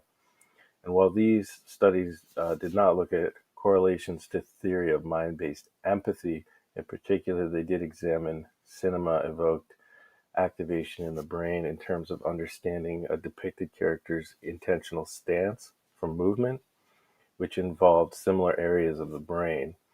In general, whether perception of theory of mind-based empathy is mitigated by animated character depictions is relevant and could have ramifications for what form of machine-mediated virtuality is presented and how it is employed in human interaction in digital and in real-world spheres. So the results of the study could be interpreted through the prism of this phenomenon known as the uncanny valley, which is a term that was first used by Mori in 1970 to refer to the cognitive shift in human perception when encountering human-like robots, going from a feeling of affinity caused by a sense of familiarity to the human likeness to then an intense, eerie sensation evoked by the unknown nature of a human-looking yet robotic being. So in Mori's view, giving a robot a human appearance was, he compared it to shaping a pair of glasses as eyeballs, feasible yet repellent. According to him, in order to prevent the human mind from entering the uncanny valley, which you can see here in this slide, the design of a robot should resemble a human only moderately. So if it gets too close to a human, then you start to fall down into the uncanny valley. So otherwise, he believes that the feeling of eeriness is unavoidable. So since 1970, when Mori first applied the concept of the uncanny valley to the field of robotics, multiple studies have confirmed his theory of affinity and realism being negatively correlated. However, newer studies, Seymour et al. In 2017 noted, however, that the two-dimensional uncanny valley theory built upon appearance as a predictor of affinity should be expanded to include the third dimension, which is interactivity, in order to address an ever-increasing world of computational power of modern computers to create hyper-realistic images and bring avatars to a new level of realism, which you see in things like gaming engines and deep fakes. And this study attempts to do just this.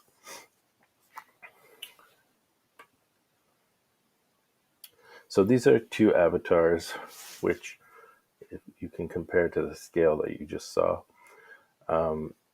So these avatars will give an asylum-seeking narrative, and there will be the same narrative compared against a text narrative, the same text narrative.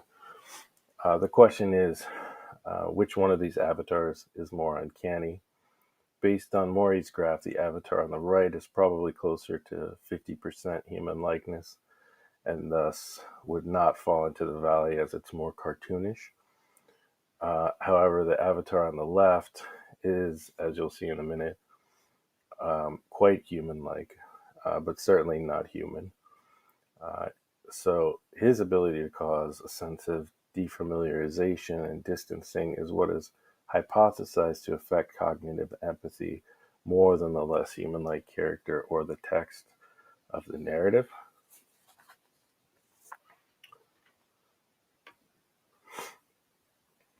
So additionally, although the facts of the narrative itself come from an actual refugee during a refugee status determination, the narrative itself was produced by a machine learning model. I took the facts from Erna Boström's article, which was called Asylum Decisions as a Performance, Intertextuality in Internal Credibility Assessment from the International Journal of Refugee Law, which outlined what the refugee said who was denied asylum by the Finnish Immigration Service. As they interpreted it, as they said, the kidnapping is motivated by monetary gain rather than because he was a religious minority. So I laid out the facts from this article into the store of his refugee narrative into 13 sentences, and I inputted them into OpenAI's GPT model with the prompt to make a chronological first-person narrative based on the listed facts. So the model then output a story in about 2 seconds. I then prompted to make the story more complex. This slide is a still which shows exactly what I asked the AI model, the facts I fed into it based on the article and based on the actual interview. And you can see here how ChatGPT's response began. So I chose machine learning to construct the narrative rather than writing a script myself based on the facts in order to avoid my own biases and to expand the potential for the narrative beyond what one person like myself from the US might believe an asylum seeker might talk like, how they might emote or articulate to a Finnish immigration officer.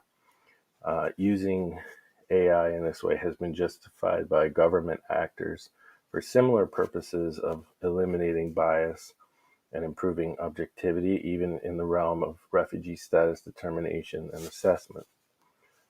As will be discussed later in the talk, this thinking has several ethical problems.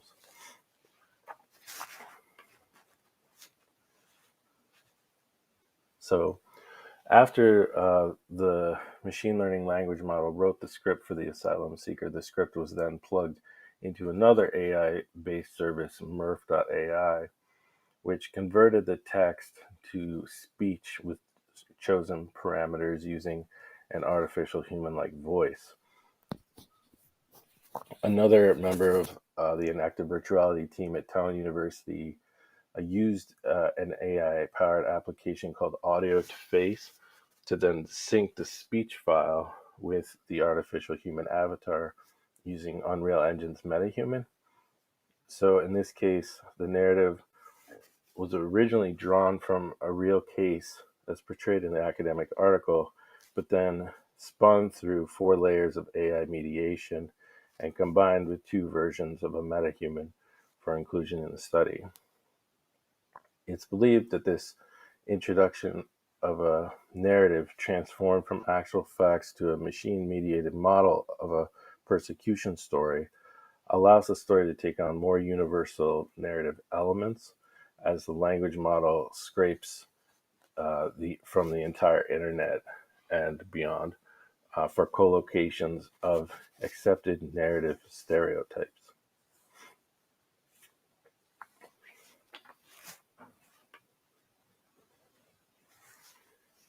So now I'll show you a prototype of the avatar that will be used in the study. I think you need to... I was born into a religious minority in a small town, where my family and I were subjected to constant discrimination and prejudice. We were often isolated, verbally abused, and sometimes physically attacked. We couldn't go about our lives without fearing for our safety, and we were constantly looking over our shoulders. As soon as I was old enough, I moved to a different town, hoping for a fresh start where nobody knew me. I found a job and a place to live, but I always felt like an outsider. I made a few friends, but I was always wary of telling them about my background, fearing their judgment and rejection. One day, while I was walking home from work, a man stopped me on the street and asked if I was from my hometown. I tried to deny it, but he knew my name and my family's name.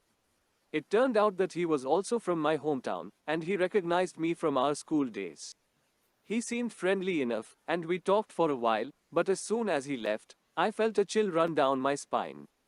I knew that he could reveal my identity to others, and that would put me in danger once again. Later that day, when I got home, my wife told me that a group of men had come by looking for me. They asked for me by name and demanded to know where I was. She managed to convince them that I wasn't home, but I knew that I couldn't stay there anymore. I had to leave the town, and fast. We packed our belongings and drove to a nearby city, where we found a small apartment to rent. I changed my name and my appearance, and I tried to blend in as much as possible. For a while, we felt safe and secure, but our finances were running low, and I couldn't find a job that paid enough to support us. I decided to return to my hometown and stay with a distant relative who was sympathetic to our situation. I knew it was risky, but I had no other options. I tried to keep a low profile, but one day, when I was out running errands, I was recognized by a group of men who had been looking for me. They cornered me in an alley, and before I knew it, they had kidnapped me. The kidnappers demanded a ransom from my family for my release, but my family didn't have that kind of money. They had to borrow from friends and relatives, and they sold some of their possessions to raise the funds. It was a harrowing experience for them, and they were left emotionally and financially drained. After they paid the ransom, the kidnappers released me, but they warned my family that they would kill me if they ever saw me again. I knew that I couldn't go back to my hometown, and I couldn't stay in the city either. We decided to move to a different country, where we could start anew and leave the memories of our past behind us. It was a difficult journey, but we finally found a place where we could be ourselves without fear of persecution or discrimination. So, if you think avatars like this will only be seen in science fiction or video games, then you should understand that states and governments and the private sector are already funding and testing machine learning based avatars for a variety of purposes. And this is done without knowing what sort of psychological response they may elicit from humans.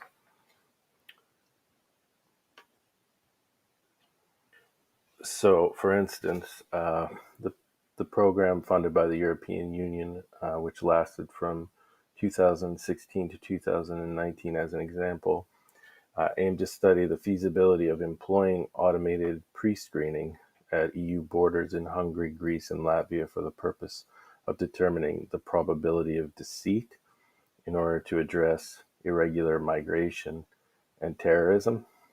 This involved would-be border crossers interviewing with an avatar on a tablet screen, as seen in the picture here, while the camera on the tablet simultaneously observed behavior of the interviewees and assess them using deception detection machine learning algorithms. The program was designed to study avatar behavior and its effect on human nonverbal response to it. Human responses were used as a means to alert the system to possible human deception. The machine learning algorithm was programmed to analyze the, quote, facial expressions, gaze, posture, gestures, touch, and non-linguistic vocal sounds, end quote. The algorithm was operating based on the underlying assumption that there are, quote, drivers of nonverbal behavior that create inconsistencies with truthful nonverbal behavior, which can be detected through machine learning when an interviewee is being deceptive. Essentially, supporters of this eye border control system believe that avatars can be, quote, effective extractors of information from humans, end quote. That's from O'Shea et al. In 2018. And so this is despite there being little study on the effects of avatars on human perception and behavior, or looking at how we essentially react to them. So in a recent paper by myself and Professor Tika in the Journal of Refugee Studies, we focused on the dangers of machine learning, where the technology serves to mediate human behavior. We examined how immigration officers, without the aid of technology, already supervene their own interpretation of an asylum seeker's story upon the reality of the asylum seeker's lived experience, as well as how such narratives are generally subject to what's been called by academics such as Signora the culture of disbelief. So due to this culture of disbelieving refugees in immigration services, it's thought that machine learning might be introduced into the assessment process to evaluate narratives more objectively without human biases. And several countries, including Germany and Canada and the US, are in the process of looking at machine learning for this purpose in various forms. So integrating machine learning technology and avatars into refugee status determinations, however, poses the threat of further abstracting refugee identity. We adopted the concept of what's been called ID entity from MOL in the article Biometric Technologies, Data and Sensory Work of Border Control.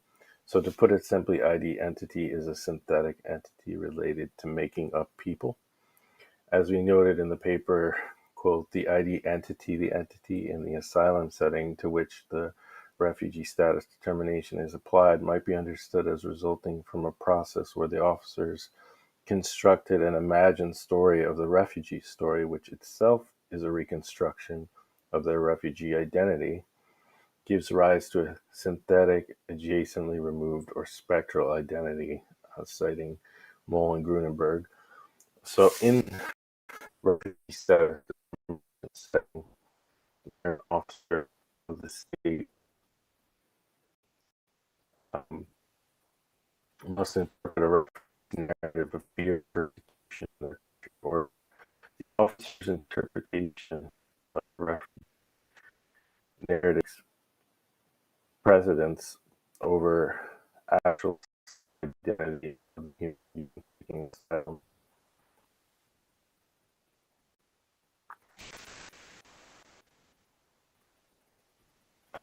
can still look for my screen.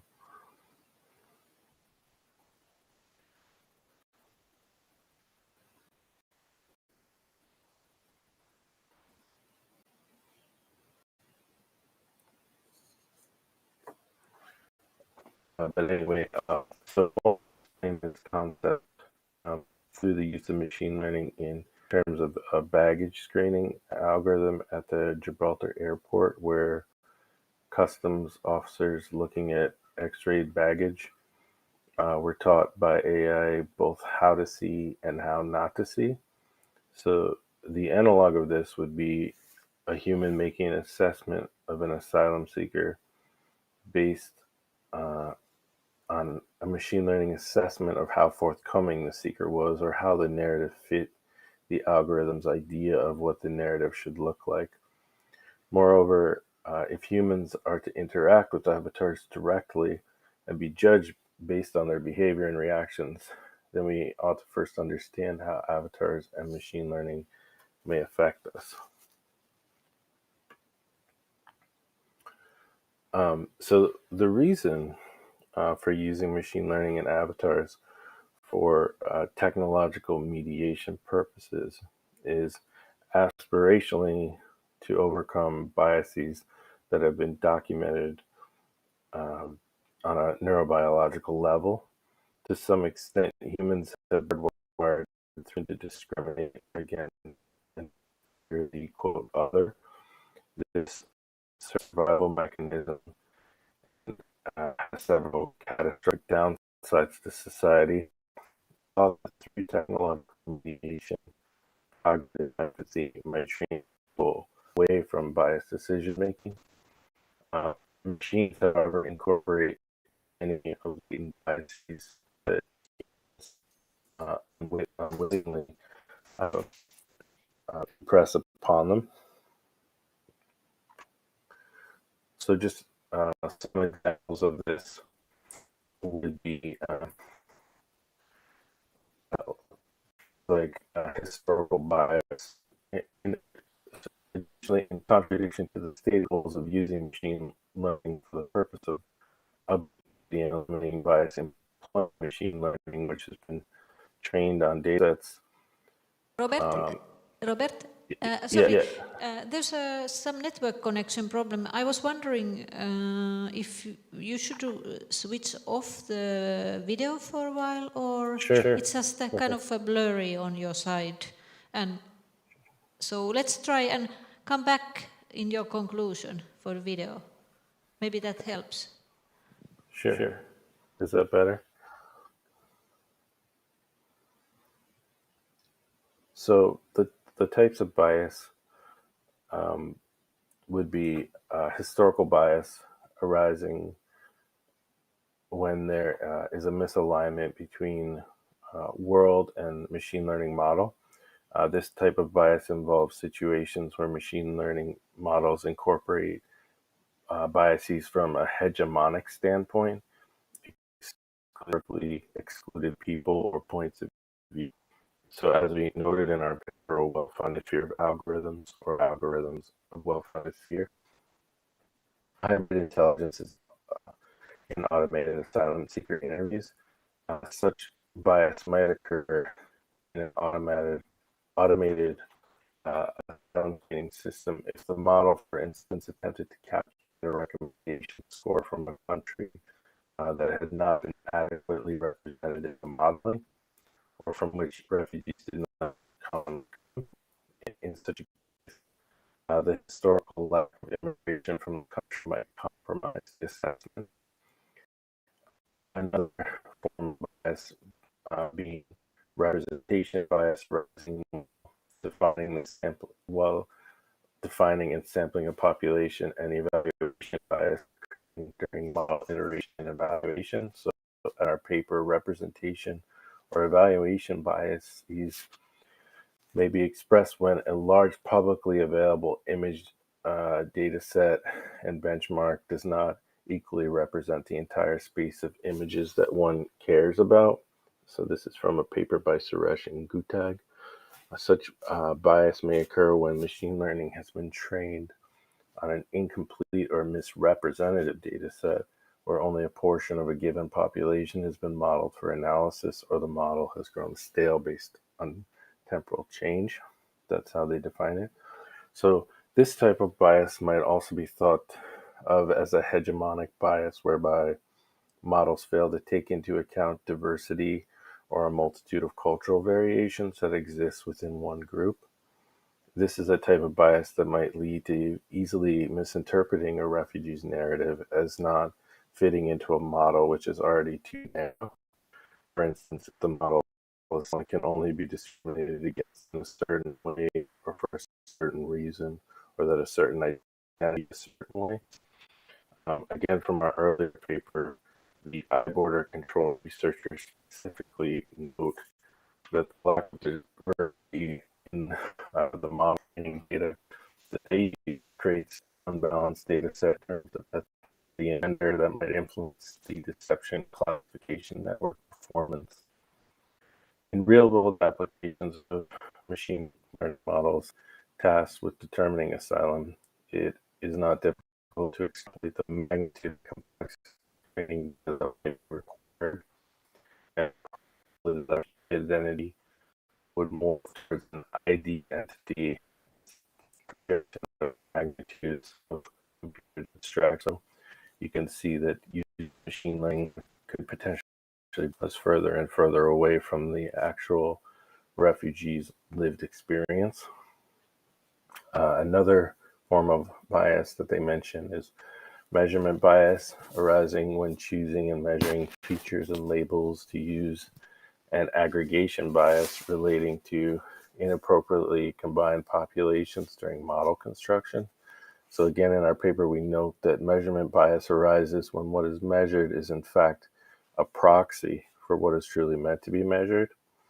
What an example of this would be is if kidnapping were always considered a proxy for monetary gain, as the Finnish immigration service seemed to think, as opposed to a potential proxy for a religious prosecution or persecution. Aggravation or aggregation bias would be thinking that monetary gain and religious persecution would be the same thing. So these types of human biases can also be embedded in machines. And the last type of bias, deployment bias, occurs due to inappropriate use of the model. So in our paper, we noted that the final form of this bias involves cases where an algorithmic assessment is used or interpreted correctly, where human-computer interaction results in data being used beyond its intended purpose. So in the case of refugee status determinations, deployment bias could be a real risk due to the required human discretion involved of officers to over-rely on technology or be influenced by technological media. This is the exact situation where abstraction of refugee identity might come into play. So in the case of the current study, technical mediation is being applied in an attempt to be more inclusive. When ChatGPT was presented with facts, the only objective it was given was to create a story in a chronological order from a first-person point of view. In this case, machine learning is being used to move from an abstraction of a refugee to an attempt at humanization through a machine learning created narrative, despite the potential for all of the above-mentioned biases. Such massive language models may serve to humanize those who do not fit into hegemonically derived definitions or those who might be considered to be subaltern classes.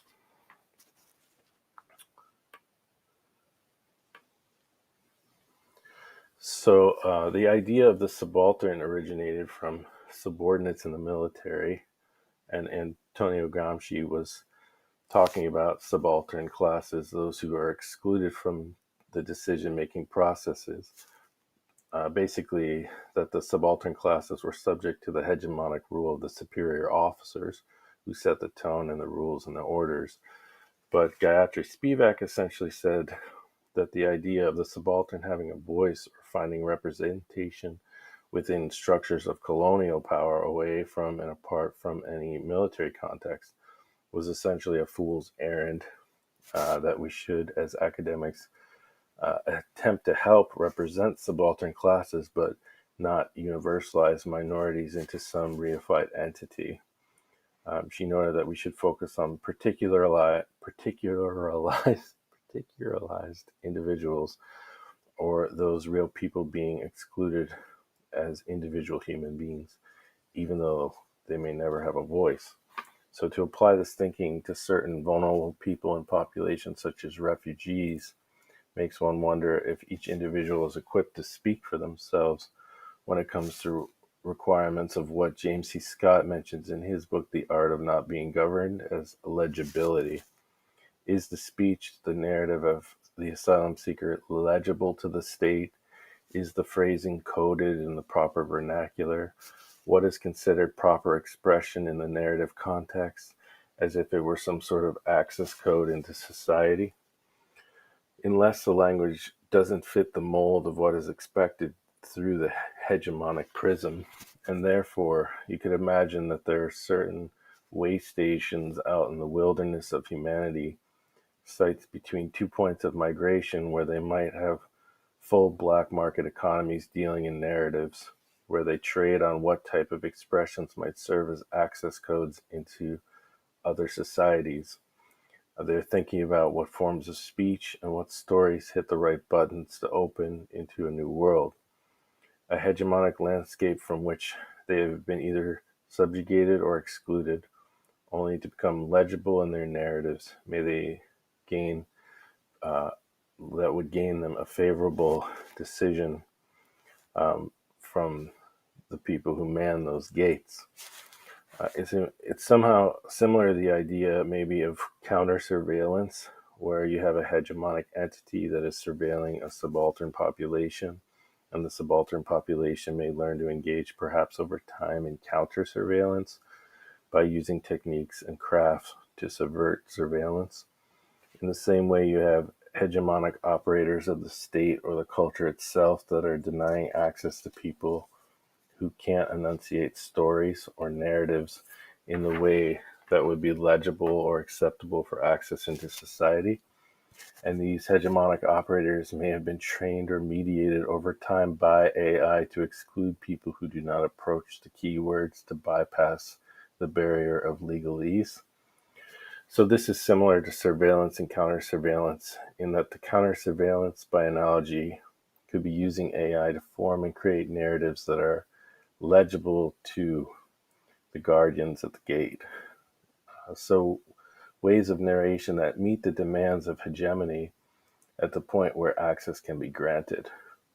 So by translating stories into a form that the hegemony might embrace, and so a subaltern might transform into a legible ID entity through reconfiguring their own narrative. Is this perhaps just another form of internalized epistemic violence, or is this simply benign acculturation?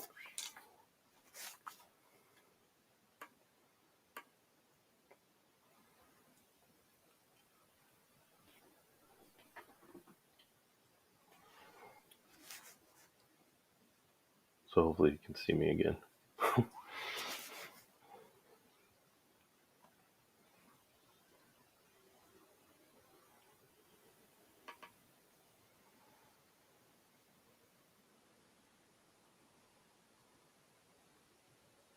Robert? Yes, Hi. welcome back. I'm sorry there was some problems at some points within the speech due to the video streaming, but we got the message. Thank you. And it's a very important topic, and I'm happy that you brought this to us today. Are there any questions in the audience regarding the talk?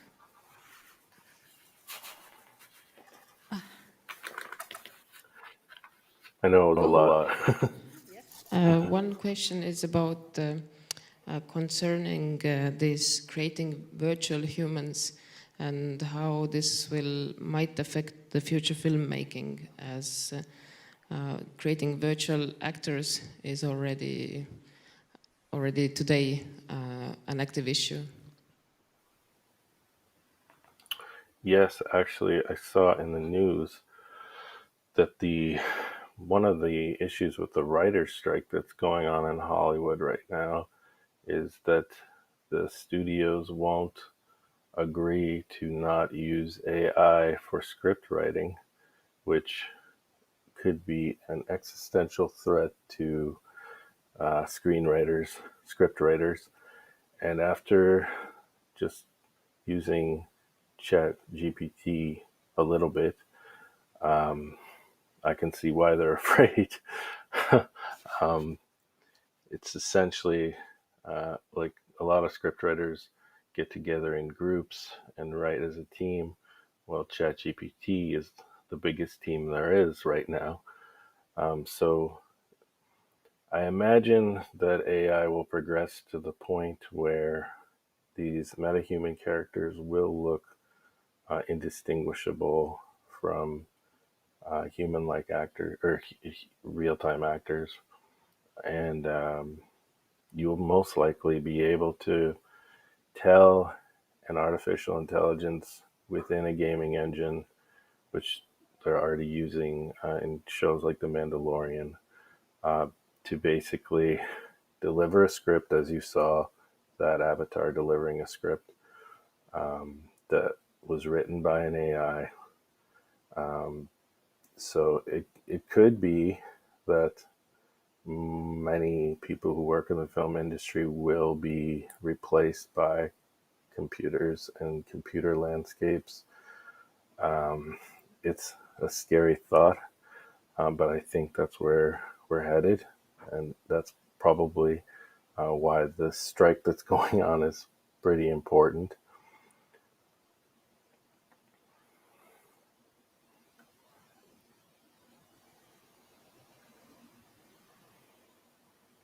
Yes, thank you. Thank you. So basically, you brought this a little bit further than what Ellen asked. You asked if there might be like virtual characters used in the films and so on, like virtual characters, right? But you extended it to the fact that not the characters in the film, but even the people who are walking around in Hollywood boulevards are virtual characters. I mean, people who work in Hollywood production are already like machines themselves. So machines producing machine-based scripts for machine-based actors. Is this our future? Yes, I think so. I mean, there will always be a place for human creativity, but these language models have essentially mirrored a large part of humanity. One of the things that I was talking about in the talk is how the data sets that the models are using are hegemonic in a sense, so they're incomplete and they're not representing subaltern or outsider points of view. So, in that sense, there will always be a need for a human perspective because a machine will never be able to encompass every human story. And of course, it has no internal model of the world. So it's basically just echoing. However, it also has the capability of echoing human stories or narratives that may have existed outside of our time or sometime in the future. So it can create combinations of things that don't exist. For instance, if you, so I've tried to use it at in practicing law, and it's not reliable. It will create citations to legal cases that don't exist. So you can't rely on it, but for creative purposes, it's generative. I mean, GPT, the G in GPT stands for generative, so it is creative.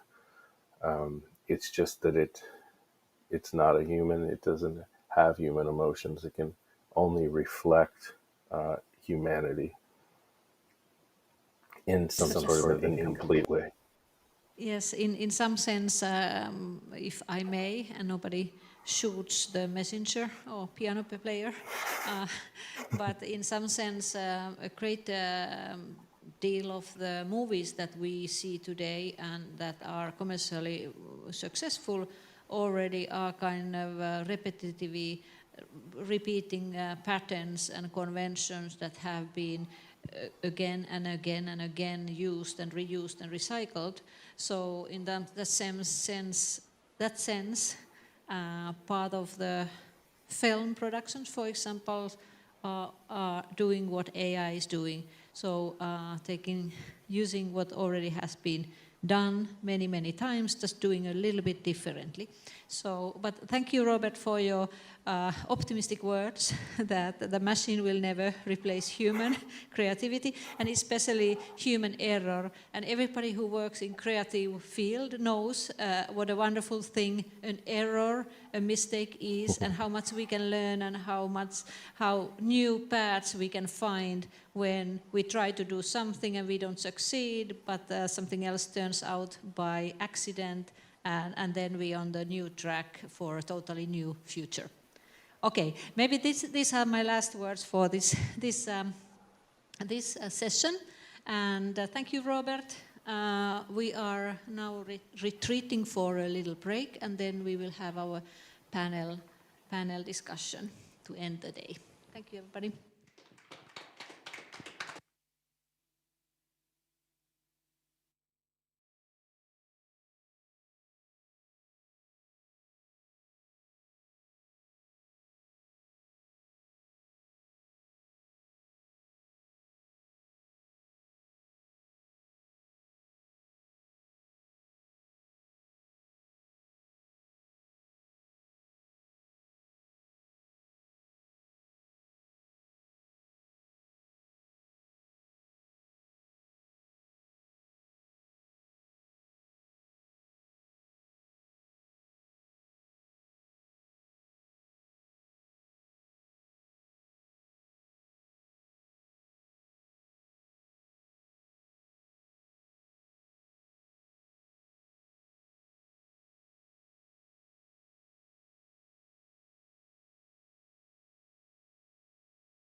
Martin, can you join us? And I hope Samsa is also coming back.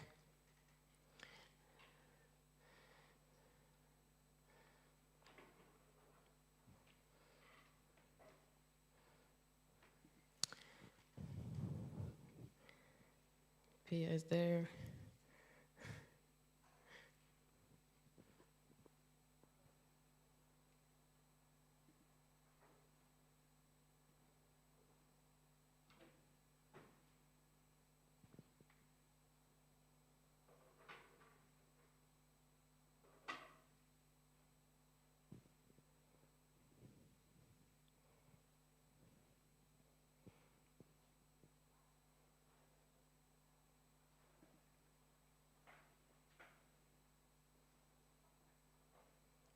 Okay, I see Maud also. Maud, can you join us on the couch?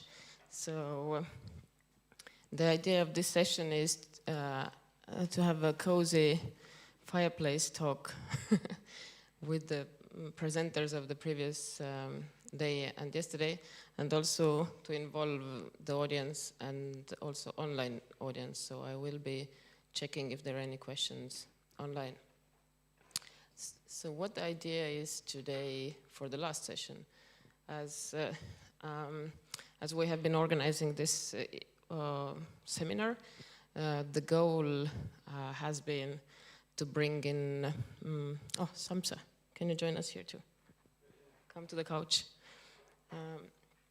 So the goal is to kind of enhance everything that we have talked about here, and to see what are the possibilities of doing experimental research, and what are the possibilities of bringing in the knowledge of filmmakers, and what are the possibilities of basically just enhancing this research in, and to somehow make sure that these kind of research endeavors that we presented here today and yesterday are available to everybody. Because one of the problems I think that we face, at least I have noticed during organizing our last year's event and this event too, is that filmmakers rarely see their place in this research, although they have massive amount of information. So I thought I would start with just asking your experiences. All of you have conducted research, and your experiences about how your past as a filmmaker or how your past as a researcher coming into understanding filmmaking has hindered and helped you. Because my experience with my PhD students is that they're excellent filmmakers and very, very insecure about doing research. So how have you experienced this insecurity, if you have, and what kind of active research activities have helped you to overcome? Yeah, I'll start with Samsa. Okay, thank you. Like I said before, I'm fortunately familiar with research and I have some methodological background, since I have background in social sciences as well. So it was kind of easy for me to, after I had studied filmmaking and cinematography and began working as a cinematographer and filmmaker, to sort of jump back, if you will, to research and look at these things that I was doing, these practices that I was doing from the perspective of a researcher, sort of from a balcony, from above. What the hell is it? Is this that you're doing at the moment? and sort of give it this academic perspective, if you will. Did vice versa? Did the academic background hinder you as a filmmaker? I don't know. Maybe my academic background is present as some sort of a mindset that I have for everything that I try to analyze things, maybe sometimes even too much. That could be, but I try to be intuitive as well, and of course, as you know, you have to be intuitive when you're making films, that this feels right, let's go that way. And that is something that some of my teachers have always taught me and told us as students, that if it feels right, go for it. If it goes all the way to the ditch, then it goes, but choose your path and go that way and see what happens. I mean, with each and every film. Well, I did some research before, but I was in philosophy, so for my master degree, so I didn't do empirical studies.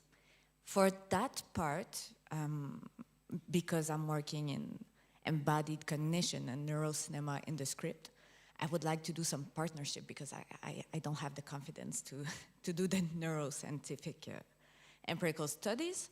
But I found that because I also have a past in producing as an executive producer, screenwriting, etc., I find that I look for challenges that some people that are only maybe in science would not see. So like you said, even in your presentation, when neuroscientists look at an image, they don't see all the small details that people have done, like a focus puller, maybe. It will look for something. They don't see it. And I think it's really useful because you see, usually if some people analyze movies, they don't, if they're not in cinema, maybe they will not look for the script, and maybe they will not look for some details that the script writer did in his practice. So I find it useful, yeah. Thank you. Yeah, basically, I have actually at this point of my life career, I worked actively 20 years in art and kind of graphic design and film, and then another 20 years in academic world. So I have basically now the time to decide what will I do the next 20 years. Maybe I start to practice myself to move to Mars as an astronaut. I don't know. Anyway, so yeah, I personally think that if I think the point when I jumped from feature film production world to academic world, so my very first years were a real struggle. That I was really desperate with writing because I had not academic writing skills. And well, today when I supervise young PhD students in starting their career who have artistic background, this is one of the biggest challenges for them to be confident with their own writing, and so let's say I started my PhD work in 2000, and I did my PhD for 8 years. So first 4 years I actually focused on filmmaking. So I decided to make this interactive cinematic work, which means that I produced, directed, wrote a screenplay, and actually shot it also, co-shot. I credit my co-cinematographer also, and then created the whole production, etc., etc.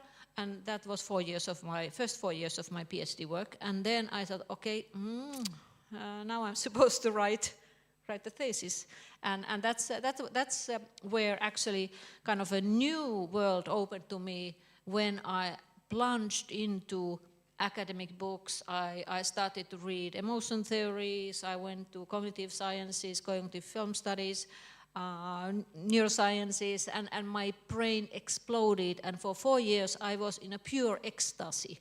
When I was reading, my room was filled with library books that were just had not been returned for, that were already very late, and they were all open and with certain paper pieces all over. And I walked over these books, open books, every night to go to sleep. And in the morning I walked back over these books, and so. But it was ecstatic. I loved it. But that was also something where I worked pretty much alone. On theoretical and conceptual aspects of thinking what am I actually doing and what am I actually developing here. And then when I got the hold of the theoretical background, which has been my pillar for all my work since then, which is enacted cognitive sciences. So after that I have had a trusted theoretical background, which I've been kind of has helped me to struggle through the scientific world as well. Because, so sorry for going this very long story, but because I'm so old, so I have so much to say. But anyway, so much history on these studies. But when I actually started to work then with interdisciplinary studies and joined this group in Aalto University on neurocinematics as a principal investigator on neurocinematic topics at the film school. So that was when I suddenly had to really start to deal with disciplinary differences, like conceptual differences with scientists, myself being a filmmaker. And well, only advice I would give for young filmmakers, which is totally, which they should not maybe agree and should reject, is that we artists, we have the possibility to adapt. We are chameleons. We have a way to adapt to whatever situation we are thrown into. Cinema world, for example, imagine any chaotic shooting situation. So we adapt. So I adapted to the scientific world, and then I learned through that adaptation what kind of world of scientists are living in, and then I gradually kind of found myself within that world. So, more later. Now I give word to Martin. Thanks. Yeah, my background is mainly academic, so I resonate with the idea of sitting in a room, watching a lot of films on my own, and then analyze those films. And I try to find a conceptual toolkit that enables me to articulate how meaning is generated in film. And then I also found that toolkit mainly in the cognitive film science, which really opened up many, many beautiful insights, I think. But then I'm still, while writing about film, there is this, and that grew gradually, because I wrote about film for many, many years now. And then over the years, it grew naturally that I am writing in a very hypothetical manner, theoretical, I'm conceptual, thinking about film. And then the avenue or the pathway was gradually coming towards, I think, film practice, because I wanted to firmly ground my own insights into something concrete, and that concreteness is provided by the filmmakers. Because in academics and humanities, there's been so much written about film, but from a distance, the distance sometimes over-interpreting films, applying, we talked about these big theories, applying frameworks which are so, the distance with really what filmmakers are doing is so huge that I felt uncomfortable with all those theories. And then when I hear these talks like today, for instance, of cinematographic lighting, that's very concise, that's concrete, and that's what I like. And I can learn as an academic so much from bridging and opening up and trying to have a dialogue between academics and practitioners. But for me, speaking of obstacles, that for me was one obstacle, because I'm coming from this academic world and I didn't know anything, I didn't know any filmmaker. So for me as an academic, it was really, I didn't know how to connect with that world of film practitioners. And now after these years, and this conference allows for making these connections, and I think these are really valuable and important. So that was one obstacle from an academic point of view, reaching out to the film practitioners. But then also within the humanities, there's still this gap and divide, I think, between humanities and exact sciences. Because for me, I'm writing about hypothesis, I'm conceptual thinking, but the next step would be also to bridge this divide and go through the other side, through the experimental sciences, to have some objective scientific knowledge, some evidence so I can also firmly ground my hypothesis from that exact sciences framework. But I think the thing is, I think the answer maybe is transdisciplinary research, bringing exact sciences, filmmakers and humanities, this triangle together, and then there will be some beautiful output. And I think a conference like this is the way to go. So that's, in a nutshell, I think my experience with academics, film practitioners. And well, my case is a little bit different. I came to the academic world very late. I began as a photographer. When I finished high school, I was already a photographer. I had bought my first Pentax camera, and I used to do some pictures of football clubs and sell them, sell the pictures. I would make money on it. And then I wanted to go to the movies, so I moved to Canada. And then in Canada, I just didn't get, I was not accepted to get into Ryerson Film School. So I had to do some workshops. And I had the luck to work in a lab in Toronto called the Medallion Film Labs. And I was there.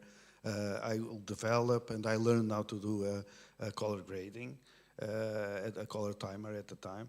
And I was not doing it yet, because then I left, because I did a course in Panavision as an assistant, to become a camera assistant.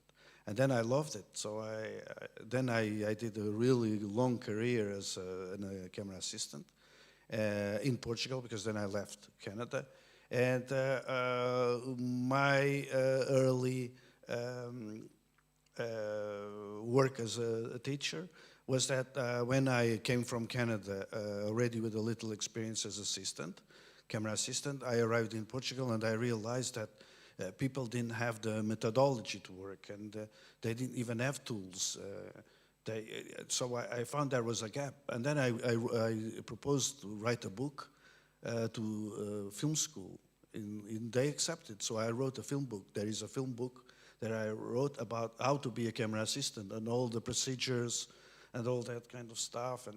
And since then, I then started to give lectures, and I found out that was great. It was fantastic, giving lectures about camera assistant work. So that was my first contact with the academic world. And later, I became a teacher at the university in Lusofona.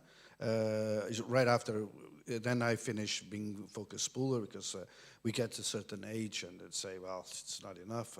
I want to go up as a cinematographer. So, but at the same time, I was invited to come to teach at the Lusofona University.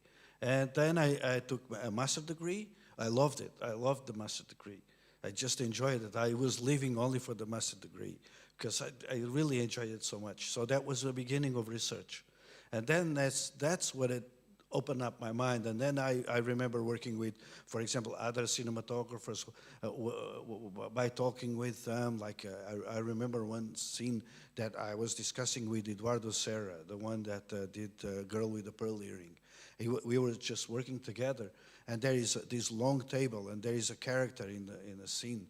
And in conversation with Eduardo, why did you place the camera here so far from the guy? Because there is more table than the guy. So it said, no, because Fernando, the director, he asked me that he wanted to have some distance in this scene. Oh yeah, all right. So then that was a click. Say, wow, this is what I want to do. I just want to do images with meaning. So then I did the PhD. The PhD is based on this thing, and then I got involved where I met Ellen. I was involved many years in the Federation of Imago, which is the federation of many cinematographer societies of the world, where I was the board member, and I did quite a lot of work and learned a lot with my Imago friends. And from there, I got very much interested in authorship rights, in the work of the cinematographers. So then I built up through my experience and the academic world and teaching and working together at the same time and writing books. So then I arrived here. To Tallinn, yeah, the best place. Thank you, Tony. So I'm going to jump to the next topic. I want to talk a little bit about doing empirical research. And maybe the problems and also solutions. one of the things that I experienced a lot when I started was the loneliness, that firstly, there is a certain insecurity if your ideas are valid, but secondly, there is this inability to conduct experiments because of so many things that you either don't know or you don't have technological resources. So in my first experiments that I did, I was highly depending on my colleagues, who one of them presented last year also from Tartu University in psychology. But one of the things that I started feeling more and more is that I want to be able to do something myself, because this is how filmmakers do. I'm only able to be a better cinematographer in big projects where I delegate a lot of things when I know how to shoot myself. Not myself, but when I know how to shoot. So in a way, in order to be able to delegate things, I think it's very similar, like with starting doing bigger and bigger films. The same thing is that in research you have to understand what you're doing. You cannot be fully dependent on someone else telling you. So I started running these small pilot experiments. One of them is what I presented here today, and the other is something that the idea came about last year when we spoke about event segmentation. And I thought, originally I thought it's going to be a very complicated experiment because I didn't know how to record. I had a film from my own PhD student, and I had the background work of the structure of the film he had created as a director. So I knew what the intended structure of the film was, and I wanted to check whether the audience segment the film same way as the filmmaker. But I couldn't connect things because I thought I need a very massive research infrastructure. So I was looking for solutions on my own. Half a year I was Googling, and then because there are ways to do empirical studies on event segmentation where people watch videos and then they have a button and they do the segmenting. And then I talked to a colleague in the university from our digital institute, and he said, but you can do screen recording. You can just do a screen recording and ask people to tap. So there is a super simple program called MovaV, which I ran on 3 people, a very micro pilot, where basically they're watching the film, and when they feel that the new segment starts, they just push on a regular laptop, they push a button. And later, of course, I won't extract data out of there, but I can go, because it's a very, very tiny experiment, I can go basically through the screen and see where they have pushed a random button. So in a way, I did it, and I'm just analyzing the results. And one of the kind of things that I got from there is that in order to go to talk to somebody that you want to do a larger study, it's very empowering if you can just do it on your own with the most simple and stupid solutions. And the same was with eye tracker. When I just used eye tracker myself, I understood that, hey, it's not that complicated. So it kind of gave me an understanding of what I actually want to ask from, let's say, a data scientist or someone else. And my view on this is that there is this kind of, there are experiments that we would like to do, especially filmmakers and researchers. They always have some kind of curiosity, something they want to find out about, something they want to learn. These questions are super valid. How to get to the next step from a question. So you get this kind of question that starts bugging you, whether as a filmmaker or a researcher, and how do you go about to the next step? What are your experiences? Has it been good? Has it been a struggle?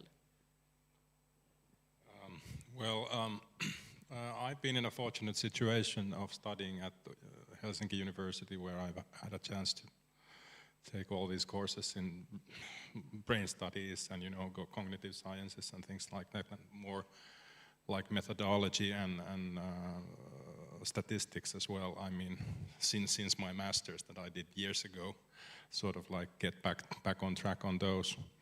And that has been the reason why it has been, well, not simple, but I feel like I have the tools at my disposal, not necessarily funding, but so that I know what I might be able to do. Of course, I need to ask people, and there are lots of people who are more knowledgeable about these things and more intelligent than I am, and of course it's nice to have them there. But that I can also do something on my own. The same experience that you probably had. That it's nice that hey, I can do this without having to ask somebody like all the time.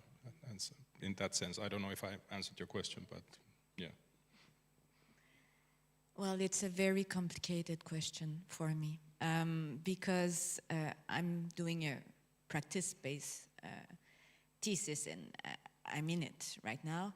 And I think that when it's practice-based thesis, you have to do a patchwork of methodology. So it's kind of complicated because I have to find the right one for each step of my research. But what I find that is good in it is that I have a creative part in it that I can do on my own. So in screenwriting, I can do that alone. And if I need that time alone to think, I can go to screenwriting. Also, I found that it depends on what you want to do also with that research. So for script writing, I want also to see how the community of experts and professionals reacts to it. So I can go search for those persons on my own. And for empirical studies, yes, I do have to make partnership. I'm fortunate because there is a transdisciplinary research group on brain and learning at my university, and I'm in it. And also my supervisor, she made 2 movies on music, the effect of music on the brain. So we have a large community that can help each other in that sense, yeah. Basically, what I would like to bring into this table here is that it's very true that, okay, a lot of us need to start our studies and piloting our studies pretty alone, because there is no really ready-built groups of scientists and filmmakers working together. They are more like random groups that are already like funded based on something, and then it focuses on only one thing. But having a kind of established, present, always there colleagues from the filmmaker's point of view, having a scientist around you all the time that would be ready to resolve your burning questions and help you, that would be essential for such project that we have here in Tallinn University, that we want with Ellen Lotman to bring forth the neurocinematic studies. And so just saying that established long-term collaborative relationships are the key. Then when you start to go into very deep questions, because deep questions require that there is a background of that things have, and the questions have been developed together, they have been kind of researched together, the decisions, approaches, how to approach the problem has been developed together, and now together with scientists, artists, interdisciplinary groups working together. And so this, I see, is crucial for building advanced study program, research program. And yeah, so luckily we already have some established collaborations, but this is something we need to still continue focusing on. Yeah, I've not yet conducted any experimental work, so, but I'm still like the first stage of like the experimental or scientific method. I think the first important stage is contextualization. It's the literature study, because you have to delve into the studies in order to formulate and articulate a very good research question. I have many research questions, I have many hypotheses, and then the next step, and I think there is again transdisciplinary research important, because then you need to collect data, and if we deal with film studies, you have to collaborate with filmmakers who can provide these stimuli. And it's quite unique stimuli. It's made by filmmakers. They are structured stimuli. And then we need data analysts who are able to deal with figures and with statistics. And that's another level of knowledge, which I have a little bit of statistics, but again, I'm coming from humanities. I'm not really an exact scientist. So again, there is this kind of obstacle, but I think if we can collaborate, and we are talking about authorship, but there is also a kind of authorship in science and in doing science, because we need many collaborators with each a piece of the puzzle of the kind of knowledge. And if we bring that together, and that's communication is important, then we can really produce new insights and new knowledge. But again, I've not yet really had the honor to conduct an experimental work. But that's why I'm here to connect and to learn. Well, I was very lucky in my case. I was in the right spot at the right moment. What was more difficult in my experience is to have the question. You know, the question, what am I going to ask? What is the question? What are the hypotheses? What am I going to do? So, but when I was lucky, I was at the Camera Image Film Festival, and there was shown this Brazilian documentary, where there is a documentary about 6 or 7 cinematographers, and the documentary was to shoot the same scene by each one of them. But they directed themselves, the scene. They just had the 2 actors doing exactly the same. There was no dialogue either. So that inspired me. Wow, this is something is really. So that is the inspiration. So then I got the question about perception. I studied a little bit. What is the perception of the audience? Why is the push in and push out? Why light? And then I got the question. And then luckily, as I do a lecture, a workshop in HFF Munich Film School, and I was there in one of those occasions. And then during dinner, I was talking about, well, I have this research to do, and I told them, well, I need to shoot a film, and oh yeah, well, why don't you want to do it here? He said, well, yeah, of course, if I have the conditions, why not? Yeah, but it's very expensive. And then, well, don't worry, because, in certain month, I can't remember which one, they're going to move the studio, and then we have like 2 or 3 weeks. It's only for us. They're going to build another one, so they take one studio down, and then they have 2 or 3 weeks to build up the new one. So the studio is free. And then we have the art department there, working there, right?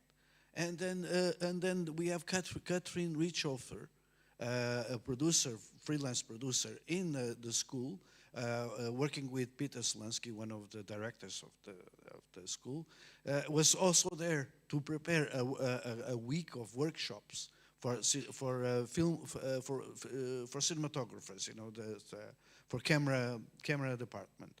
And why don't you do it here? Well, okay, so let's organize that. And I was lucky that Katrin could organize, like inviting the actors. She knew the actors, she knew the director. And then I invited Nina Badu as one of the cinematographers, and Axel Bloch, and Roberto Scheffer was one of the cinematographers invited for that particular week. So he came 1 week before to shoot this experiment. So all together was really lucky.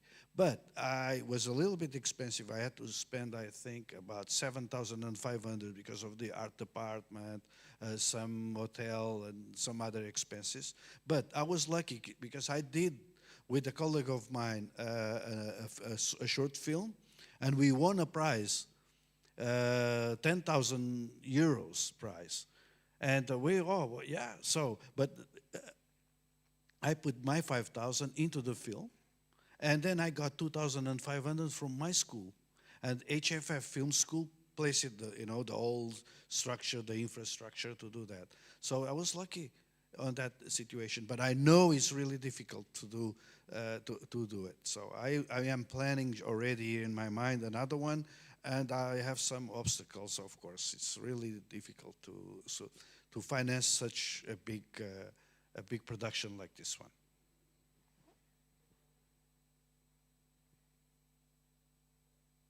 should work.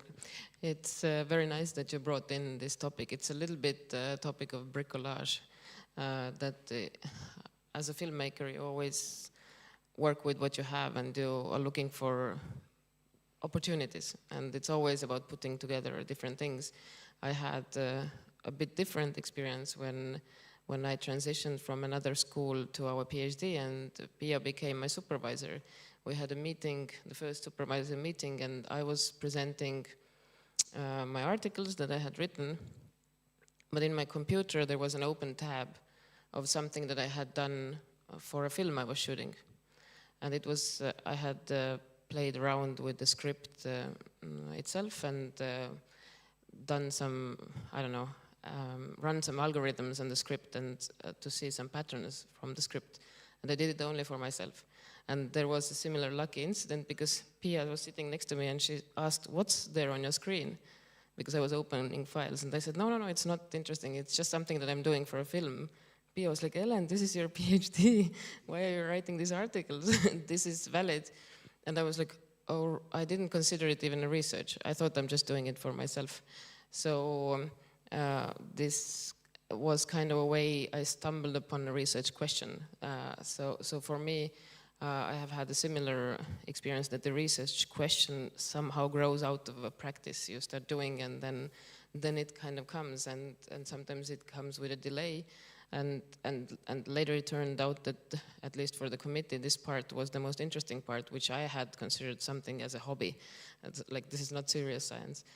And I think a lot of times, also with these kind of funding systems that there are in schools, film schools need to be able to tap into kind of translate the things that need to be done to funding applications, and to make sure that the funding applications, that the support that we get actually works for doing films, not writing papers, because very often there is this gap of how to translate what you're doing into a research language.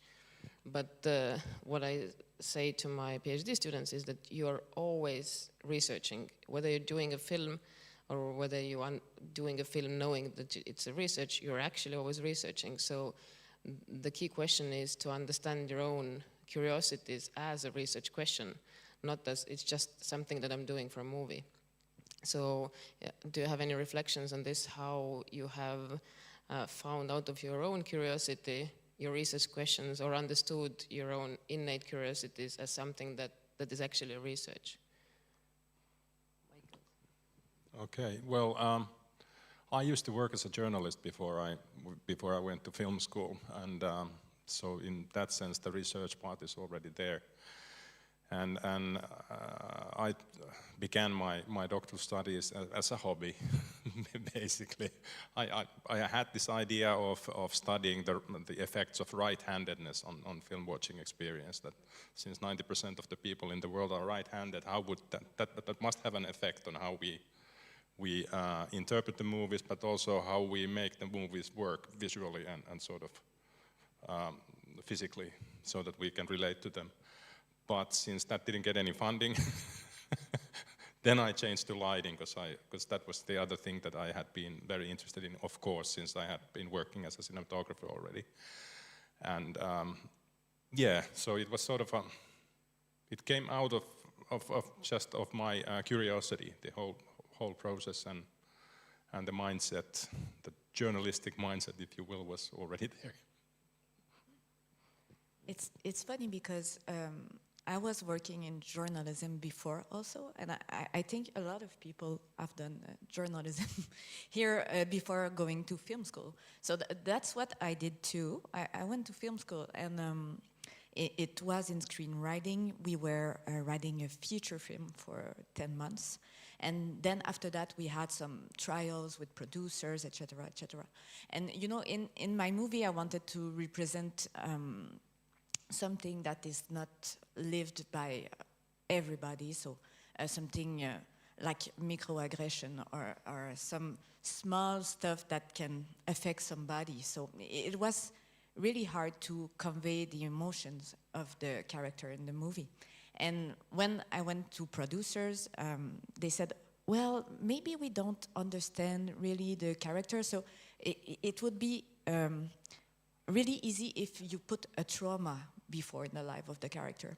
So when I talked with other screenwriters about that after that, they said, oh yeah, it happens to me too. It's not the first time that I hear that. And maybe 2-3% said the same thing. So that's how I stumbled on the question, actually, of how do we convey affective empathy and not only cognitive empathy in the script. Because in the script you're supposed to maybe not have all the audiovisual elements in it. So maybe it's not easy to convey that. So that's how it stumbled on me. And yeah, it was really in the practice that I found the question, and I found that I was not alone living that, yeah. I passed this question about research questions because there are so many. Yeah, I think for me the trigger was probably first, like, I'm just a film buff and I've a huge passion for watching films, but then I'm intrigued by, you're touched by a film, there are certain effects by watching a film, and then I can't articulate those effects, and then I'm searching for a way for articulating why I am touched in that certain way by that certain film. And then, of course, you look into the literature, because I'm coming from a humanities, academic world, so I read a lot, and I pick up all these different frameworks. And then I was at first quite annoyed by a lot of these frameworks, because, again, there was huge distance between my experience of watching a film and what I liked about those films and the frameworks that were offered. And those frameworks were often like making connections to Freud or all these grand theories, which I didn't particularly liked. And then I came to embodiment, and that offered me a certain answer, because then I felt like that made sense. And the beauty of it, it also connects to the film practitioners themselves. So there was a beautiful unity between my academic pathway and then how film practitioners are talking about film. But they don't always have the tools for articulating it. And I hope to contribute to that, to offer also film practitioners some concepts, also for articulating this kind of embodiment, for articulating motion pattern and motion dynamics, which have often been neglected in film studies, which often made use of formal models, linguistic models, but motion and all these terms, we still need good vocabulary for that, and I try to contribute to that. Well, we have the impression that in cinematography there are too many conventions. There are conventions for, and it's really difficult for us as cinematographers to get off from, to make it different, like a horror film. Are we going to do high key? Wow, are we? So that is really difficult to say, wow, we go for it. You need a lot of people to understand and to accept. First, the director, to accept a proposition for high key for a horror film. And then you have the producer, okay? And then you have the makeup, and then you have the special effects, and then you have the art department. Are we going to be high key on this?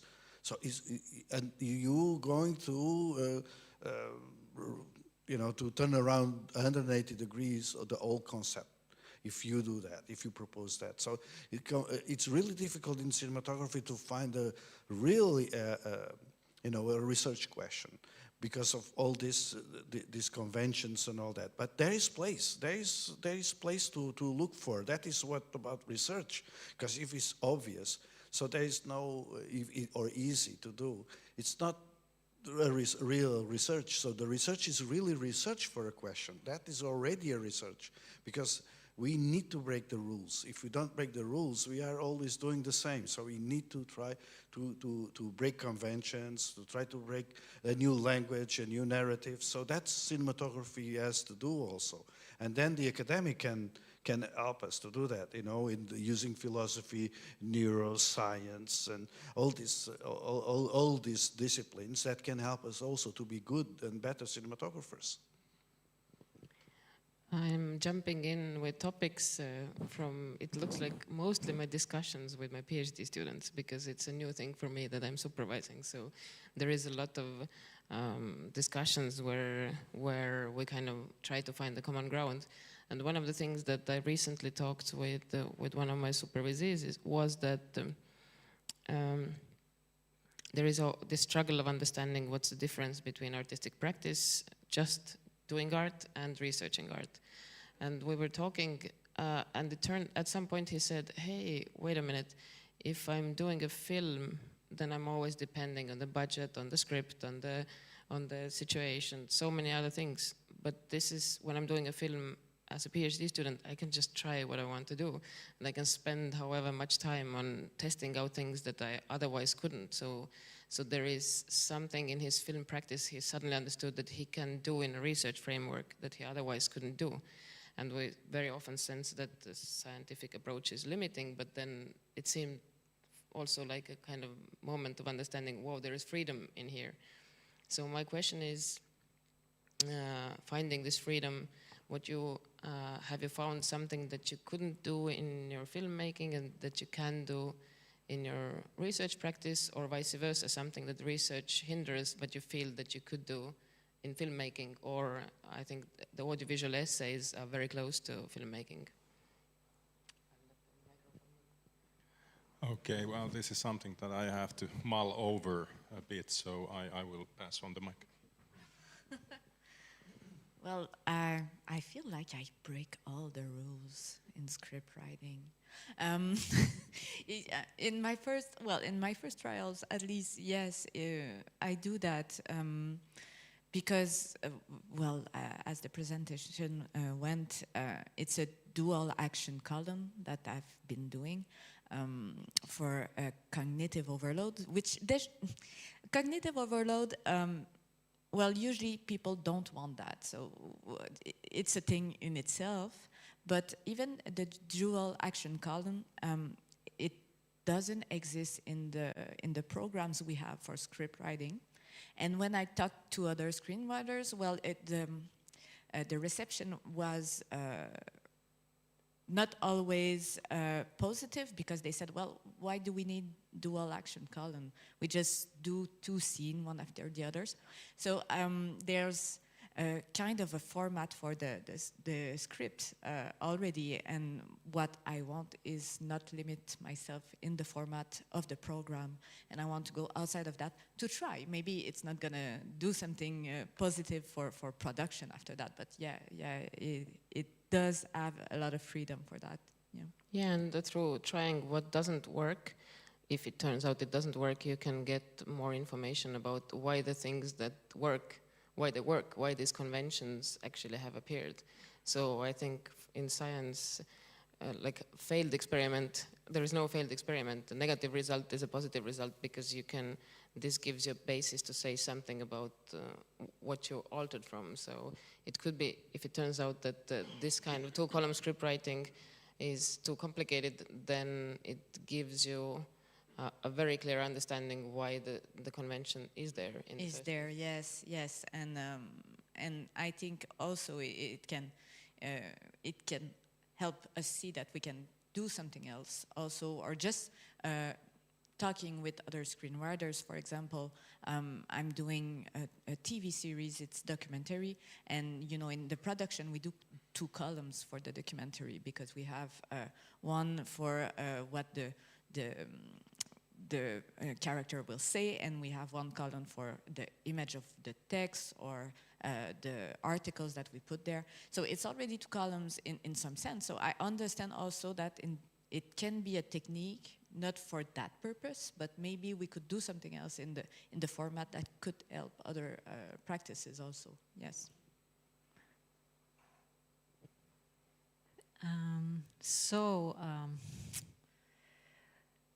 What can you do in a film that you cannot do in a film world that you cannot do in science world and research, or the other way around? So definitely what is so wonderfully amazing in working in art and film and in narratives is the freedom of your thought. And you are not restricted by any kind of academic conventions. You are just you can really live your emotions when you write, when you create, when you think, when you do, and then so yeah, I miss that a little bit, quite a lot actually, and so maybe I need to return to my screenplays that are now hidden in my drawer. But then on the research, then it's totally different form.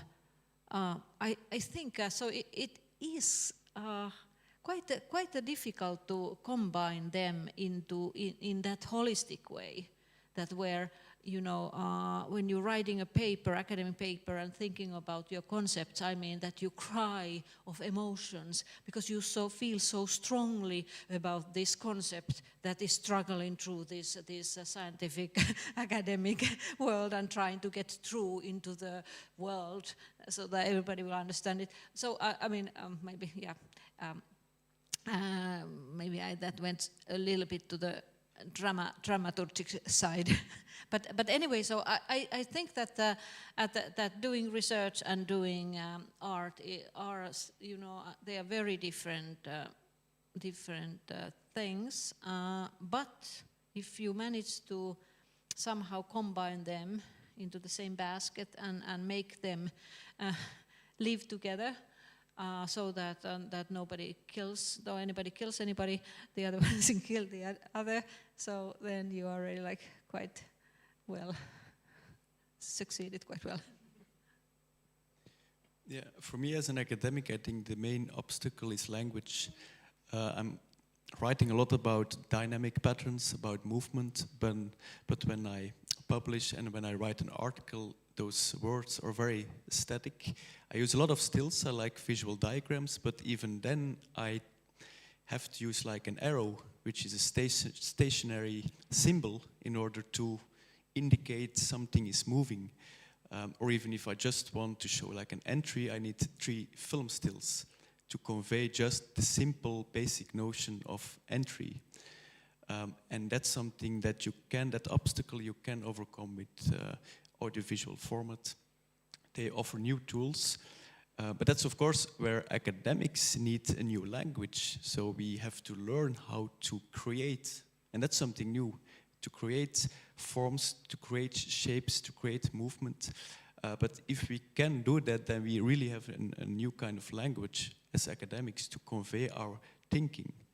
I think that's the positive side. That's why I'm so interested and keen in learning from artistic practitioners. But on the other hand, I also like maybe the academic format in a way, because I like a clear line of reasoning, propositions, conclusion.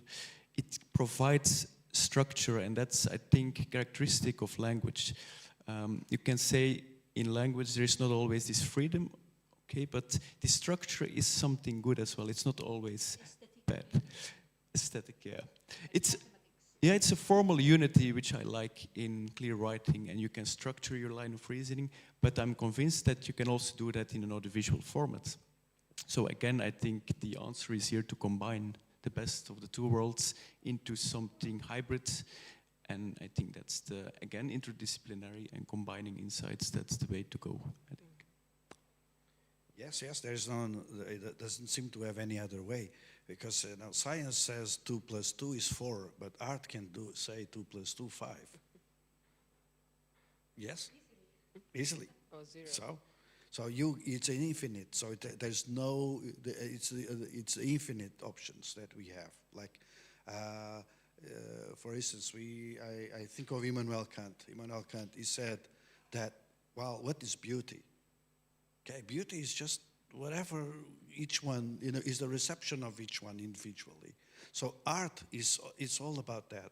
When Marcel Duchamp placed the fountain and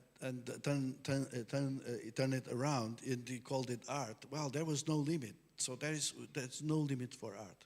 But that's where we have to research. But when we do, like we break conventions, or we like break the rules, but we have to break them with meaning. For example, I was thinking about two films that I normally show to my students is Aida from Poland. You know, when the black and white, all static shots and quadrant composition. It's only static shots. It's a beautiful film, okay? And then another film from Hungary, Son of Soul, all shot in close-up with one character, okay? With almost all, there's only one point of view, I guess, on over the film.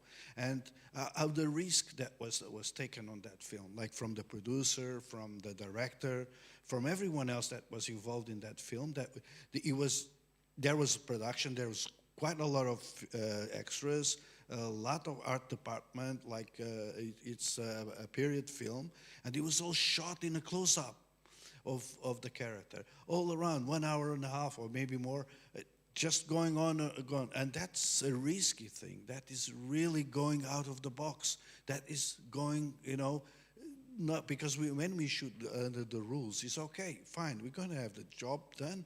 It will be in a box, it will be well done, but it's going to be just a normal, but you need to go out of the box. That is what we should look for, you know, to look for new ways of narrative, new ways of bringing new stories, new excitements, new emotions, you know, because we live now in a different world. Let's think of it, think about like my generation and Pia's generation. We used to go to the movies, dark, you know, big room with plenty of people in the cinema and enjoy the film and coming really thinking about, oh my God, that film. But nowadays, everyone watches on mobiles, mobile phone, on you know, laptops, and maybe they just watch 5 minutes now and 10 minutes later, in a month later. You know, that's totally different way of seeing films and having an experience. So we have to follow, we have to find out new ways. How do we catch the people? How do we catch their attention? Yeah, I just would like to add that there's, of course, in filmmaking, there's also the part that isn't that much art, but it's maybe industrial art or so. I made quite many commercials and corporate films and stuff like that, and you can't really call that art. It's really about conventions, like you said, and there you are really inside a box. And in that sense, getting away from that world to the academic world was sort of freeing in a sense. So the same thing, but going the other direction. I have to say that. Yeah, and I think it's also somehow about where your strength lies.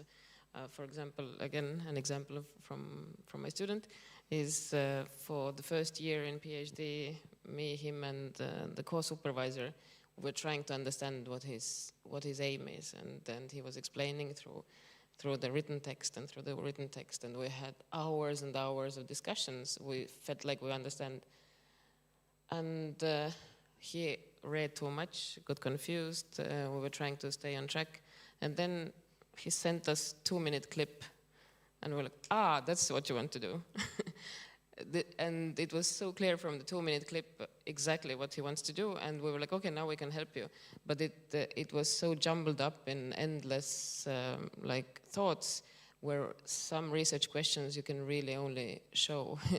And later, after you have shown it, it's easier to word it, because after this, it kind of became much more translatable into words. But what I want to also bring in here is something that Martin, you mentioned, transdisciplinary research, and I feel that because humanity is in a new renaissance, seeing the huge global changes that are happening, I'm thinking that the Renaissance man concept was an artist, I don't know, Da Vinci, who also does research, who has a team working for him, or hopefully her, but not seen in history. But it was one person with very many interests. To me, it seems now that humanity has so much siloed information, so many very, very highly specialized fields of research and art, that the new renaissance needs not one person doing many things, but many people converging in one question from their own points of view, and bringing in like different points of view and creating new experiences and knowledge out of there.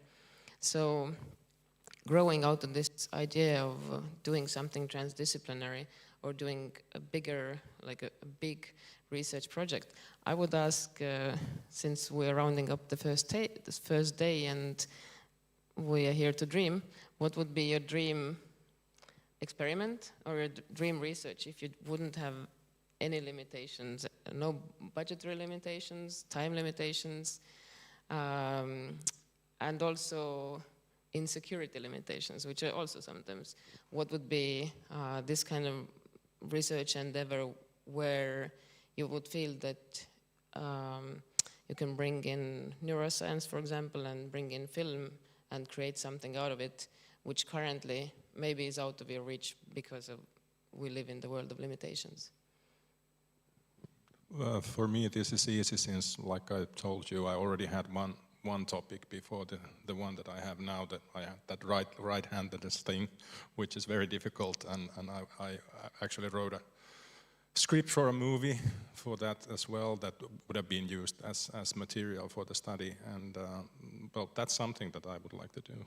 Of course this as well, but then maybe postdoc or something. You're right-handed, right? I am right-handed, yeah. I'm not sure I have an answer, not a precise answer, but I sure would like to do a feature film with a lot of different techniques. So it's really hard to have different techniques if you have to come up with all the different techniques that you want to try inside the feature film. But if I would have all the time in the world, I will do that, yes. I cannot reveal this because I'm just writing this very big grant with this key super idea. I cannot reveal it, but maybe I would like to shoot a vampire film in Moon. That would be wonderful. For me, with Klaus Kinski. Good actor. No, for me, it would be very, very modest. It would be like really bridging film practitioners and academics, like a joint project where insights grow together in kind of unity, where like academic, my hypothesis, my theoretical conceptual thinking naturally unites with film practical knowledge, and that it's all united in one collaborative experiment, in one pilot project, and that would be demonstrating the merits of joint collaborationships between film practitioners and academics, and that would be, I would be more than happy with such a modest thing. My dream is to retire. To retire and then do like writing books and well, but no, that's a dream conducts life. I have a dream. I'd like to have a question, a research question that could answer definitely, with no doubt, that the cinematographer is an author, and then to have recognition as, you know, to have recognition of a co-authorship of the photography of the films. This is a dream.